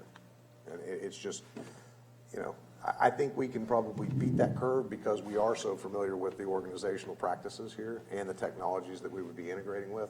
So that's the only reason I think we can really get out there ahead of them. Plus the fact that we wouldn't be going through a procurement process, which could be quite protracted. Okay, so I think we're talking about 6 months in planning. I believe that we could be in month 6, assuming the court approved the execution phase and the budget for that. We could be in execution in month 7 and wrapping up, worst case, around month 24. So we're talking about, you know, yeah. So that's where we are on that. Any questions? I think the cost, the next slide discussed cost, and this is again, we're not talking about any new funding for the planning phase of this. We would be contemplating using our existing staffing budget that was provided under the development project. All told, and this does include both, for planning, it includes contract staff as well as the tech share, 3 tech share full-time resources that we think would be needed in order to be able to adequately plan. The total cost of $991,000 over that timeline. So, and I've laid out each role, their rate, and the total number of hours that I think we would need to do this, to adequately plan. But part of what's significant on this page also is that for the planning phase that there is no additional funding is required. No, we're talking about using the remaining budget. Already from been development. approved, it's already there waiting for you to access it. That is correct. That is correct. Also could be repurposed in an RFP. It certainly could. You know, that certainly, you know, we will execute the will of this court in the direction that you give us. That also adds an additional lag time though, right? Right, well, that'll be. Yeah, we'll see that coming up here. So if there are no questions about option A at this point, we'll move into option B, which would be to move forward with a request for proposal. So first of all, the request for proposal does provide validation of options that are available to the county, right? We can get out there and look and see what's out there. I think we've done that a couple times before, but certainly not with this body as it stands today. So it does provide that advantage. There's a potential to offload the implementation risk to a third-party vendor. That really kind of assumes that we leverage bid and performance bonds to hold a third-party vendor accountable, right? Generally, you know, depending on which vendor is selected, there is a stability of the marketplace vendors, especially those that have been successful, and so they're generally fairly stable. We could realize the benefit of the vendors' established user groups and kind of learn how other areas do business, certainly keeping in mind that we're the top 10 largest counties, so we have a unique set of peers. We already discussed the bids and performance bonds. Generally, most of the products out there, assuming we're not going to go hire another company to build something, will be fairly mature and fairly stable if we do our job in selection. And there is a potential for lower maintenance and operations costs, and that's really just due to the larger customer base, right? You take your operating costs, you spread it out over more people, it's cheaper. On the risks, obviously, go ahead. Well, before you get to the risk, looking at the risk, it looks like the risk are assuming that by going the RFP, beg your pardon, the RFP, that Texas jail is off the table and not being considered. Is it not possible to do the RFP so we can compare apples to apples, so to speak? And looking at this, we may see in the RFP that Texas jail is our best option. But I think very well, the risk are saying, it's almost like you're saying, well, you chose something after the RFP that wasn't Texas jail. Well, what I'm saying is that, yeah, my assumption was based on the fact that if you tell me to go down an RFP route, we're going to abandon the development. if you're saying you want to run them in parallel, just consider we do have kind of double cost going on there, right? Because we're going to pay for the RFP when we could be paying to move forward with the implementation. If you were to select jail, tech share jail, we're going to pay that, the cost doesn't change to implement. So just understand that there's a cost of doing that in parallel. But if this project stays on the shelf for 6 to 8 months, what are the costs that would be incurred? There's really no additional cost. I mean, I can't think of anything other than lost time. If we stop tech share jail cold, we go through an RFP and it's cold for 8 months, now there will be costs in bringing folks back, but we're already in that space, right? Where we're having to. Yeah, and I think the only other cost that pops into my head is just a longer time before you can realize the operational efficiencies that the software would bring, which could certainly reduce your cost. And that would be something that the jail would have to obviously speak to as far as. But at the earliest, regarding either of these scenarios, an RFP implementation or implementation of jails, best case scenario for jails implementation is 12 months. Yeah, 12 to 18 months. 12 to 18 months. Yeah. RFP, best case scenario, 24 to 36. No. 36 to 42. 36 to 42. So the sheriff's office actually being able to use this, this software is greatly delayed. Oh, yeah. Choosing another vendor. Yeah, and we'll cover that on the last slide. We're going to blow through this pretty quick because I know we're running long here. But so just to get the risks out there, obviously, let's take number one away. I mean, if we're going to do things in parallel, it's not a given that we don't leverage the investment. But should we go off the shelf, that's certainly a risk, right? Something we need to be prepared to deal with and acknowledge. Two would be if you choose. A lot of these are if you choose something else. Yeah, I mean, my assumption is that if we're going to RFP, we're probably not going to choose tech share. We already know what tech share can do from a functional perspective. In my mind, there's three questions. One, is tech share going to work, right? The second, if tech share is going to work, is it the best product given what our M&O cost is going to be, our maintenance, cost is going to be, given what the direction others are going in? And I'm not saying it's not, yeah. Right? But no, I understand. For instance, if we're going to spend over a 7-year period more money on Texas jail and it may not work, as opposed to we can go over here with one of these other vendors and get something that will work for less money, then that's one thing, right? Back up just a minute. Turns out though that when we go to when we look at this,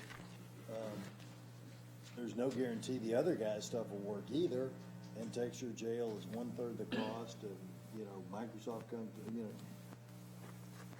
So let's back up a minute, because we do know that what has been created so far for Texas jail is working. Yeah, it does. Because you've got sheriff users that will tell you that. I guess what I'll say on that is that functionally it addresses the business needs. Technically, I'm very confident that it is sound. Although I'm not opposed to, and we would do a Microsoft performance assessment anyway. And we follow my timeline, I'd just do it later in the project is all. We would not go live without assessing the performance capabilities of the system, though. So again, I have no doubts about the technology, the functionality. I do understand that I'm dealing with a skeptical group here, and rightfully so. So I think our challenges are elsewhere, right, in the project. But I think those are going to exist either way you go. Right. So at this point, you would like some kind of confirmation of the will of the court. And if with Tech Share Jail, you need the 240 hours to kind of move that next step forward. Yeah, and I'll bring that forward on next Commissioner's Court. Let's get through option B though, right? Let's get through option B here so we can. Yep. We can't. So again, just to polish off this slide real quick, the products may not be tailored, customized out of the box to our specific needs. We don't have a great degree of control over a product roadmap. We're part of a users group that generally influences the outcome of annual deliverables in most cases. Taking you back from what you said, what they're getting ready to implement in Tarrant County, is that the same that we have? What's the difference between that and what we were previewed with when you did your demonstration? What's the difference? There's only a couple of modules that Dallas really, the sheriff's office doesn't believe they need right now. That's equipment management, and that is laundry, I think, are the two areas. Laundry and what? Equipment management. Equipment management and So, laundry. Those are the only two modules we have that Tarrant County doesn't have. that they have that we don't. I mean, we have it. They're going to implement them, and we didn't want to implement them. So they're implementing more than we are. Right. They're inclusive of everything that we're, again, that goes back to the point that watching them implement would be a tremendous risk mitigation strategy. Because if they fail, if we see their problems, we will be able to, we're not the first mover, we'll be the second mover in that instance. Is that correct? Yeah, there's. We certainly have the reluctance among private firms to customize products just because that drives their maintenance cost up. Generally speaking, customizations through private sector firms are a little more costly because, of course, they've got their margins on there. Longer timelines for delivery of modifications is generally the case. Normally, most vendors put out annual releases where we can put out releases every quarter if we choose to. Again, we're trying to manage that because we can only implement so much at a time, right? And manage so much organizational change. I think one of the other things that we can't overlook is that at the outset of this project, I will say the sheriff's departments, they weren't totally in favor of Tech Share Jail. I think you've seen a major swing in that. And I think so that if we go to another product, now what we're left with is trying to get their confidence again in this product.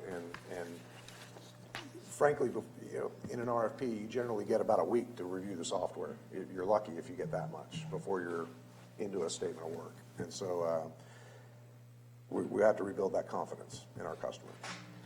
And longer timeline to production implementation, and that's, again, largely due to lack of familiarity with our internal operations and the fact that we're adding almost a year-long procurement process onto this.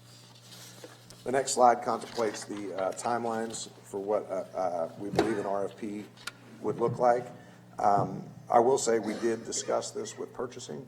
Now, I think Mr. Frosch's position is that everything to the left of developing, or I'm sorry, to the right of developing functional requirements he can speak to. Anything to the left, I'm speaking to, right? So how long it takes us to build scope is only the tech and business can answer. I think, and I'm just going to put it out there. He said we did not, we certainly provided an ample cushion in here to be sure we can meet these timelines. And right? to be, so it could be condensed a little bit. And to get some clarity on that, develop functional, non-functional requirements. Right. There was no RFP for jail. There was. Okay. Part of the problem with the original RFP was that it was very, very poorly done. And that resulted in a lack of clear requirements, which kind of caused some issues initially and heading down the wrong path.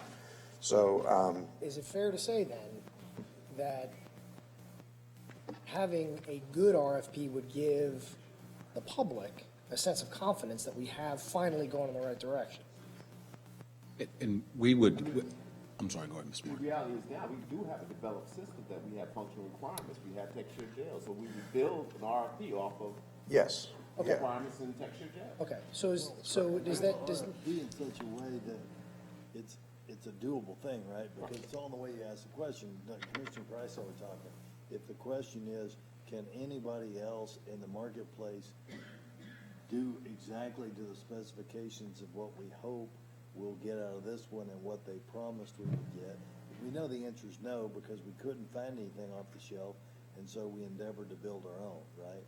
So we've got to ask the RFP in such a way of, can you manage these functions that we need managed, which may require us, like Harris County and others, to modify some of the ways we import stuff. And again, if it's the direction of the Commissioner's Court to pursue that particular option, what we would typically do is, as we are typically doing right now with the criminal courts RFP, is to be able to go through and actually take a look at the actual requirements. I guess update the user stories and stuff that from the requirements that we already have. And then we basically go out to the marketplace to then really to confirm, how long is it going to go through and actually take, not necessarily to assume based upon past RFPs, but how long it was specifically taken, what the cost would be. And in that way, we can go through and actually say, this is what what I typically look at as a 10-year cost. What are the 10-year costs for or something, if that's the option that the Commissioner's Court directed that we pursue. Right. So, and again, just to be clear, as Mr. Martin noted, we do have functional requirements out there. My challenge is that they're built, these are agile requirements. They're not structured in a way that can be presented in an RFP. So there's a good bit of time going to be going through thousands of tickets and compiling these into those user stories that can, that a vendor can understand what we're asking for. The one thing I would say is that even if we know a vendor can't address a specific business issue, we still want to ask that question. We want to know that up front. Is that going to be a gap or is it going to be a fit, right? Going into it. And so I would want to do this very thoroughly. I think it would benefit us in the long run.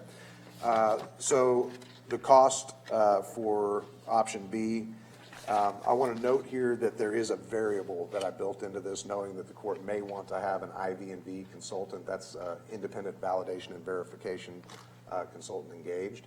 So if you look at this, it's a somewhat smaller subset of the planning team for the jail side. But that's really because we're not getting way down into the technical weeds.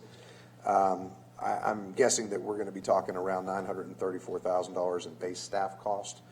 And then we're going to be talking about if you wanted to bring someone in like you have managing the court RFP. And this figure that's in here is based directly off of that number that was out there, the original number. So it's about $519,000, and that's at a 25% allocation over the duration of the effort of the year. So just to provide, basically 1 week a month to come in and validate that everything's tracking and being handled the way it should, if you so chose. So I'm guessing that would be around a $1.4 million price tag to get us all the way through the RFP and to a point where we could start executing implementation. The last slide just really rolls everything up. Implement option A, 18 to 24 months.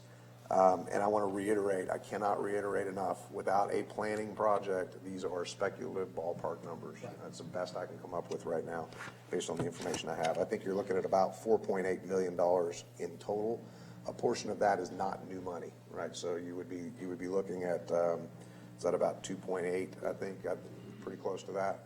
So $3 million. approximately half of the cost has already been approved and is allocated Yeah, and this is assuming that I'm going to trim off the money for the Microsoft assessment, that I'm going to trim off the money for the staff, and bringing that back down.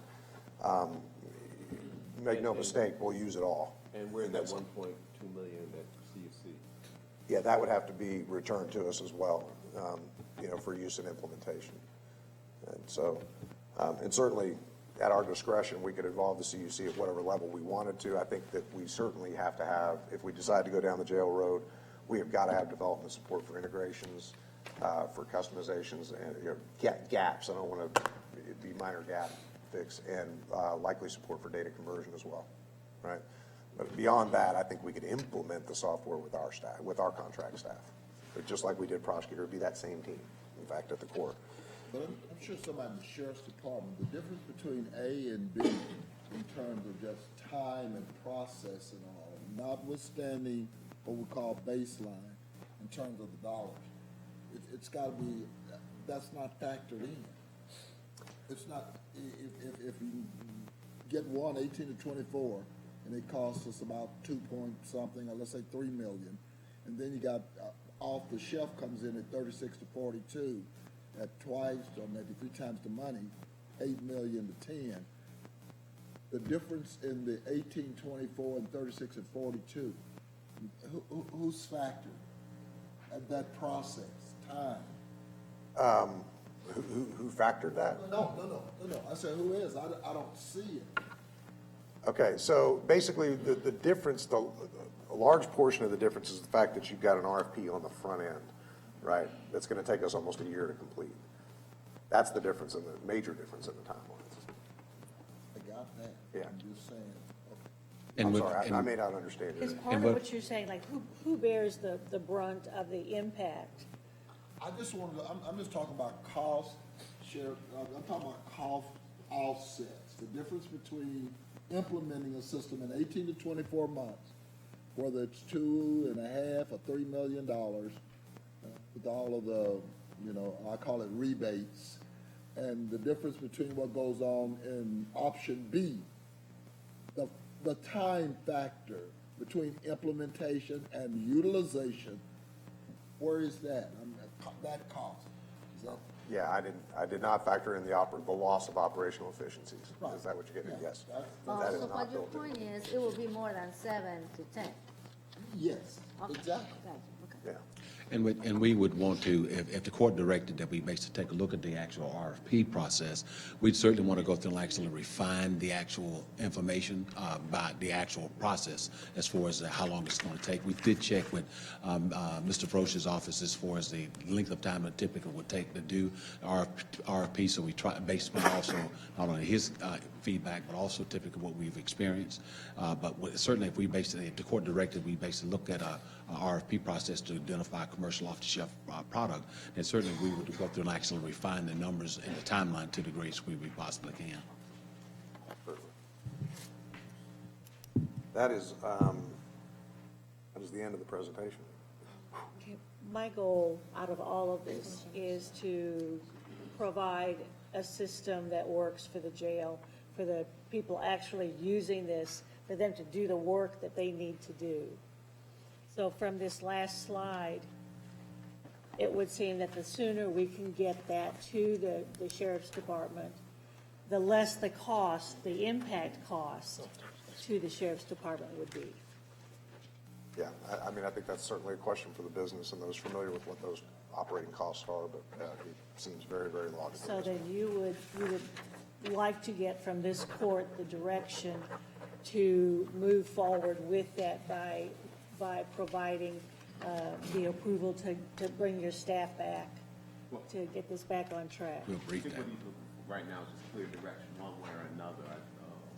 That's why he provided the options to you, so that you can give direction either one way or other, which way the court would like us to go, and we'll follow suit with whatever. My interest is to get tech in their Is the hands. Microsoft piece already a given in terms of analyzing? That's already. Well, as Mr. Morrison said, we were gonna do that at some point anyway, because it's necessary to have it done. So whether we do it now, whether we do it, if you decide to stay with jails, whether we do it now, whether we text your jails now or later on, that's up to you, but that was going to be done. And you could determine, I mean, I'm going to just put it out there, the team is very, very capable of doing performance evaluations of software. This is part of software development.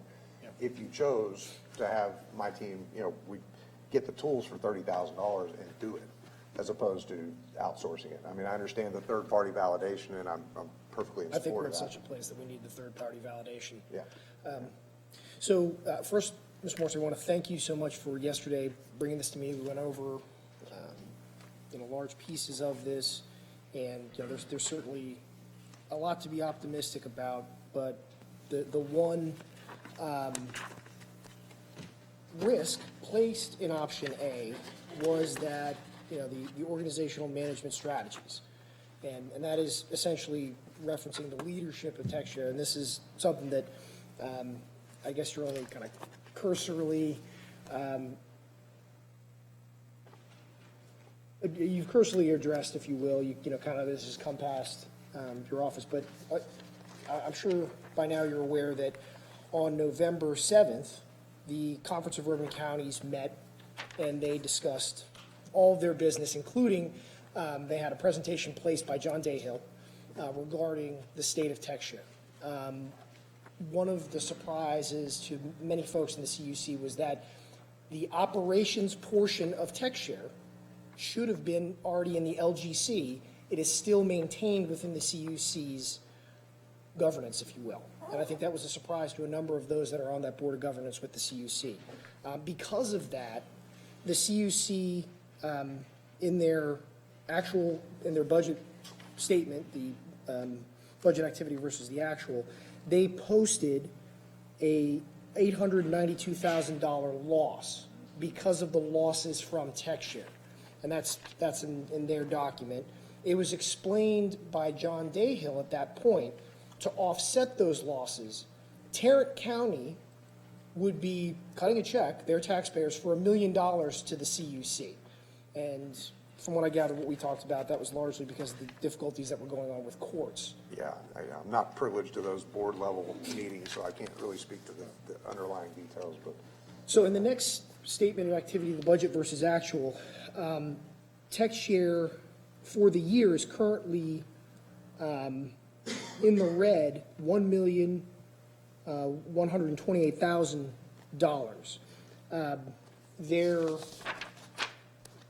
Their budgeted expenses for this budget period, the prior year, is $15 million. By any standard, and including taking a look at the statement of cash flows, the CUC has $7 million. So as it stands, the moment when TechShare moves its operations to the CUC, they are technically insolvent. They have greater debts on the books, and they will have whatever amount of cash the CUC allows them to have. But there's a real question of how that cash is going to be transferred over. You may be aware that Leslie Fuller, the CFO of CUC, resigned abruptly back in October. And there's still questions regarding that. No one's been able to get in contact with her, and she will not comment on on any of the matters regarding the CUC. So, I think that kind of explains exactly the institutional problem that we face. There is the potential that this body can decide to place the TechShare LGC into receivership because of the financial situation that they're in, and I would suggest that we do so considering the very poor management that we've seen from John Dayhill and then Glenn Whitley in particular, taking all of TechShare's resources and essentially pointing them at Tarrant County to the exclusion of Dallas County. I think that kind of, you don't have to agree or disagree, but would you say that that's kind of part of what's going on with those institutional risks? I think a lot of what you're discussing, and sort of, in all honesty, is way above my pay grade. I'm not in those meetings. I can tell you what's going on at each project level and what those budgets look like. Organizationally as a whole, I'm just not privileged to it.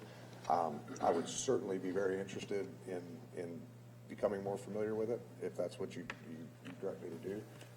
I certainly have ideas and notions on how we can reduce costs.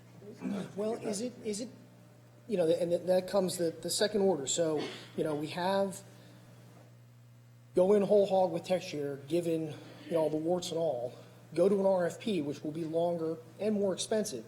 Is there the potential for a middle road to wait and see if Tarrant County can implement effectively with jail? If they do, then perhaps we stay hitched to TechShare.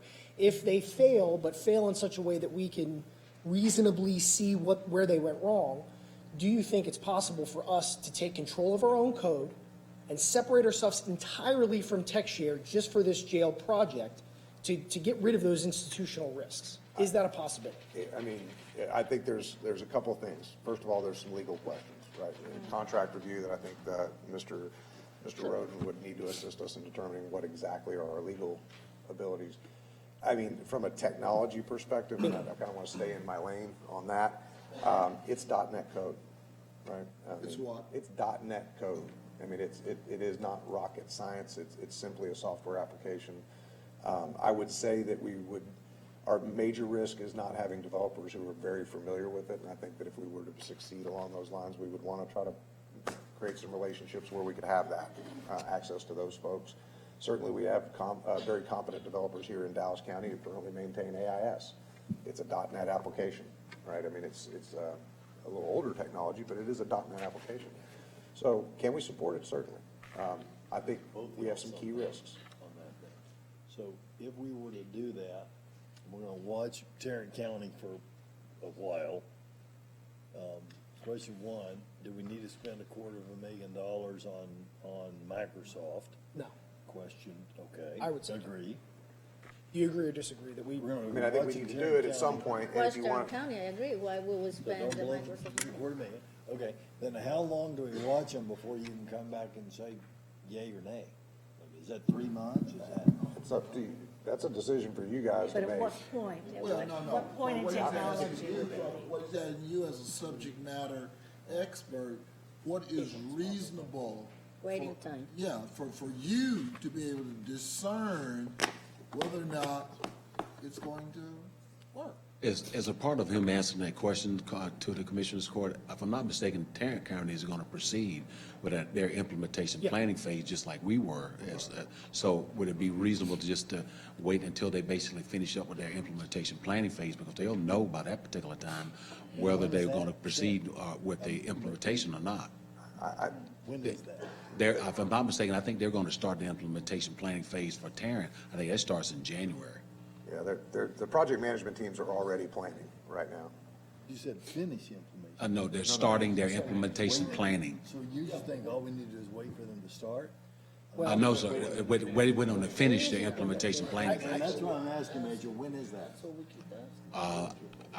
Well, could certainly- yeah, I mean, I would guess, depending on how they're gonna do this and how thorough they're gonna be, it's gonna be, a few months in planning. At Few minimum, months, 4 to 4 months, 6 5 Is that months? 3 months? Somewhere, Is that 3 to 6 months. I don't know what their approach is gonna be, so it's hard for me to just. We can find out. That kind of makes sense to me. Why blow $250,000 if I can just wait and watch somebody else? Why go spend all that time and money on RFP if I can just watch somebody else? Well, I will say this, though, so that you can have that full pause, but it'd be interesting to hear from purchasing.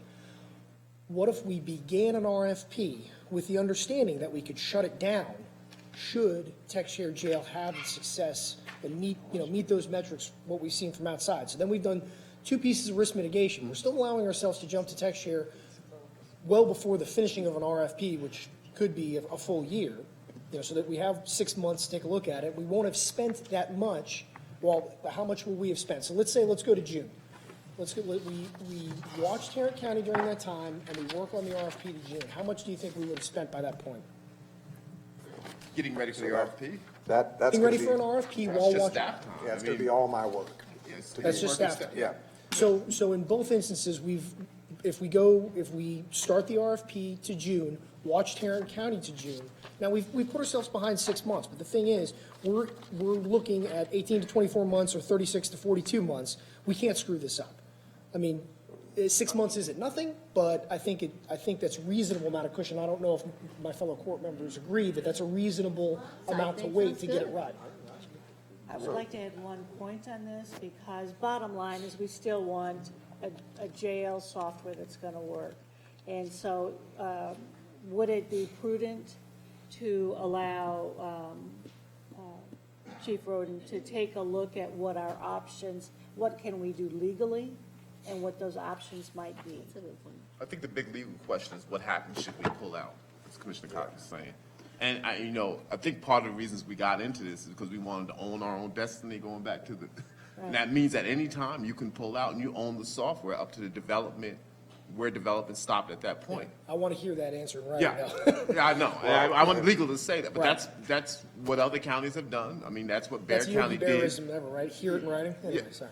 But And it's my understanding the day you pull out, you can download the code at that point. Right. Right. Okay, we need to double check But that. I don't know what we But can we wanna- do with the code at that And point. we can certainly give you a definitive legal answer on that, but I will say my recollection of all the agreements is that if you pull out from a specific project, that you have the ability to use that up to the point that you pulled out. Right. Yeah. My key question is, can I modify it? And I believe I can. It's yours. For our own purposes, It'd but be we just worthless can't, without that. I mean, you can't market it, there's is no what I way to understand. interpret it otherwise. well, we'll get it. Yeah, We'll and get an opinion. as I said, I'll get you a definitive answer on that, but I do believe you get the use of it up to that point, and then you can do what you want with it. Yeah. I have to say, though, just please understand, there is a significant risk there. A lot of what you're getting here is the talent that built the application. And so just please understand, that there is a very real risk. Well, and I'll say it over and over again, there is no costless option when it comes to this. I absolutely agree with you. I'm in a place of risk mitigation though, right? I mean, we've had a lot of problems institutionally with the CUC and tech share. We can't afford to not play this safe. If we continue to push forward, just barrel forward with something, and then, we could have the most pristine piece of software and, no support from CUC, and then all of a sudden, we're dealing with M&O entirely in and of ourselves. That could be a very bad spot when we could have just waited for a couple months and found exactly what's happening. I think there's a lot of information that's going to be borne out in the next 6 months, and I apologize to the sheriff for having to wait that period, but I think there's enough there that rushing forward would be imprudent. Right. So from Sounds like there's I need to know. majority at least for that option. so there's two issues. It sounds like. I just want to be careful. You are not on the agenda to take any action or any vote.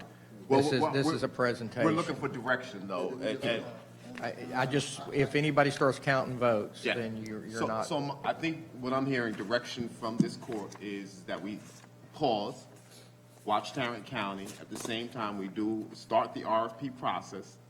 And at any time, like Commissioner Cox said, we can cut that RFP process off. I would recommend Mr. Morrissey will need some staff, minimal staff, to help develop this RFP because we got to get these user stories. We've got to get the structure correct for the RFP. What does that mean? We're going to hire some more contractors? We'll just bring back some of my staff that was here before.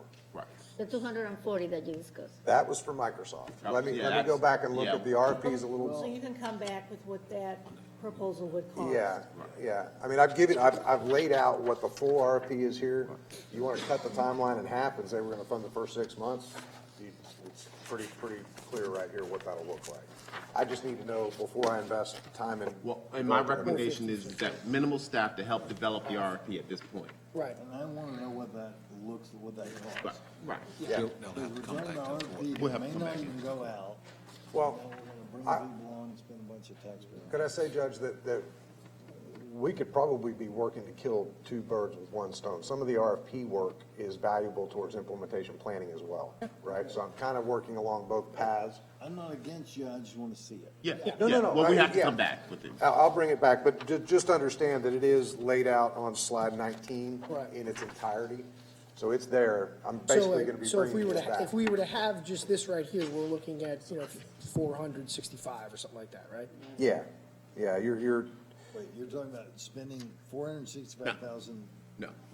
My recommendation, I need to get with Craig, because my recommendation right now is to help develop the RFP. That's it. Okay. So whatever staffing that needs in terms of developing the user stories and those kind of things, we're not talking $465,000. I need to sit down with Craig and talk about what it is to just develop the RFP. Okay.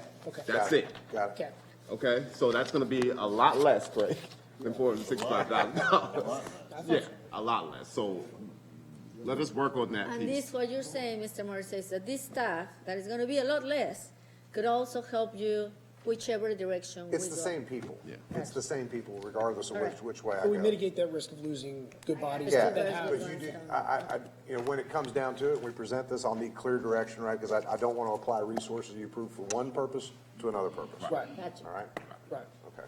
Okay. But in the hours of these contractors should be pretty short if all they're doing is working on the RFP, right? Right, and we'll sit down, Mr. Frost. I'll work Mr. it out. Morrissey, and Why not be? Tendency with people, I mean, these are human beings, they need work, right? And they're our team members. So there's a tendency to say, well, I can bring you back on, you can work on this, but we only need to bring them on for the time and hours that are needed to do this. Yeah, function. we'll lay that out. They're contractors, they can go work somewhere else. Right, that's right, exactly. Right. And we'll definitely, I'll work with Mr. Martin to come up with what that really looks like. All right, you're taking a, Yep. taking a all your time. Thank you. Thank you very much. Thanks, Craig. Thank you, Mr. Morris. That was the presentation. Okay, this takes us to your presentation on drugs in the water. Okay, yeah. So just briefly, because we have a lot more business to handle today. Measuring narcotic use in Dallas County. The next slide, please. There is a wonderful gentleman by the name of Joe Powell. He is a young man in recovery, and he always shows up to the BHLT groups, and he talks about Dallas County potentially being a county in recovery. You know, I think that's a tough thing to look at. Do you want to call yourself a place where you acknowledge that there is heavy alcohol and drug use? And the bottom line is we know that there is, right? It shows up in our jails, and it shows up in Parkland, it shows up in the lives of so many of our citizens. So to deny that there is not a substance abuse problem within our county and within the United States in total would be just to ignore it. So to be ashamed to call ourselves a county in recovery would be kind of our first hurdle, and we gotta get our minds around the fact that if we are going to really start addressing substance abuse and narcotics abuse, we have to be comfortable with the fact that we will acknowledge that we have individuals that need to make steps toward recovery. And it's critical that we do that before we can actually get a reality check, an idea of the realities of the issue, and then we can place direct attention on those things that help people get into recovery. When we talk about the war on drugs, I mean, this is something that's been going on for more than 50 years. The major tool, at least from a policy standpoint, has been arrests and then a light touch when it comes to substance abuse, help, and recovery. I think, you know, we're going to have to reevaluate the baseline numbers of what happens to someone after multiple arrests, and also, you know, the path of someone after they've found themselves in recovery. So next slide. No such luck? That's not working, that's his, don't ask me. Okay, so our current surveillance.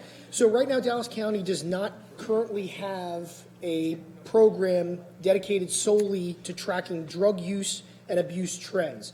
Now, because of this lack of comprehensive data, there's no absolute way to know how big the problem is. We can look at leading indicators, but it's highly improbable that we'll know the entire universe of those that are using, abusing, and struggling.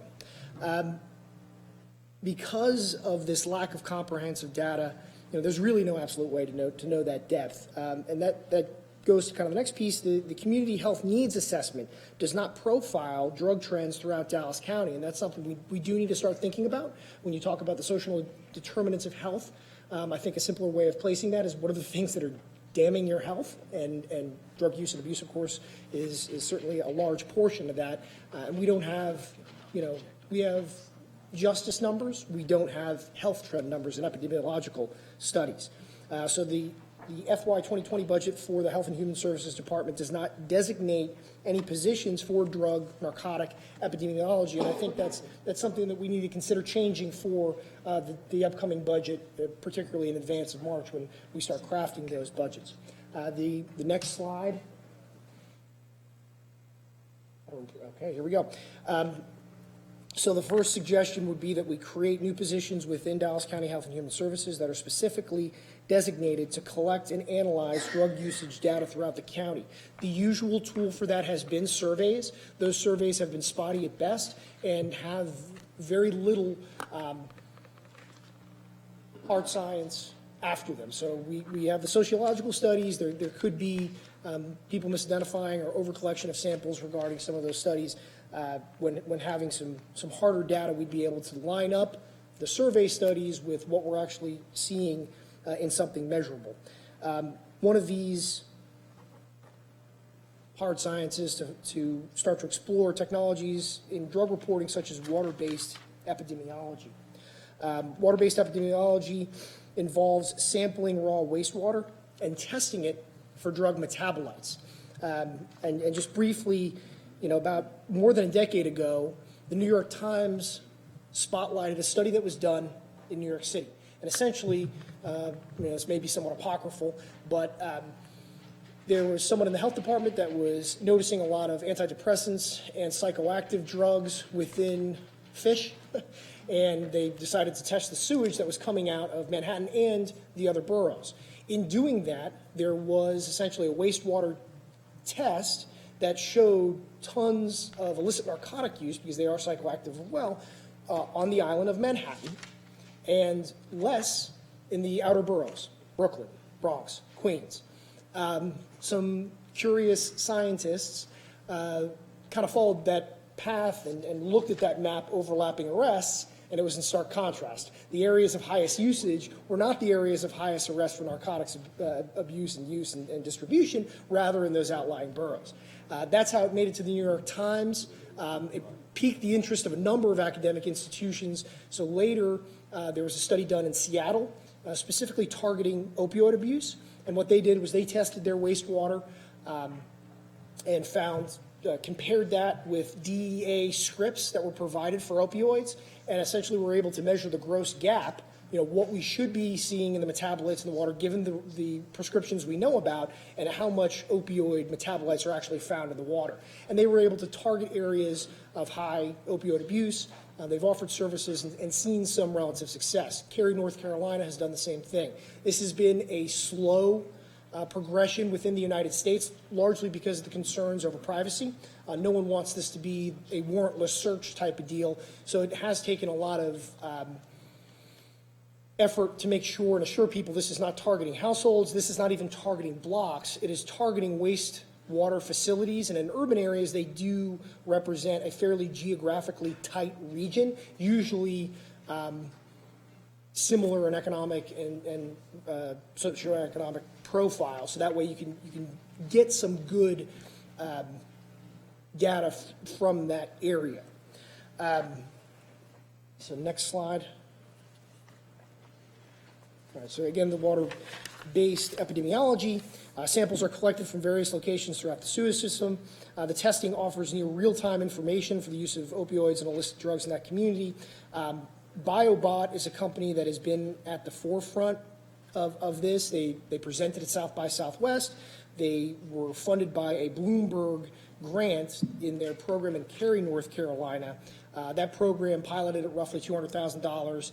They got their first line data, and then they continued on with a full-blown program specifically targeting opioid abuse and use.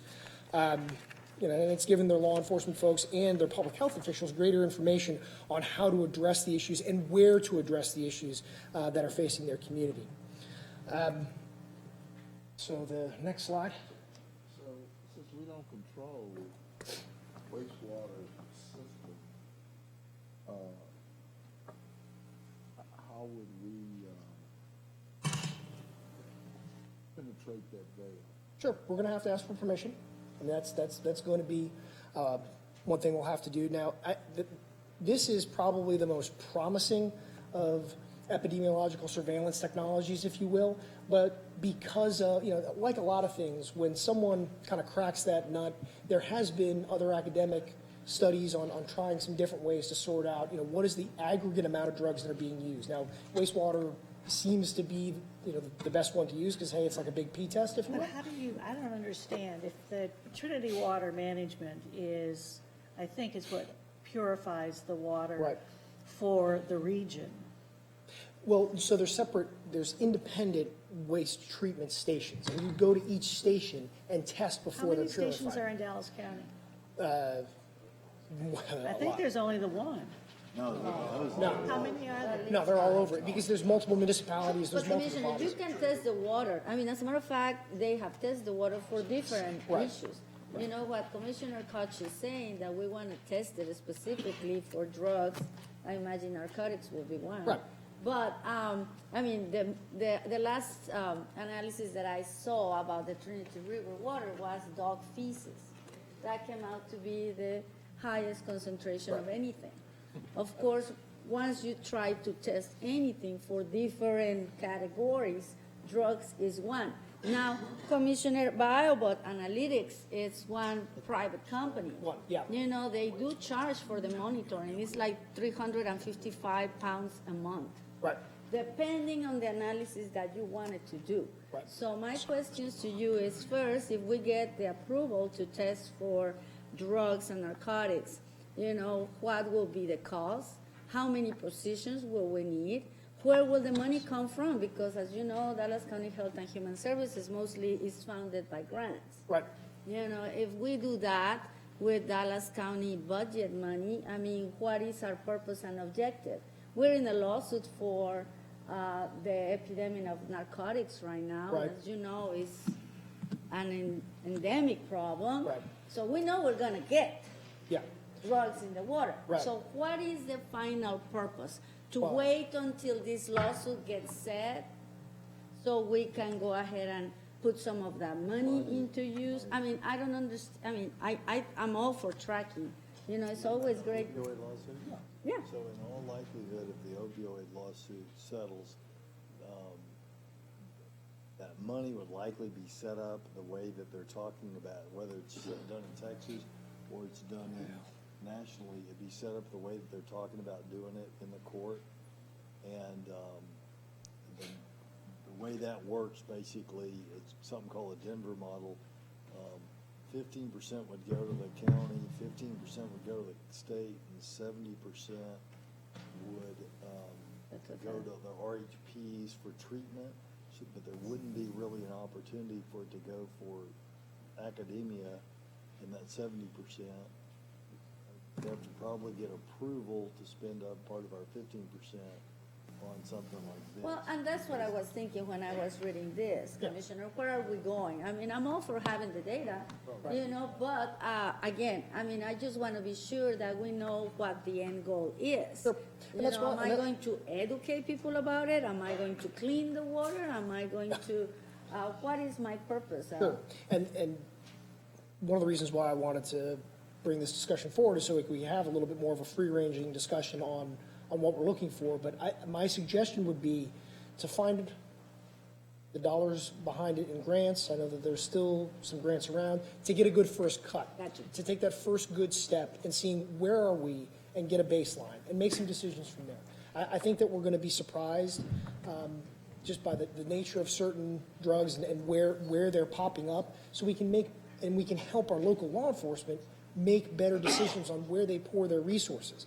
And same thing with our health and human services resources. I mean, we may be missing greater epidemics that we're not aware of. Now, I'm sure that the data that we collect would be helpful to the ends regarding the opioid lawsuit. You know, I appreciate what you're saying, and I agree too, that finding ways to track the utilization of narcotics would be helpful.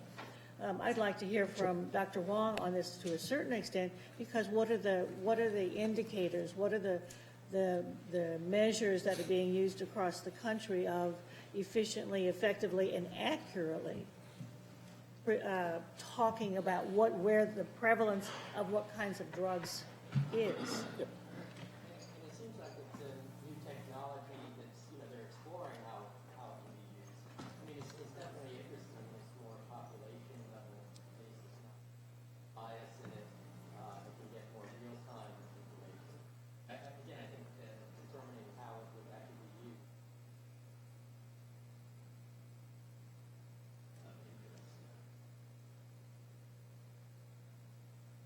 Have you seen studies of the wastewater runoff as being a methodology to accurately identify where there are higher or lower uses of narcotics?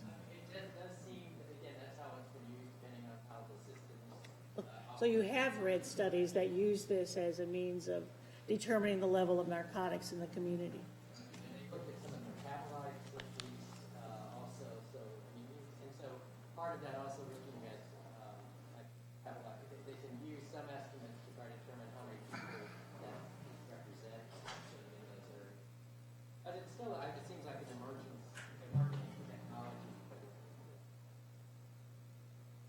technology. This is not necessarily outside of my level of comfort. Usually, I'd say for government, we're best served by being a second mover. The second mover advantage and watching some other places do something first, seeing success with it.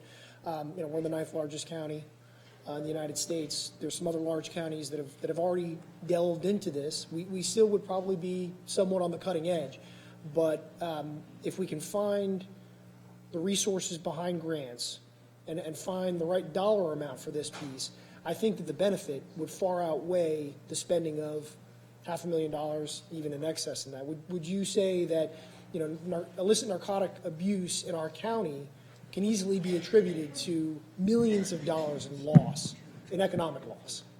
Yeah, I mean, I think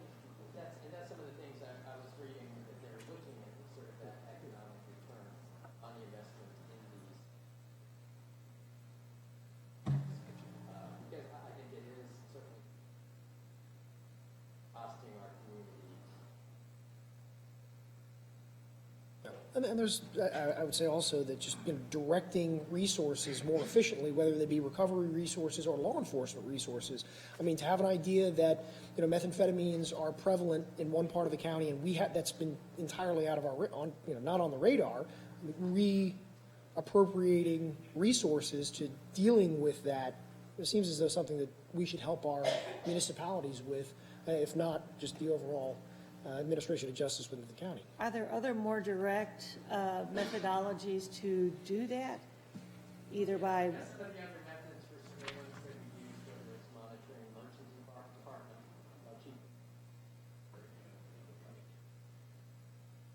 Right, that is put on the chief complaint. Medical examiner data, survey data, which is self-reported use of, so this is, there it's measuring, it's objective, but it's not getting individual sort of thing. I think the best analogy that I could draw to that would be, right now, it'd be like analyzing car miles by just looking at the car crashes and instances where the vehicle goes and breaks down, and then try to, go back by, every how many over 1,000 miles we have a car crash, or however many 1,000 miles we have a breakdown.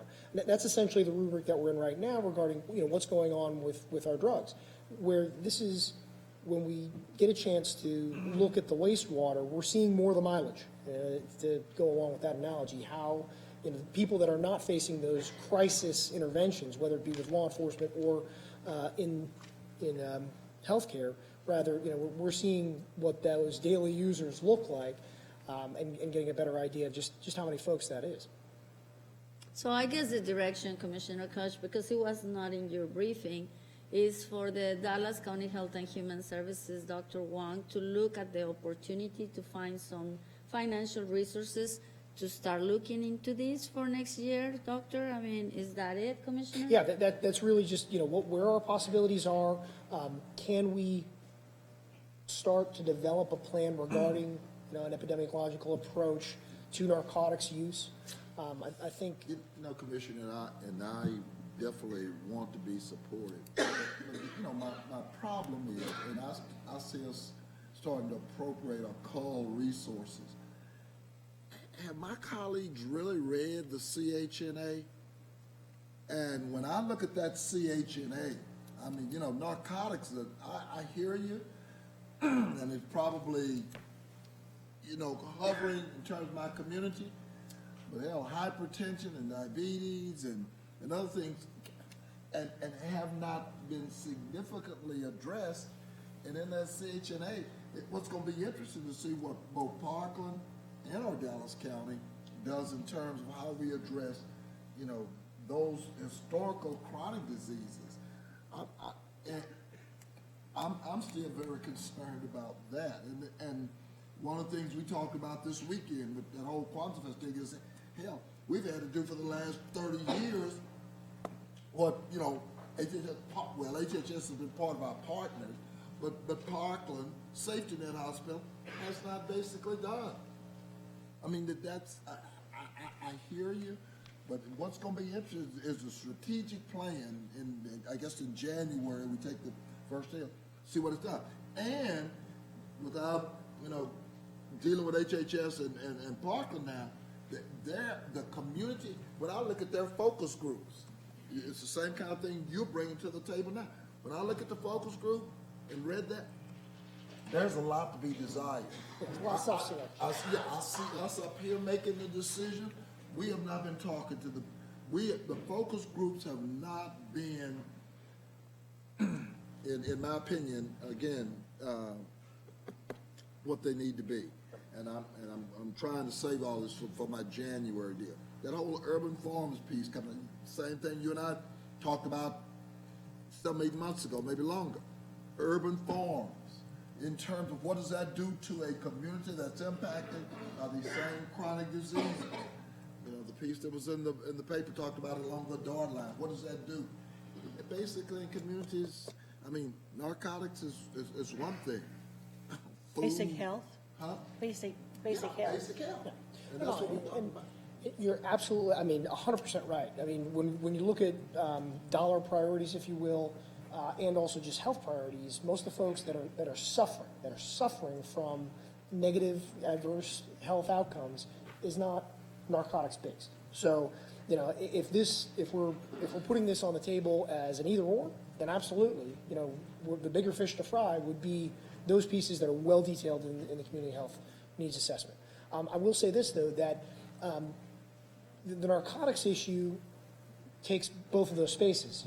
We're not dealing with justice issues, criminal justice issues, right? When it comes to, the poor diet and some of the pieces that are killing, literally killing, right? Those folks that are affected so deeply by it. The justice piece, though, if you look on the overall war on drugs, right? It's been arrest, arrest, arrest, and then we'll see if something new happens. Nothing new ever happens. The best thing that we can do for ourselves is be in the business of demand reduction. If people are in recovery and they're no longer demanding narcotics, we then take the temperature down on what's going on, with the dealers and the rest of the piece and the open air drug markets and the violence. We need to have a pincer approach. We've got to do both. Keep pushing on the law enforcement piece in a way that reflects the actual use, and that's, I think, one of the things that will come of one of these studies is that I think we're probably going to see a lot of arrests in places where there's not as much usage in comparison. And I fully admit that's going to be in the northern sector. You're going to see a lot of usage there and not as many arrests. And I think it's an important mirror to put back on us to say, hey, listen, this is what we're facing. Let's now make, a better policy choices regarding turning down the temperature, getting people in recovery, reducing the demand, and then we can focus our law enforcement resources. And they've been in this game for a long time. So I don't suggest they haven't been in this, but when we reduce demand, we give them a little bit more breathing room so they can help whack down the supply. Definitely hear what you're saying, but the bottom line is is this the best use of our dollars? And I think it goes back to Dr. Wong and the information that I have a sneaking suspicion he already has some idea of looking at deaths, looking at hospitalizations, looking at activities around the county of what are some of the mitigating factors that contribute to that. And whether it's obesity and diabetes that is taking the largest chunk of all of our communities, or are there other things that we ought to be looking at? Well, and I think that we all agree with that's what the CHNA says. Right. And for the first time we have it coded by zip codes. I think what we all agree by what we're talking is that in January we will bring those priorities forward by HHS, and then we will see if we find some resources to do, the narcotic tracking. I think that's fair to say, and if the opportunity is there, hey, why not take it? It's another item in your backpack, more or less. Yeah, but also keeping your eyes open to, as we've talked about, basic nutrition. But that's what we're saying, Commissioner, that we will look at the overall picture and then we will decide. But I think this is a good opportunity to check into something that we have never looked into and see how it fits in so many areas that we deal with in Dallas County. Yeah. Thank you, Dr. Wong. As far as health status, isn't this been included before? No, that's what is coming. As far as health status? No, we don't Is even. narcotic use been included in that total picture? Yeah, we don't, and you're talking about priorities or actually looking at the data. Public health, the single greatest of the substance use that's causing the greatest number of deaths is tobacco. Right. I've said tobacco is killing more than HIV, AIDS, crack, heroin, cocaine, alcohol, car accidents, fire, murder, and suicide combined. And it's entirely preventable. It's about 480,000 deaths each year in the United States every single year. It's like 3 fully loaded 747s crashing every single day. And if we have one 747 crash, we probably ground them, but that's what's up there. Also, So this will be part of what's going to happen in January with an assessment. First of all, a measurement and then an assessment of which factors are more prevalent throughout Dallas County and whether or not what we are doing as Health and Human Services and other departments to prioritize what we do based on what we find.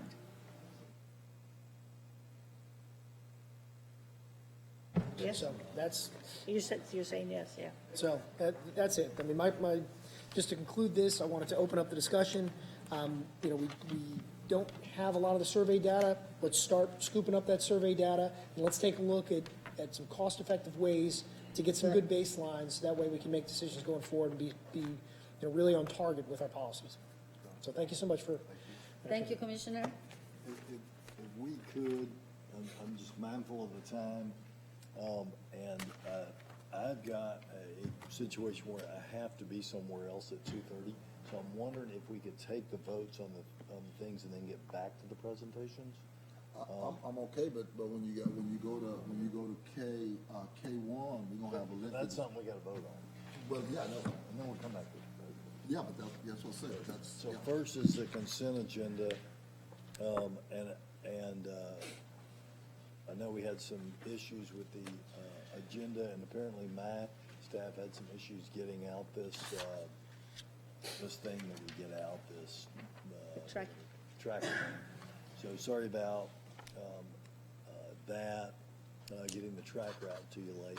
But by the way, while we're, is there a desire to pull personnel for a separate vote on today's? No, Judge, I mean, I didn't pull it. I mean, we have, you know, some diversity in today's personnel, not the numbers that we want, but definitely we have a mix of every single ethnicity, which has been my purpose all along.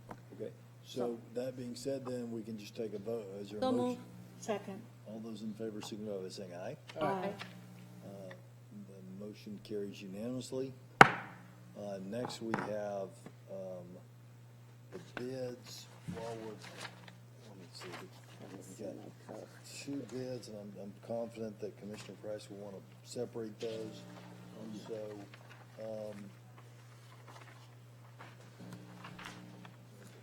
you want to just start with, well, so we don't forget it, is there a motion on bid number 2, the invitation for bid of a demolition and construction of a single-family home? So moved. Yes, second. Second. All those in favor signify by saying aye. Aye.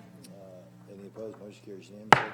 Okay, this takes us to bid 1, authorize a one-time purchase. Yeah, authorize a one-time purchase, invitation of bid for Sunrise Road and Beltline. But wait a minute, Judge, are we gonna go and pull the, oh, okay, we're in K1. Yeah, got it, sorry. So we're on K1. K1 is Commissioner Price, yeah. pulled once by Commissioner Price and pulled once by an order of the court. And it's back before us. And Commissioner Price, you may have some questions, and I have some questions too, so you want to go first? Let me, first of all, all court members should have gotten a copy of my December 11th letter. This one. Yes.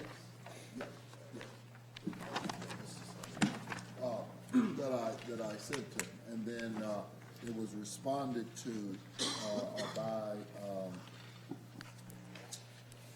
by purchase. When did you respond? I'm sorry. 4 p.m. yesterday. Yeah, let's see. But no. See, that's still part of my problem. I get responded to.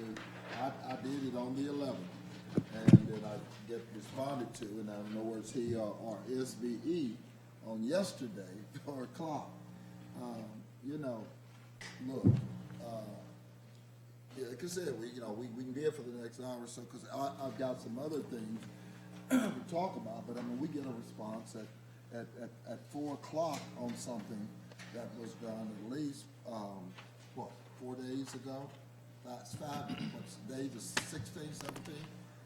You know, that turnaround, now, I don't know whether that's purchasing.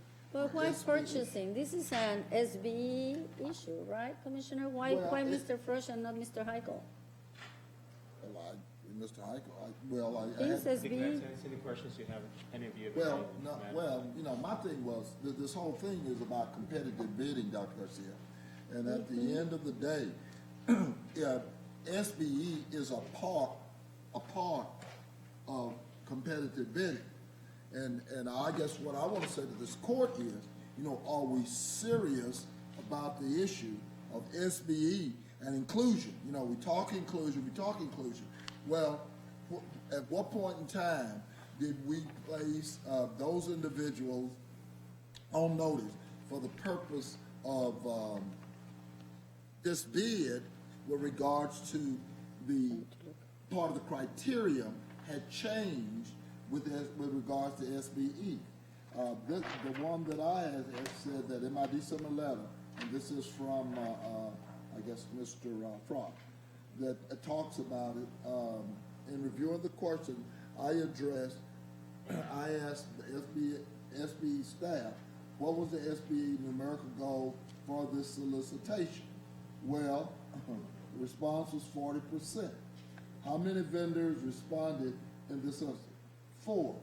And then it goes down and it talks about what everyone did.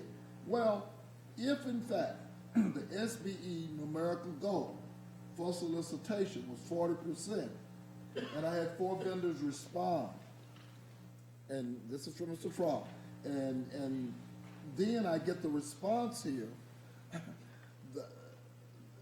the bidder that we're trying to award was at 6.3%. Now, I know we've tried to fashion and go back in and, let's say, encourage, if you want. Okay. Can anybody, so I tried to open this, and I can see on one side, Commissioner Price, I am in receipt. When I open it, nothing comes up with the attachments. I'm trying Is to look anybody for it. else able to open it? Yeah, I'm looking for it, and I haven't been able to. Can somebody resend it? Because You mean the Information that letter? Mr. Cross sent at 4 o'clock yesterday? yeah, so Okay. we can't There's a letter see what that John I is can- reading, Yeah. or I can't. Yeah. On my I read iPad. I read See, paper. here's what I've got. I've got this. Who first I had to can find see it? it's over here, but all I get are the attachments. Well, I found it. I mean, I've got a copy if you want to take a No, look no, at yeah, it. well, no, that's what we said. We got paper. They trying to go electronic. To say paper and trees. Yeah, I got it, but that tree gonna have to die so I can get this. Can somebody just try to Just don't say resend that in an the text, the environmental words? zone. And right now, Judge, The the 3 first- attachments. I Mr. Cross sent, have the attachments. as well as the questions asked by Commissioner Price and answered by staff. Okay, I have it. I She found just it. sent it to you. Yeah, those are the answers. Okay, finally, I got it. Just don't say that in an environmental summit. I got it. Okay. And while they're getting that, Okay, but what, okay, Commissioner, I'm seeing the answer. So the issue is, you know, the SB participation with any of the particular companies? well, they're real clear. We sent a solicitation out. Right. Okay?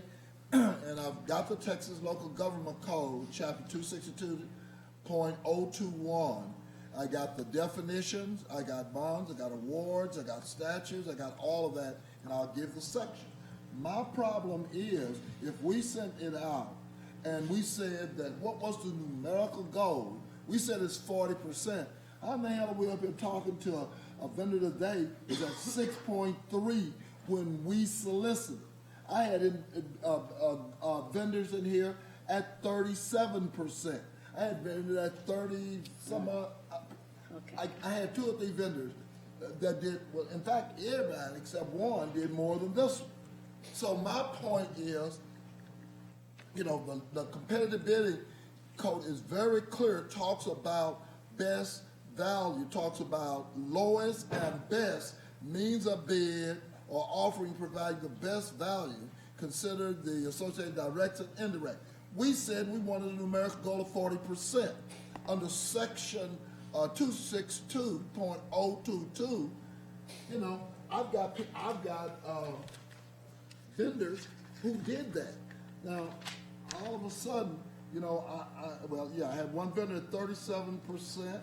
I had one vendor at 31%. But here we are trying to award to a vendor at 6.3%.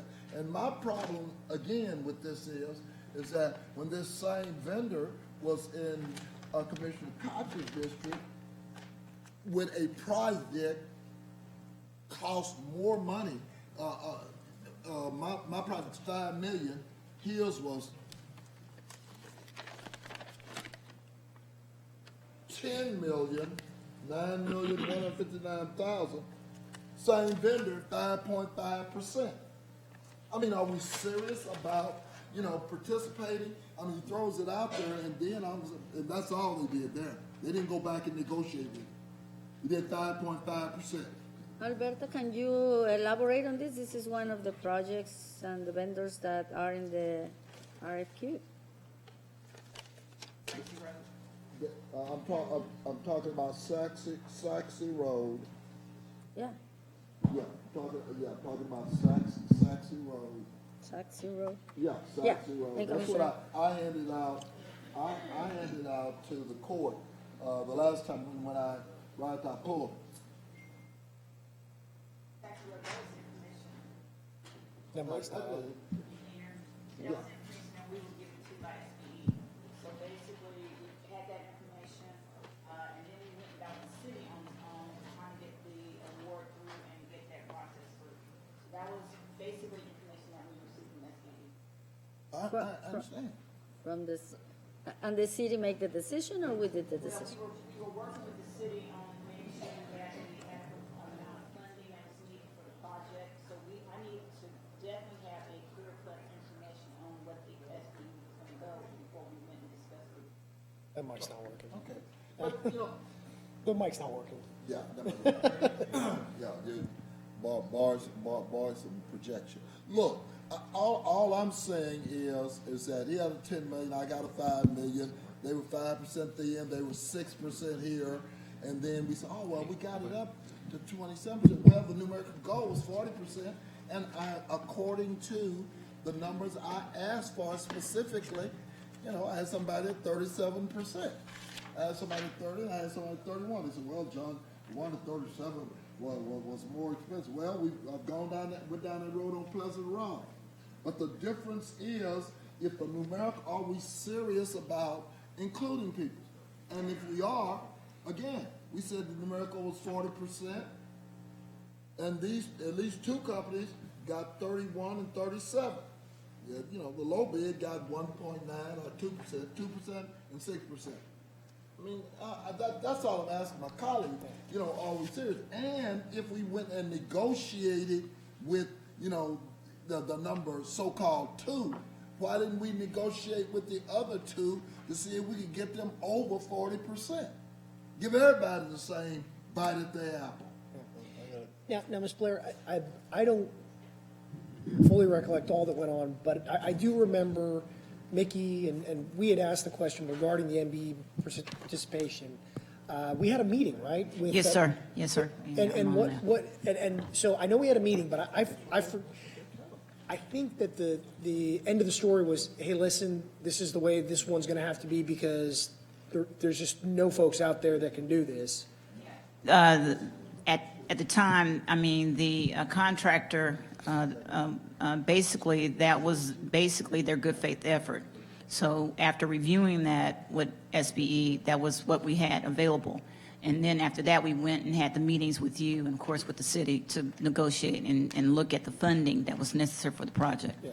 Well, so, and I think that's kind of an important part of it, and that's not me, trying to save my own behind, Commissioner Price, that the Saxe Road piece, we powwowed on that, and we didn't see there was any other way. So, I mean, at least with the Saxe Road piece, that 5.5% was their good faith effort, and we actually came back at a second bite of the apple. We were asking the question of SBE, and so they were pushed in that instance, and that's what we got. We got 5.5, and from what I understand, we had a meeting with Public Works, and they agreed that they're doing the best they can in this. There's no more nothing more we can squeeze out of it. Well, I keep hearing that. The thing, well, first of all, I don't know how many total vendors there were in the Saxe Road project. I think that's what the judge asked me now. What was the delta between? I mean, how many vendors did you have in the Saxe Road project? I don't have that off the top of my head right now. Okay, I can get that. So that makes a difference. Number one. Then number two, Public Works was the same people telling me that when they first looked at it, they said maybe 16% in this deal. That's what they told me. Well, I got people that came in at 37 and 31. On Sunrise. On Sunrise. On Sunrise. Well, I mean, so the problem is But but the same person who went in on Saxe came in at 6.3. And, you know, again. But that's a different time and place, right? I mean, these projects were planned out how long apart? I mean, you know, so the Saxe Road, when they were doing this was beginning of the year. When was Sunrise? When was that bid completed? We let it in the summer. In the summer, so a little bit after. End of the summer. I got it. But see, that, I can understand who's arguing cost now. We're arguing participation. Okay. That's where I am. I'm just saying, when does Dallas County hold up the plaque and say, hey, we're serious about SBE, and here people are coming to the table? What bothers you? This is the same person on Pleasant Run. Okay? Another person here that was on Pleasant Run, one of the bidders as well, came in at 31%. After Pleasant Run, they outreached to us. We went and sat down with the vendor. I'm sorry. The vendor outreached. We sat down with Public Works and with SB. Said, look, it's a new day in Dallas County. We look for some participation. They still came in afterward at 6.3. And then we go. But how do we know that's really not their best good faith effort? Well, because now you're getting ready, you want to award them now at 27%. Because we've gone back and all of a sudden negotiated. Well, hell, go negotiate it with the one at 37. He might give up 60. You know, let's go negotiate with the one at 31. They may give up 70. I don't know. Well, and where was SB? It was this after the director left, Mr. Koch? Because obviously, I mean, SBE is an issue, so that is Public Works and SBE. I mean, so where was this before our director left? How much input was into the process? Commissioners, as you know, the SB department simply sets the goal. And in this case, as Commissioner Price mentioned, Commissioner Koch, Mr. Frost mentioned, it was 40%. SB simply then encourages the GCs, the general contractors, by providing information, here a qualified subs for project. That information is then given to the purchase because SB cannot make a decision who the susceptible bidder is, or in this case, who is the responsible bidder who submits the lowest and best bid. That's not an SB issue, that's a purchasing issue. So SB gathers information, hands it over to purchase, and then they make that determination from there. Okay, I've got several questions. I think Mr. Frost. And I'm starting with the premise that, you know, we have two things that are very important here. One is we have to actually get people to comply with our policy of trying to get more inclusion. The other is that we have to follow our purchasing processes, and if someone wins, then we have to give deference to that. But in my understanding, this bidder started off at 6%, and they moved to 27%. Have they raised the price on us? No. Okay. Maybe a little clarification. Go ahead. No, go ahead. Okay. We'll give you a little clarification on how the difference between the projects that we're mentioning, Saxe Road, and the project we're talking about, Sunrise, today, because we had a policy change that came to the court on August 20th of 19. And with that policy change, we also made changes to the documentation required from the vending community during the process. So the first litmus test on responsible, do they get here on time? Do they have all the required documentation? That's the first check that we have. So in this case, this is the lowest cost that actually met the requirements of submitting it on time, had all the required documents, including the affidavit that's new, saying that you understand we have a policy for SBE, and that if we require additional information, we can get that within 5 days. So that's why the original lowest cost was reviewed by the department. It ultimately determines if they meet their needs and meet the specifications. They met their specifications and needs from a technical perspective. So now you have a a From the technical perspective only. We have the required documentations that come in, so those two come together. Now, before we move forward for Commissioners Court's review, SB, Hold on. yes, Is sir. the lowest bidder, the one with 1.9, did they meet the technical requirement? The lowest bidder did not submit all of the documentation, including the affidavit that's required to acknowledge that you have a SBE policy and says So that he's if you. non-compliant. Right, so they're non-compliant because they're the lowest bidder, not because of their 1.95, because they didn't submit the affidavit acknowledging that we have a policy, and then we go back to them. Okay, got it. Next. We've got a policy, you know, and there's two separate things here. There's what do we do with a contract if we've got a compliant bid here, what do we do with it? But that kind of underlies the problem with our policy, right? But for the fact that somebody didn't turn in a piece of paper, the person who won this bid would have been the person who submitted 1.95% participation. And the purpose of the affidavit, because it allows the SBE department, along with the client department and the procurement department, to reach out to get clarification on their good faith effort, because to be responsive and responsible, we want to make sure they've made the effort to try to encourage them. If they came in with 1% and they were the lowest cost to the organization, that's the first part. Now you have to be responsive and responsible. And now if they don't bring any subcontractors when we've given them identification of different areas that we know as a department and as a organization, we would expect that they would show documentation to show they've reached out to these vendors and got quotes and or met the goal as an aspirational goal first and foremost, then that would be determined whether or not they made the good faith effort to reach the aspirational goal that the organization has. So you're telling me that because he submitted a piece of paper, he still didn't submit but 6%? Correct. Okay. Originally. So all of a sudden, he saw Jesus, and y'all start talking to him. Right, which is exactly, we're encouraging them to meet the policies of the board, which is to bring subcontractors in areas that we feel, as an organization, that we have opportunities. Well, but maybe we need to change this policy.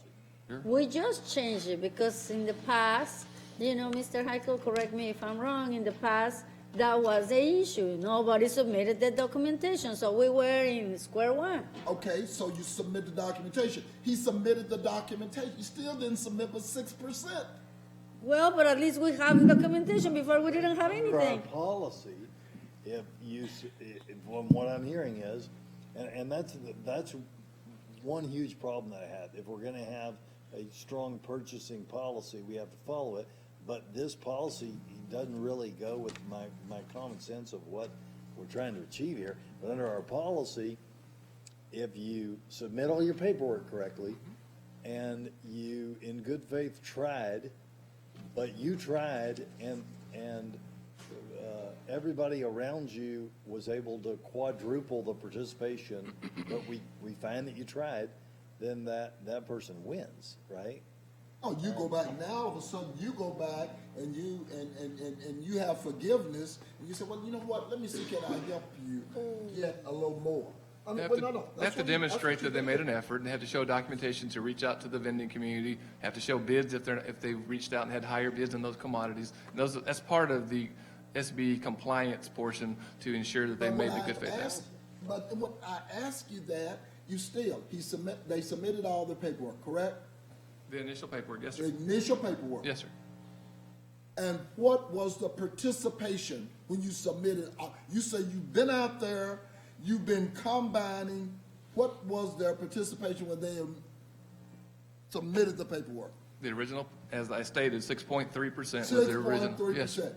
The other individuals behind them, did the people that are 37 and 31%, did they submit all their paperwork? They submitted their affidavit and they submitted their initial. And they found 37 and 31. Yes. But the one that found 6, you say, you'll do. You submitted your paperwork. I'm following. I'm just saying. I'm trying to follow the policy and the law that's established that says you have to go the lowest cost first. That's responsive and What you're saying is all responsible. 4 of these companies Lower cost followed the first. rules of submitting all of their paperwork on time. This is the statute. It does not say anything about lower cost. One of these 4 did. One did, and they got disqualified. So these 4 all did. So 3 did out of the 4. 3 out of the 4. we've gone over the policy difficulties. Mr. Frosch, what can we attribute some of these difficulties to what's been going on and the turmoil in the SBE department. Because if I'm correct on this, part of a well-functioning SBE is to act as a liaison to the community and make sure that companies like Tessio, that are super, super busy and don't get out of their lane often, will at least be alerted to the fact that there's qualified folks that are willing to team up with them. Is there a problem here with the fact that SBE's been super weak? Well, Commissioner, I'll tell you, in a sense, you're correct for this reason. Mr. Frost mentioned that this was a 40% aspirational goal. Right. We've said many, many times that because now you switched to small business enterprise program, the goal ought not to be aspiration, ought to be real. For this reason, as the DA's office will tell you, when we had MWBE, that had to be aspirational because we had no disparity study to undergo the basis to say to vendors, you must comply. But with SBE, because it's based upon economic discrimination, all you got to show is a rational reason for this program. 40% ought to be the hard goal. So the question you have to decide is this. When the vendor submits a response to a bid or an RFP and doesn't meet the required stated goal in the solicitation, the question becomes, what are you going to do about it? Do you want to say, hey, guess what? None of you met the goal, or do you want to speak to the one that's closest to the goal? Because the bidding statute says you must give it to the responsible bidder that submits the lowest and best bid. The word responsible and the word best are not objective words. They're words that you got to decide, okay, who is responsible and who is the lowest and best, not cost, lowest and best bid that meets all the requirements of the statute. Commissioners, oh, I'm sorry, Gordon. I just want to point out in your policy that when it comes to an IFB for the lowest and best bidder, our policy states that while the inability of a respondent to meet goals established under the SBE program may not alone exclude a respondent from award of a contract or procurement, the respondent's adequate good faith efforts to meet the goal or efforts to engage SBE subcontractors may be considered in determining whether the bid is the lowest and best bid. That's in your policy when it comes to IFBs.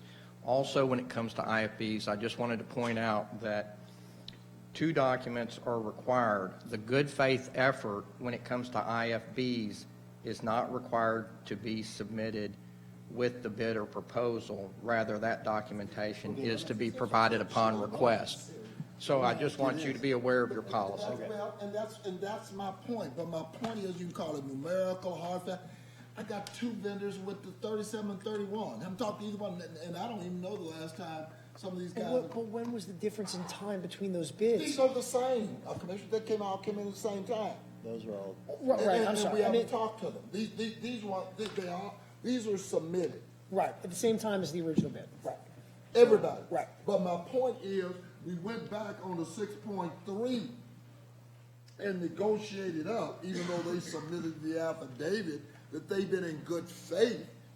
But all of a sudden, they negotiated up to 27. But hell, I still got somebody here at 37 and 31. Well, and then the question becomes, if we had a well-functioning SBE, would that bid have been better to begin with, right? Because they would have been already in contact, and they'd have a good idea of what was out there, who was out there, who was not busy. Let's take SBE. Well, no, we can't take SBE out of it. No. I'm just saying, if we're going to say everybody, 3 of the 4 submitted paperwork. And that tells you one thing, that we need a director ASAP. Yeah. An SBE Let's director go back to this. If 3 of the immediately, 4. and not an interim, a director. If 3 of the 4 submitted paperwork, the one we go back to of those 3 was the lowest. Why? Because that's their real good faith, 6.3. Because that's the rule we currently have, right? Well, no, because I don't know what you just read. Well, I think my biggest problem with this is that if we have a well-functioning SBE, we're going to have a much better idea of the problem that I was facing with Saxe Road, which was, we sat down with the SBE and we said, is this real, 5.5? This is the best that we can get out there. And what we got back from SBE at the time was, listen, a lot of these folks are busier than they could ever be. Right. And they're getting scooped up on a lot of these things. So when we have a fully functioning SBE, we'll understand, listen, the next bid that we get a month down the road, all of these are going to be low because everyone's slammed. Commissioner. But these guys are slammed. These guys, in fact, one of them is one we did with the two of them on a prior bid. And they're at 31. Of course, they're not even the highest. Then I got another one at 37. I'm fully willing to say that this is potentially evidence that they're not doing their good faith. The problem is, it's not enough evidence to say they absolutely are not doing their good faith. This is merely one instance. What is the whole picture? This is just one factor in how the decision is made, right, Mr. Frosch? Let me ask some whole picture This questions. is one factor in it? What makes the lowest and best bid? Well, price is a huge component, right? And I may ask questions here that we need to consider. The DA is advising me on what is legal, but Mr. Frost, you also, if the answer would be bad for purchasing processes, then maybe tell me that. But, part of the interest in what she's asking is, what are the factors, and a huge factor is price.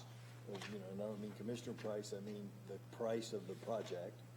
And so, is the delta between the person who said 37 and the person who said 6 on price, is that $100,000 on a $5 million job? Is that double the cost? Can we get into that here in an open session?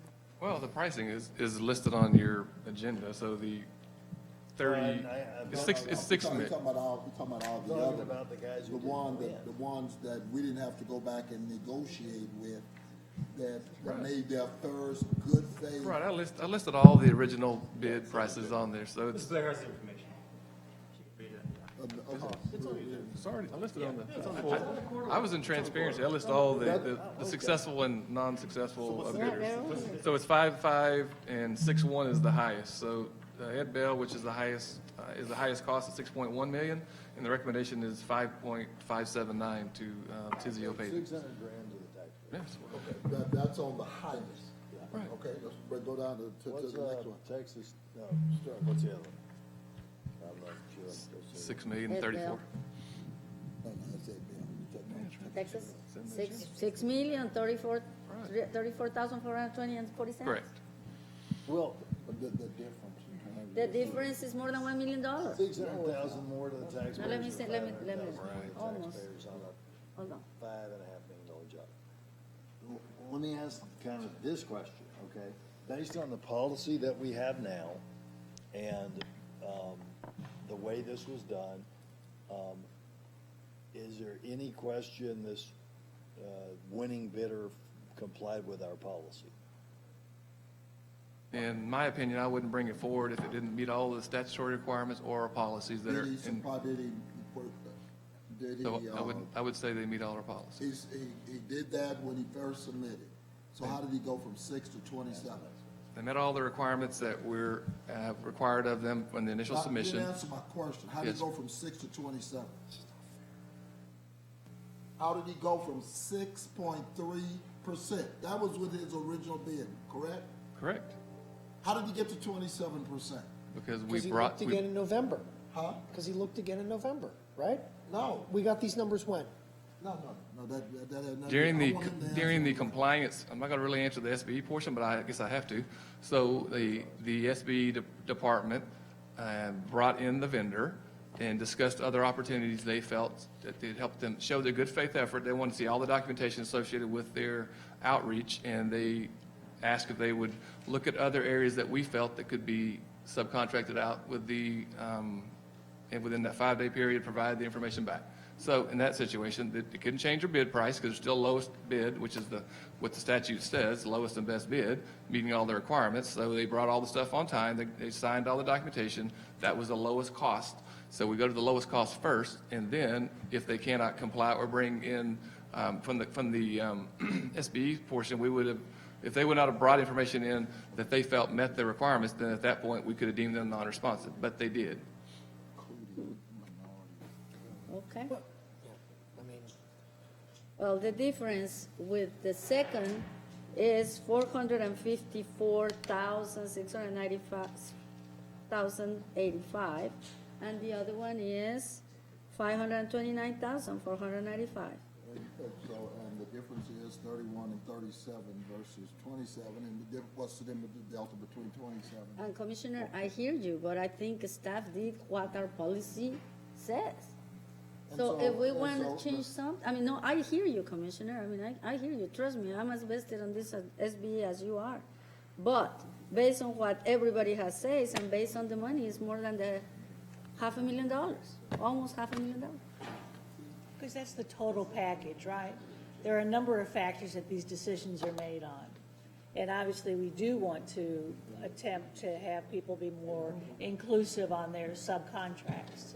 Correct. So it's a factor in how the bottom line decision is made. Correct. They have to meet all the technical specifications, obviously, and then from there, they have to have all the required documentation, and that's what we go by. They have to go with the lowest cost first that meets all the technical specifications, requires signatures, meet and agrees to the terms and conditions that are set forth in the Because bid. everything else appeared to be even on the three vendors. It's the lowest cost first by law. That's what we have to go to. Right. I just, Where's the enforcement? Who's the enforcer on this policy? There is none. There is none.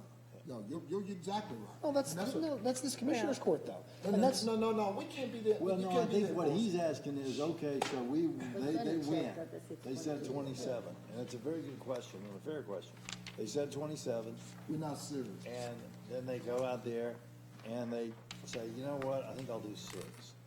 Where's the enforcement on that?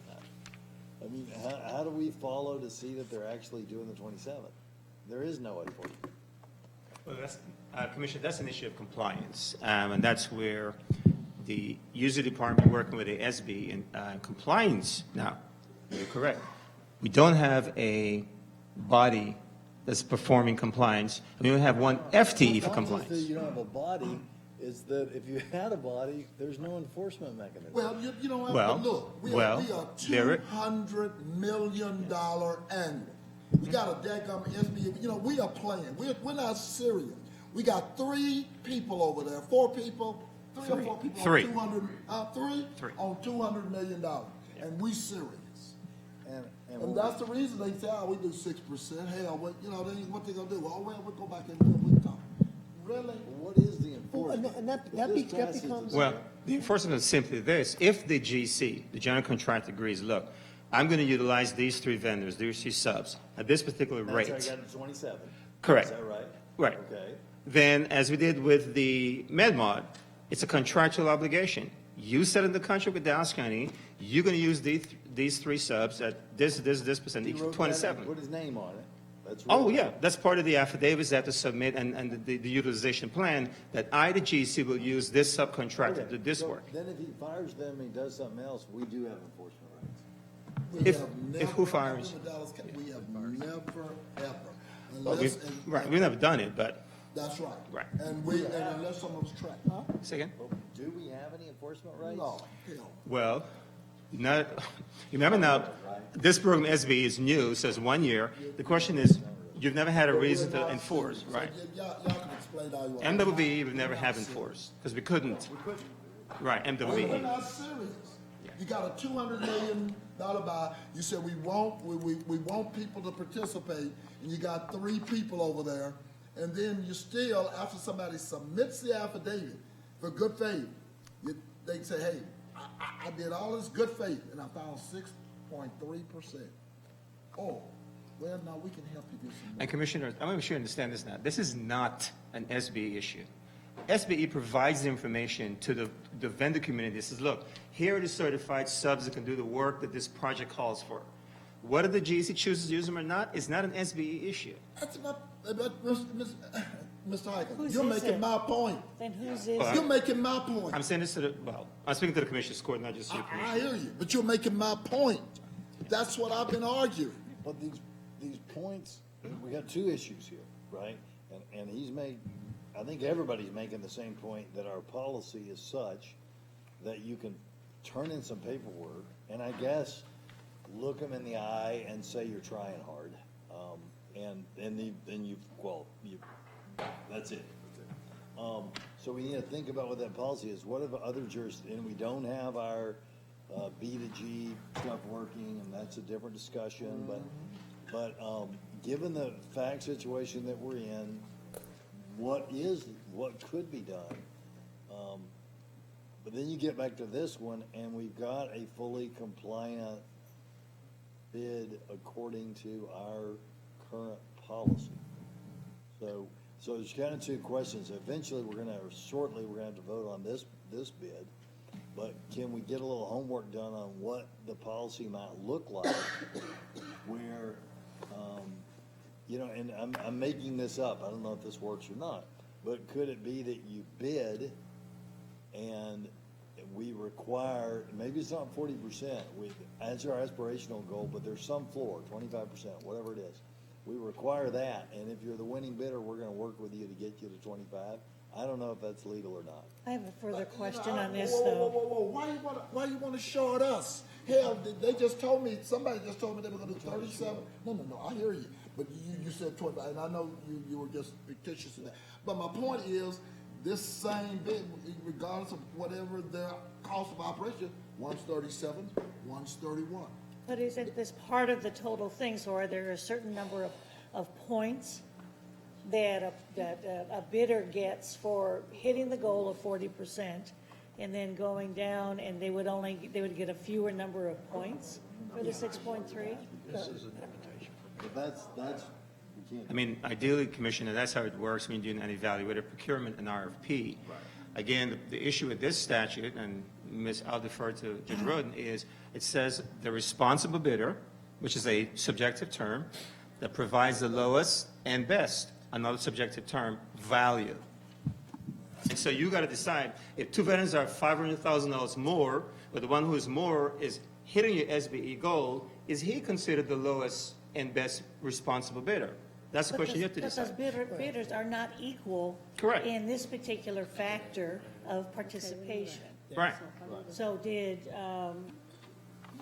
who got the lowest? Did Pavco?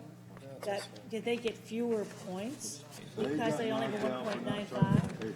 They got knocked out for not turning in paperwork. Okay, if they'd have turned in the paperwork, maybe we'd have negotiated them up to 37%. Okay, so Tiseo, they came in at 6.3. Did they get fewer points because of that? Well, no. As Mr. Frost said, what happened is, when you have, in this case, the three that are who responded, he looked at the cost, and which one provided the lowest cost. You then look to see that he or she or it met the SBE goal. Right. Because at the time Tiseo submitted, it was only 6.3, but did submit at the lowest cost.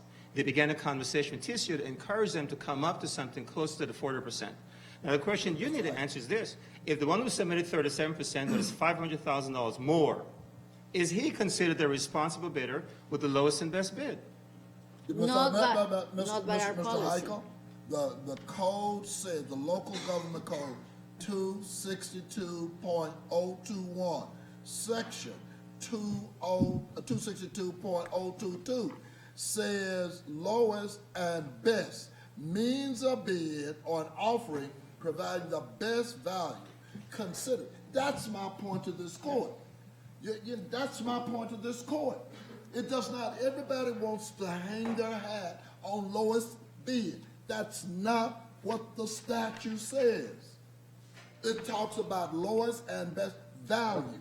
And if the value is to include people, in the process, then when they made their submission, those others with all of their paperwork, then I can show you a better value in terms of the community. If I'm just following, I'm reading right. But the situation that we're in on this one is we've got a policy. Judge Roden just read it. We can't disqualify people based on what numeric value they got to. Public Works and went through and said this is whoever, I guess, is Public Works or whoever scored this, said these were the compliant bidder, and now we're stuck with a situation where, I think we have to follow our purchasing policy at this point. I agree. No, I'm in the same place. I mean, we have a policy problem, we have an SBE problem, we need to fix those, we can do better. But at the end of the day, this policy was followed, and there's nothing here that says this, the policy was followed. I mean, Yep, and staff did what the policy said. But it does bring about A good point. a ton of questions, right? Absolutely. For instance, back to what Commissioner Daniel said, if this were, say, an RF, P or something, then we could have put points on this, right? And the policy can't be what it is. I mean, going forward, it needs to be something different than what it is now. Well, I think it's a value decision about, I think it's a policy decision for Well, this you could court. take out, I mean, because he's been following in practice, we're looking at lowest cost first, then he's bringing in the other factors, and that's the Well, sure. practice we follow. And fair enough, right? I mean, look, we're not ever gonna award something in all likelihood to somebody who charges twice as much money, right? Because their participation numbers are better. So there is that, but right now it's just really loose and Oh, no, it's very conservative what the county has been done historically. But we can always, this is the body that can change the what are other policy. people doing? And if we want to That's go one of the to things best value, it's going to cost us more. But definitely we can do that if that's what we all five decide. And let me say something while we're in open court about SBE, okay? And no disrespect to anybody on this, but it's obvious that we're in this new program that we haven't been in before. We moved from M to BE. We've had some struggles, we've had some challenges. We don't really have a mentor. If we bring in somebody who hasn't been a 1 or a 2 at a similarly sized. oh, we need an expert. We need an expert. You need somebody who's been a 1 or a 2, at least of a county or city of 250,000 people, right? Because we can't mentor people on something that we ourselves are trying really hard on, but don't have that subject matter expertise I mean, ourselves. I don't think this body can craft a policy and implement it without an expert sitting On in that front way, of I us. agree 100% with you, Commissioner. But we have a very good advisory council. I mean, the guys that we have, the Yes. people that we have in advisory council is people that know, Yeah. these policies by heart. We need to lean on. Yeah, so probably we should start there, like Commissioner Koch is saying, find an expert like you're saying, Judge, and move from there, because I mean, I hate to have these discussions when our staff is put on the line, when they follow what they're supposed to follow. Well, for me, my I position, get you, Commissioner. my position is gonna be, I'm not gonna do any more major capital improvement. We get a policy. I'm gonna bank my money. I'm gonna stack. With the kids, I'm gonna stack it. Every other project got, don't bring it forward. Not gonna do it now. Because we're not serious. $120 billion in this region between TxDOT, DF, the airport, all of these dadgum contracts, and African man get less than 1% of all of this stuff? Are you serious? But when you talk about being serious, I also think you gotta look at the pay for the position. Because we wanna get No, somebody I in agree. here who is Hey, experienced. come who back, has get knowledge, expertise. Lisa. We need Yes. somebody Okay. with the, Yeah, we need to pay them. let's pay them. And then we need to make sure that they have the tools that they need to get the job done. So we need to stack all of that. Well, So you what know, are we but currently, you got what are we currently 3 offering? people. What we're currently paying, $109,000. That's what we're offering. The director. right now. and that's up from the, You have Lisa tell us what we need to pay them, and let's pay them that. You got, but okay, so you paid one. My point is you got 3 people for $200 million spend. And what is an But when you admin look at assistant? what happened when you got in field one, right? You get the right, and for that matter, any Don't of go there. when you get the right person at the top, then they can build a team, right? We have to have somebody who, And we need a new team, 100%. Don't go there. I move to call the question. but you agree paying them. Oh, yeah, I've been So I building the think clearly, department. I I just think want to send clearly a you got message that 3 we're to pay. serious. Okay. It just has to be I the just right. want to send a message that we're serious. Okay. All right, so, I guess the question before us is what to do with this contract. Is there a motion on the bid? So moved. Second, is there a second? I hate to go against Commissioner Price, but I'm gonna have to second because, I mean, like I say, I mean, our staff did everything by the book. We don't like it, but they did, so, second. Oh, okay, all those in favor, signify by saying aye. Aye. Aye. Any opposed? Abstain. Hell no. Okay. So that is 3, 4, 1 abstention, and 1 hell no. No more. No more. I don't care if I got 200 million. No more. Is there a button up there for that? Is there a button for hell no up there? That would be too hell I remember who used to sign that. no. That's right. Somebody program one of those easy buttons to be the hell no button. Okay, So so please this, don't change the program, whatever you do, Judge. Do let's see not if we change. can't get through as much as. Right, right, as we not can. change anything. Next, we're on to Better than this. our agenda items. 1, 2,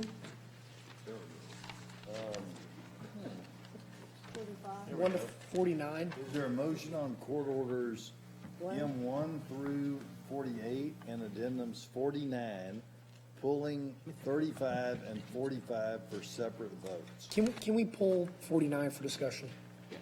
Commissioner, can I ask you this? Can we discuss it also in for executive session? Can we hold it And then? Yes, Yeah, and come that's back fine. out and vote. That's fine, that's fine. Which one, 35? 49. the 49, addendum. no, we gotta. 'Cause you guys just got the contract today, and there's some issues. Yeah. I agree with Definitely, that, yeah. and I think we may be looking at another one of these specially called sessions, like on Friday or, I don't know, sometime after people are in town, because it's not, you can't give commissioners a 150-page document. Yeah, I mean, we just got this contract today, and I have 4 issues. Expenditure,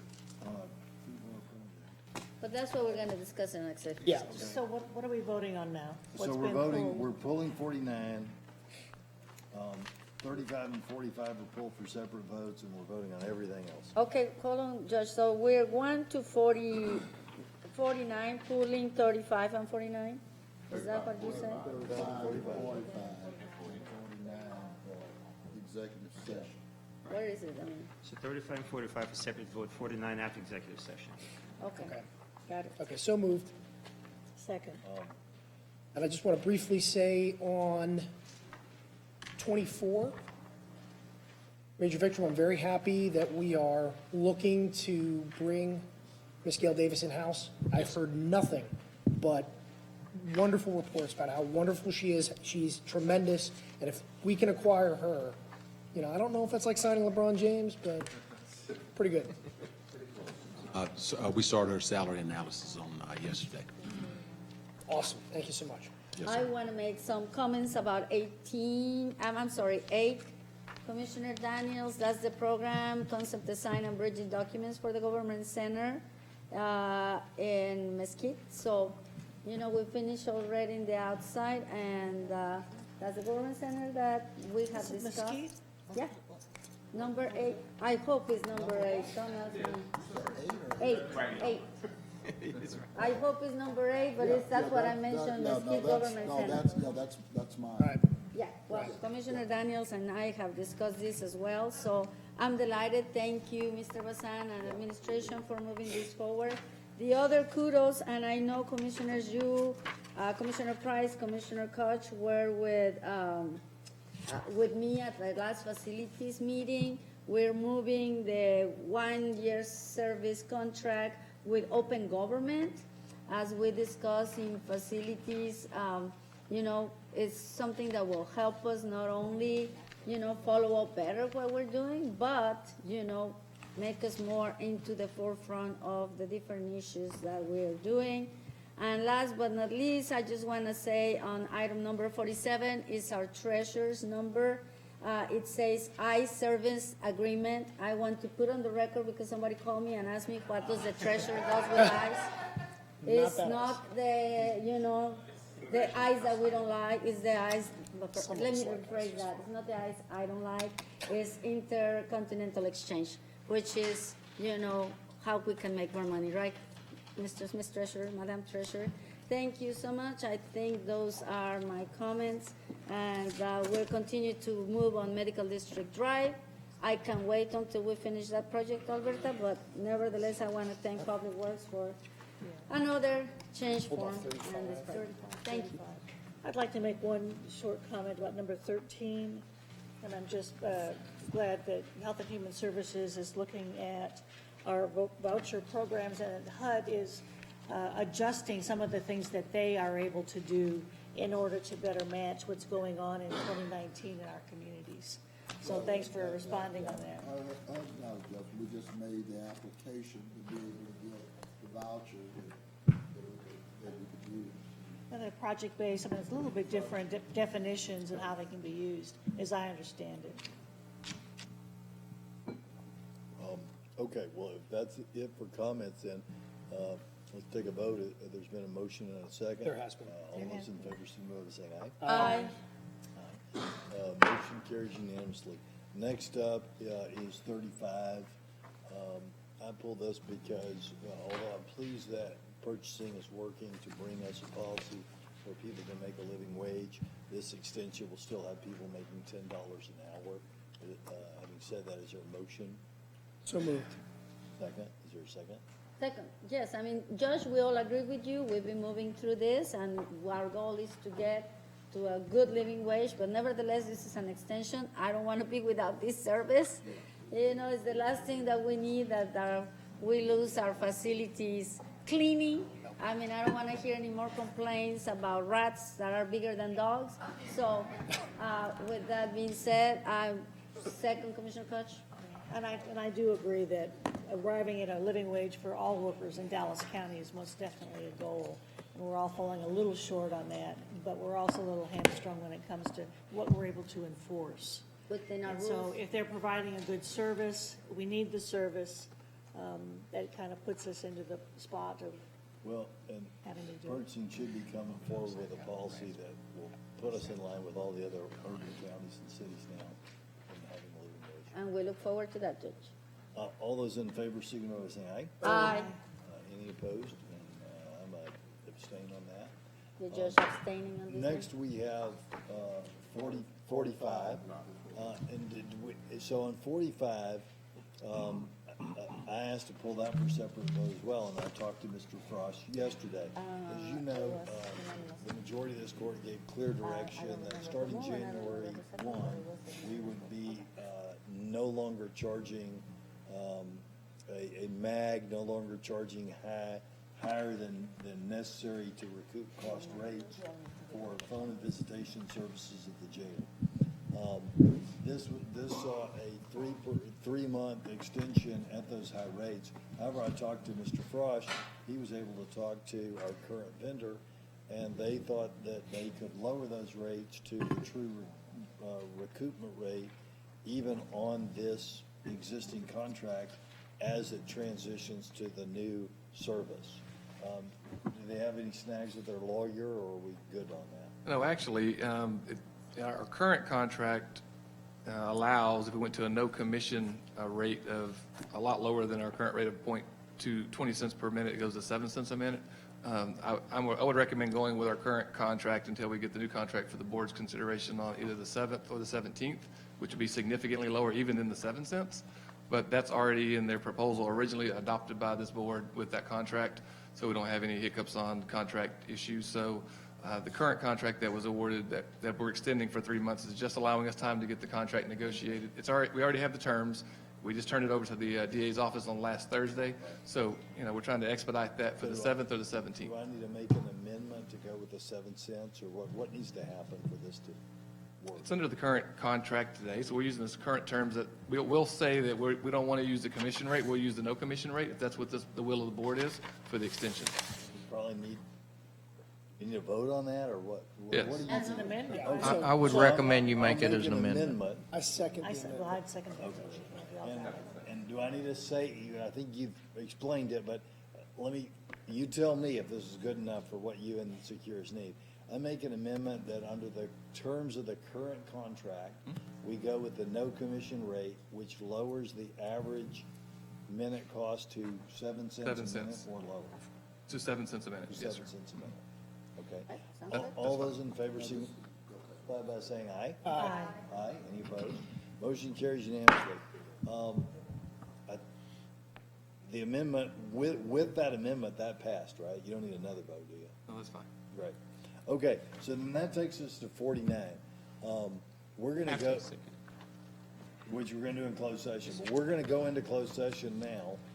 We have some some reasons why we're gonna lose me, frankly.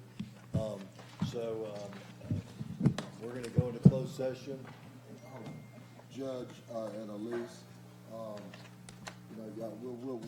be here for a while on that whole writ thing. There's no need of me trying to go into it because we're gonna be here for a minute. So I know y'all have been here all day, and so don't worry about it. Nothing we could do. I was just bringing the court's attention to the fact that we have 140. Ms. Randolph, I'm sorry, you too. Thank you. That we got 148 more people in jail today because the writs have been done away with. And so I'll just leave that and I'll put it back on the next. And we thank you for everything, for being here all day. Closed is starting immediately. Hey, anybody from my staff, if there's any food, I can eat. That you can eat? Judge, I want my food. Judge, you want a bar? Do you want, No, they do you got me. take a drink break or something? I gotta go have surgery.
make sure I'm there before starting out and whatever.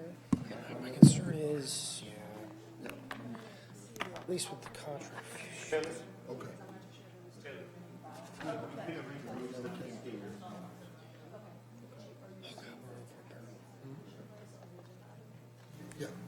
Yeah, I said that earlier. Let me get the information. There's no other portion of this. Yeah, we're gonna be coming back in the court.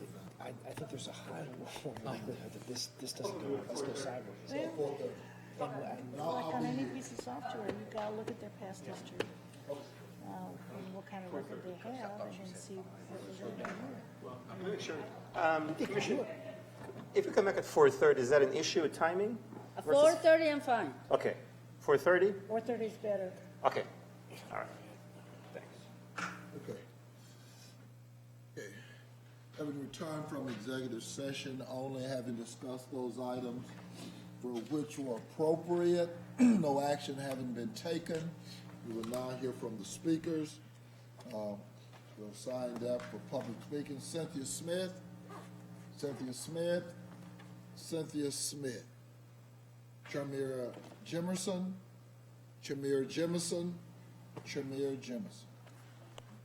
They don't seem to be present. Therefore, we are going to stand in recess until 4:30 this afternoon.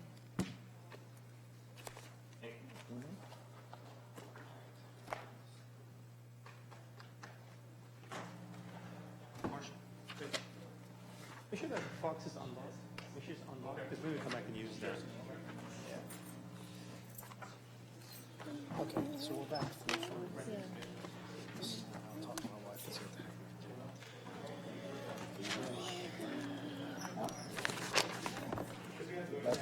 Yes, Commissioner. Thank you so much.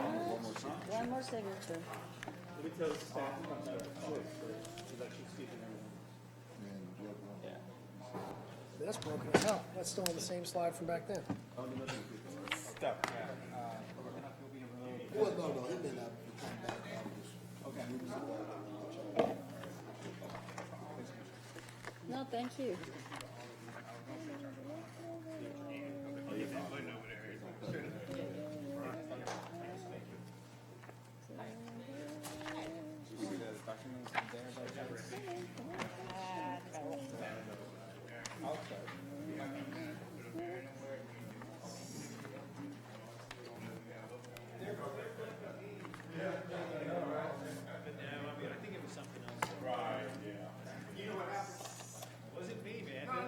The second time it wasn't you. When it was, what happened was, Michelle, what they did was they did somebody, I don't know how.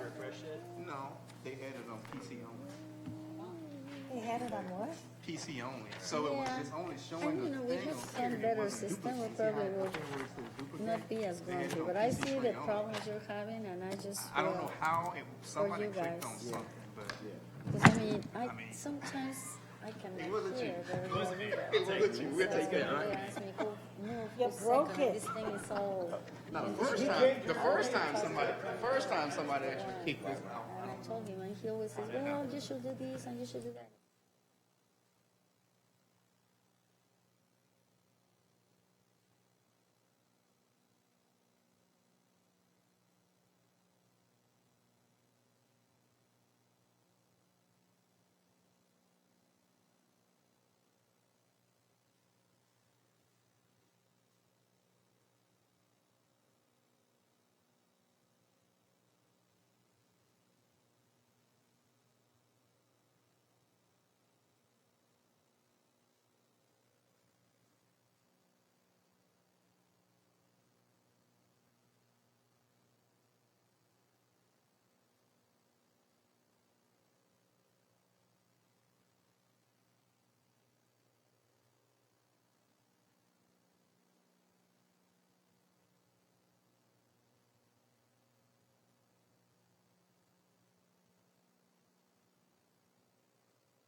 Where is everybody? It's 4:30.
At 4:40, we're now going to retire to executive session for matters that are permissible under 551 of the Open Meetings Act. Okay. Okay. We're so glad you stayed, Commissioner. Yeah. I said, Oh, oh, wow. she's the one who has to go first.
Okay.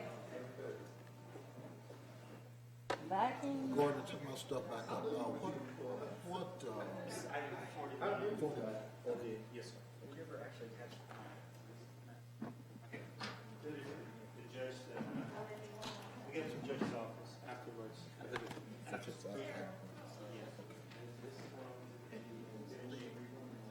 gotta contact me some of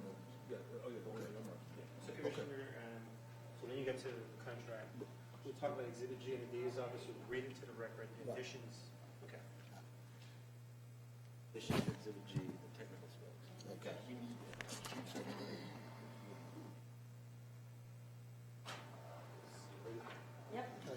Okay, have it 5:10, having returned from executive session, the quorum is still present of the court, only having discussed those matters that were pertinent to the executive session and no decisions having been made.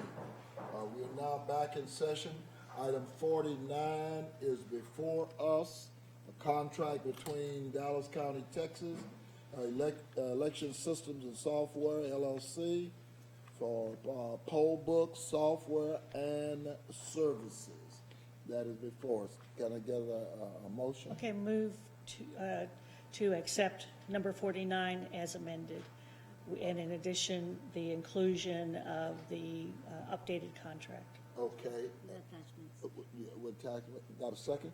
Yes, second. Second, and then I would ask the DA, Mr. Stu, and our Judge Roden to read into the record Exhibit G, those amendments. Mr. True will take care of it. Okay. The first, on page 2, This is on. Podium's on.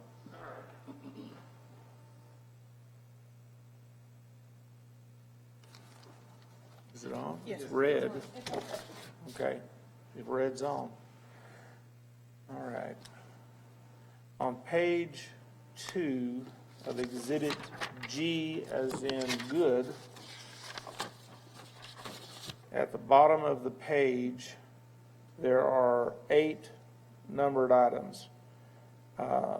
Items 2, 4, and 5 will, ES&S has agreed just now and is going to confirm by email that these 3 affidavits, the reasonable impediment voter affidavit, the similar name change affidavit, and the suspense voter completing a statement of residence affidavit will all be able to be printed on the county's Epson printers, and that they will get that done, that capability done by August 1st, 2020, in time for the November 2020 presidential election. Now, at the end of Exhibit G, 2 pages will be added for ES&S's e-poll books requirements specifically for the technical requirements, and I'm going to read those into the record. These are things which ES&S demonstrated to the county on December the 11th.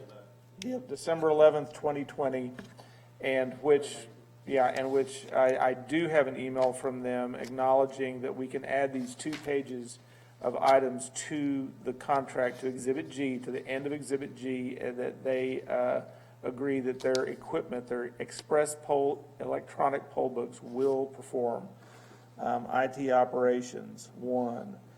Integrated applications, that they are not stovepiped. 2. Implementation methodology and timeline setup configuration. 3. Functional design and diagrams that align with business requirements. 4. Process workflow diagrams. 5. Architecture, technical design and diagrams, including infrastructure and environments, data security, data integration with existing systems, data loading/setup, and data conversion. 6. Methods for extracting data from the cloud database storage, including web services and APIs, which are application interfaces. 7, project management, development methodology, status updates and tracking, and roles and responsibilities. 8, SaaS, which is software as a service, in parentheses, VR for voter registration, Connect, and MDM, which is mobile device management. And it's 8A, which is included, a support structure for development, testing, and production, and knowledge transfer and training scope. B, change management, scheduling of future releases, upgrades, and patches. D, disaster recovery / business resumption for SaaS, software as a service implementation. There's another item on there, C, data rights, which is already included in the main body of this contract. E, 8E, documentation available for implementation and user aids, parentheses, training, close parentheses. F, the service level agreements, which is already included in the main body of the contract. G, high availability. H, resiliency, multiple sector disaster tolerant data centers. I, user authentication. 10, Wi-Fi, cradle points. A, must be sustained persistent connectivity. B, all wireless protocols will be required to meet the county's authentication standards. And then 10B sub I, industry standard changes. 2, NIST 800-53, which is National Institute of Standards, publication 800-53. And 10B, three small I's, that there be no Bluetooth connectivity. 10C, device authentication, I, WPA2 Enterprise, 10C 2I, certificate, and 10C 3I, MAC addresses. 10A, auto join, ensure that the e-poll book auto joins the cradle point. 11, enterprise mobile device management. 12, printer support, model Epson TM-M30. 12B, must support the use of 2 simultaneous printers within the stand or not. 3, the SOC 2 certificate annual, yes, which is actually already in the main body of the contract required. 14, network, that it be peer-to-peer and wireless Wi-Fi. And last 5, the signatures, electronic signatures. And these items that I've just read out that will be added to the last two, as the last 2 pages of Exhibit G. Yeah. That thing, did you?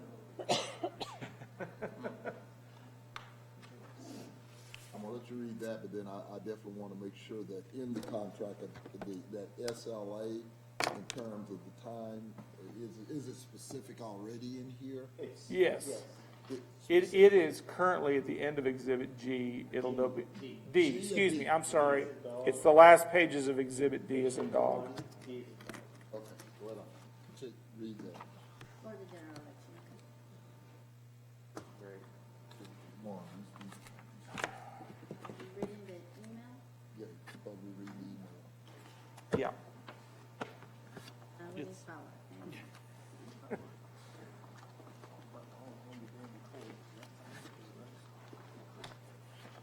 Go outlet somewhere.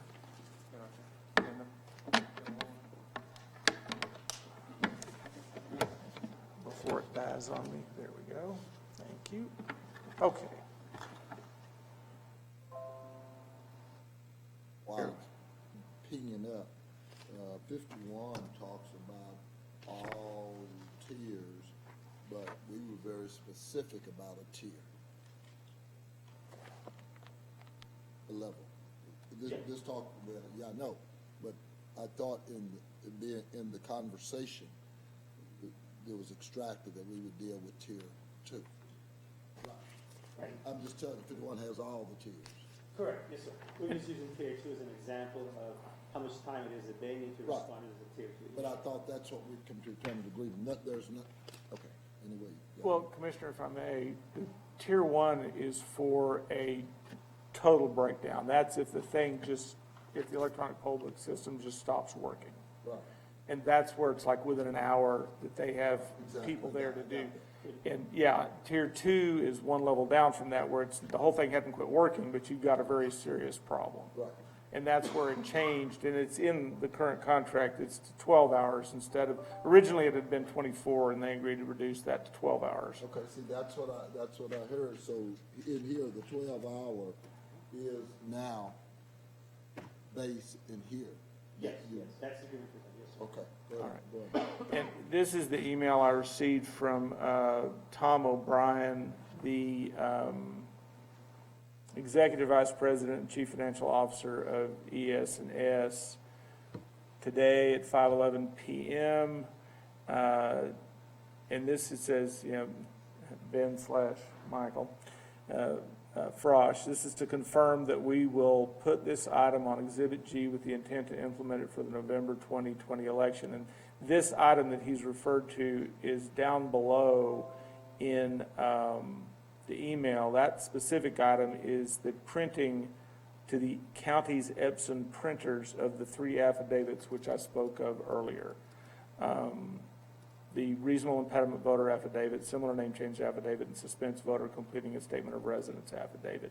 I have another email from Mr. O'Brien specifically giving me the authority. This is from same person, Tom O'Brien, 4:39 p.m. Ben, to confirm we are fine with including this as part of Exhibit G. And the "this" is down in the same email, is referring to the 2 pages which I just read into the record. And one other thing to Commissioner Koch's question, he had asked about support. And if we need to answer that question, because he wanted to know where in the contract does it talk about support. His concern is, are we going to be paying $430,000 in the first year of the contract for support?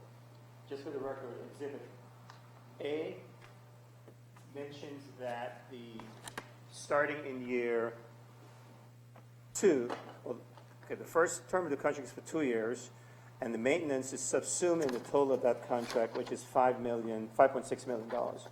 If we renew the contract, the first year of the renewal, then we pay an additional for maintenance and support of $430,000, just to clarify the record. So in the first 2 years, there's no separate maintenance cost. It's part of the initial contract of $5.6 million. Okay. Okay. The last piece is the backup systems. Yes. Now, as we mentioned, Commissioners, more than likely the maintenance costs is probably going to go up, because as we learned with the SLA that is attached to Exhibit D, page 51, that went to the record, the cost of the maintenance is conditioned upon 4,200 e-poll books. As we learned, we may ask for an additional 300 more e-poll books, because the SLA is conditioned upon us having those additional backup equipment. We anticipate coming back to the court sometime in January for authority to purchase the other 300 e-poll books. And we anticipate the maintenance costs going up in the second year, or the first year if the contract is then renewed. The numbers are not just, you're at 4,500. The numbers wind up being the industry standard, 10% over. So I thought that was 4,690 or something. It's about 4,624, I think, total. We have a quote for 4,500. What we'll do is administration will engage with Ms. Poole and her department, says, look, do you need just 300 more to make it 45? Or do you need 426 more to make it the 4626? I'm just trying to make it so that we got it all on record. Is there anything else? Well, I had a question on the maintenance piece. Yes, ma'am. When just saying that, well, it will go up year 2, right. What does that mean? Well, currently the quote we have for $430,000 is conditioned upon the contract now, which is for us to purchase 4,200 e-poll books. I'm just anticipating that if we're going to go back and say we want 400 more, and the vendor's going to say, well, you know, now you're asking for 400 more, the maintenance cost has to go up. Now, by what amount, we don't know, but we anticipate that that will be the case. Yeah. That sure seems like an open-ended question. Well, no, I mean. Will go up? Yes. Yeah. I mean, if I'm a vendor and I give you a quote for 430 for 4,200, now you want 46, I'm just saying, one would assume, I may be wrong. You can back into that, though. You can back into that, I'm not worried about that. Yeah. But I just want to put it on the record that this contract It's for 42. is standard, it's We need already to- established. Yeah, we're going to come back in January for Is there anything else, any other unreadiness? Okay. Thank- No other unreadiness. Ms. Poole, any other unreadiness? IT, any other unreadiness? Okay. Yay. Hearing none. Got a motion and a second. All those in favor with all the amendments as has been stated, let it be known by the usual sign of voting. Aye. Those who oppose, same sign. Chair's in the affirmative. Anything else to come before the court? Now entertain a motion for adjournment. I'll move. Second. All in favor? Aye. Congratulations to all, great job, and Okay, let's move forward. Laura. Feliz Navidad. Y prospero año.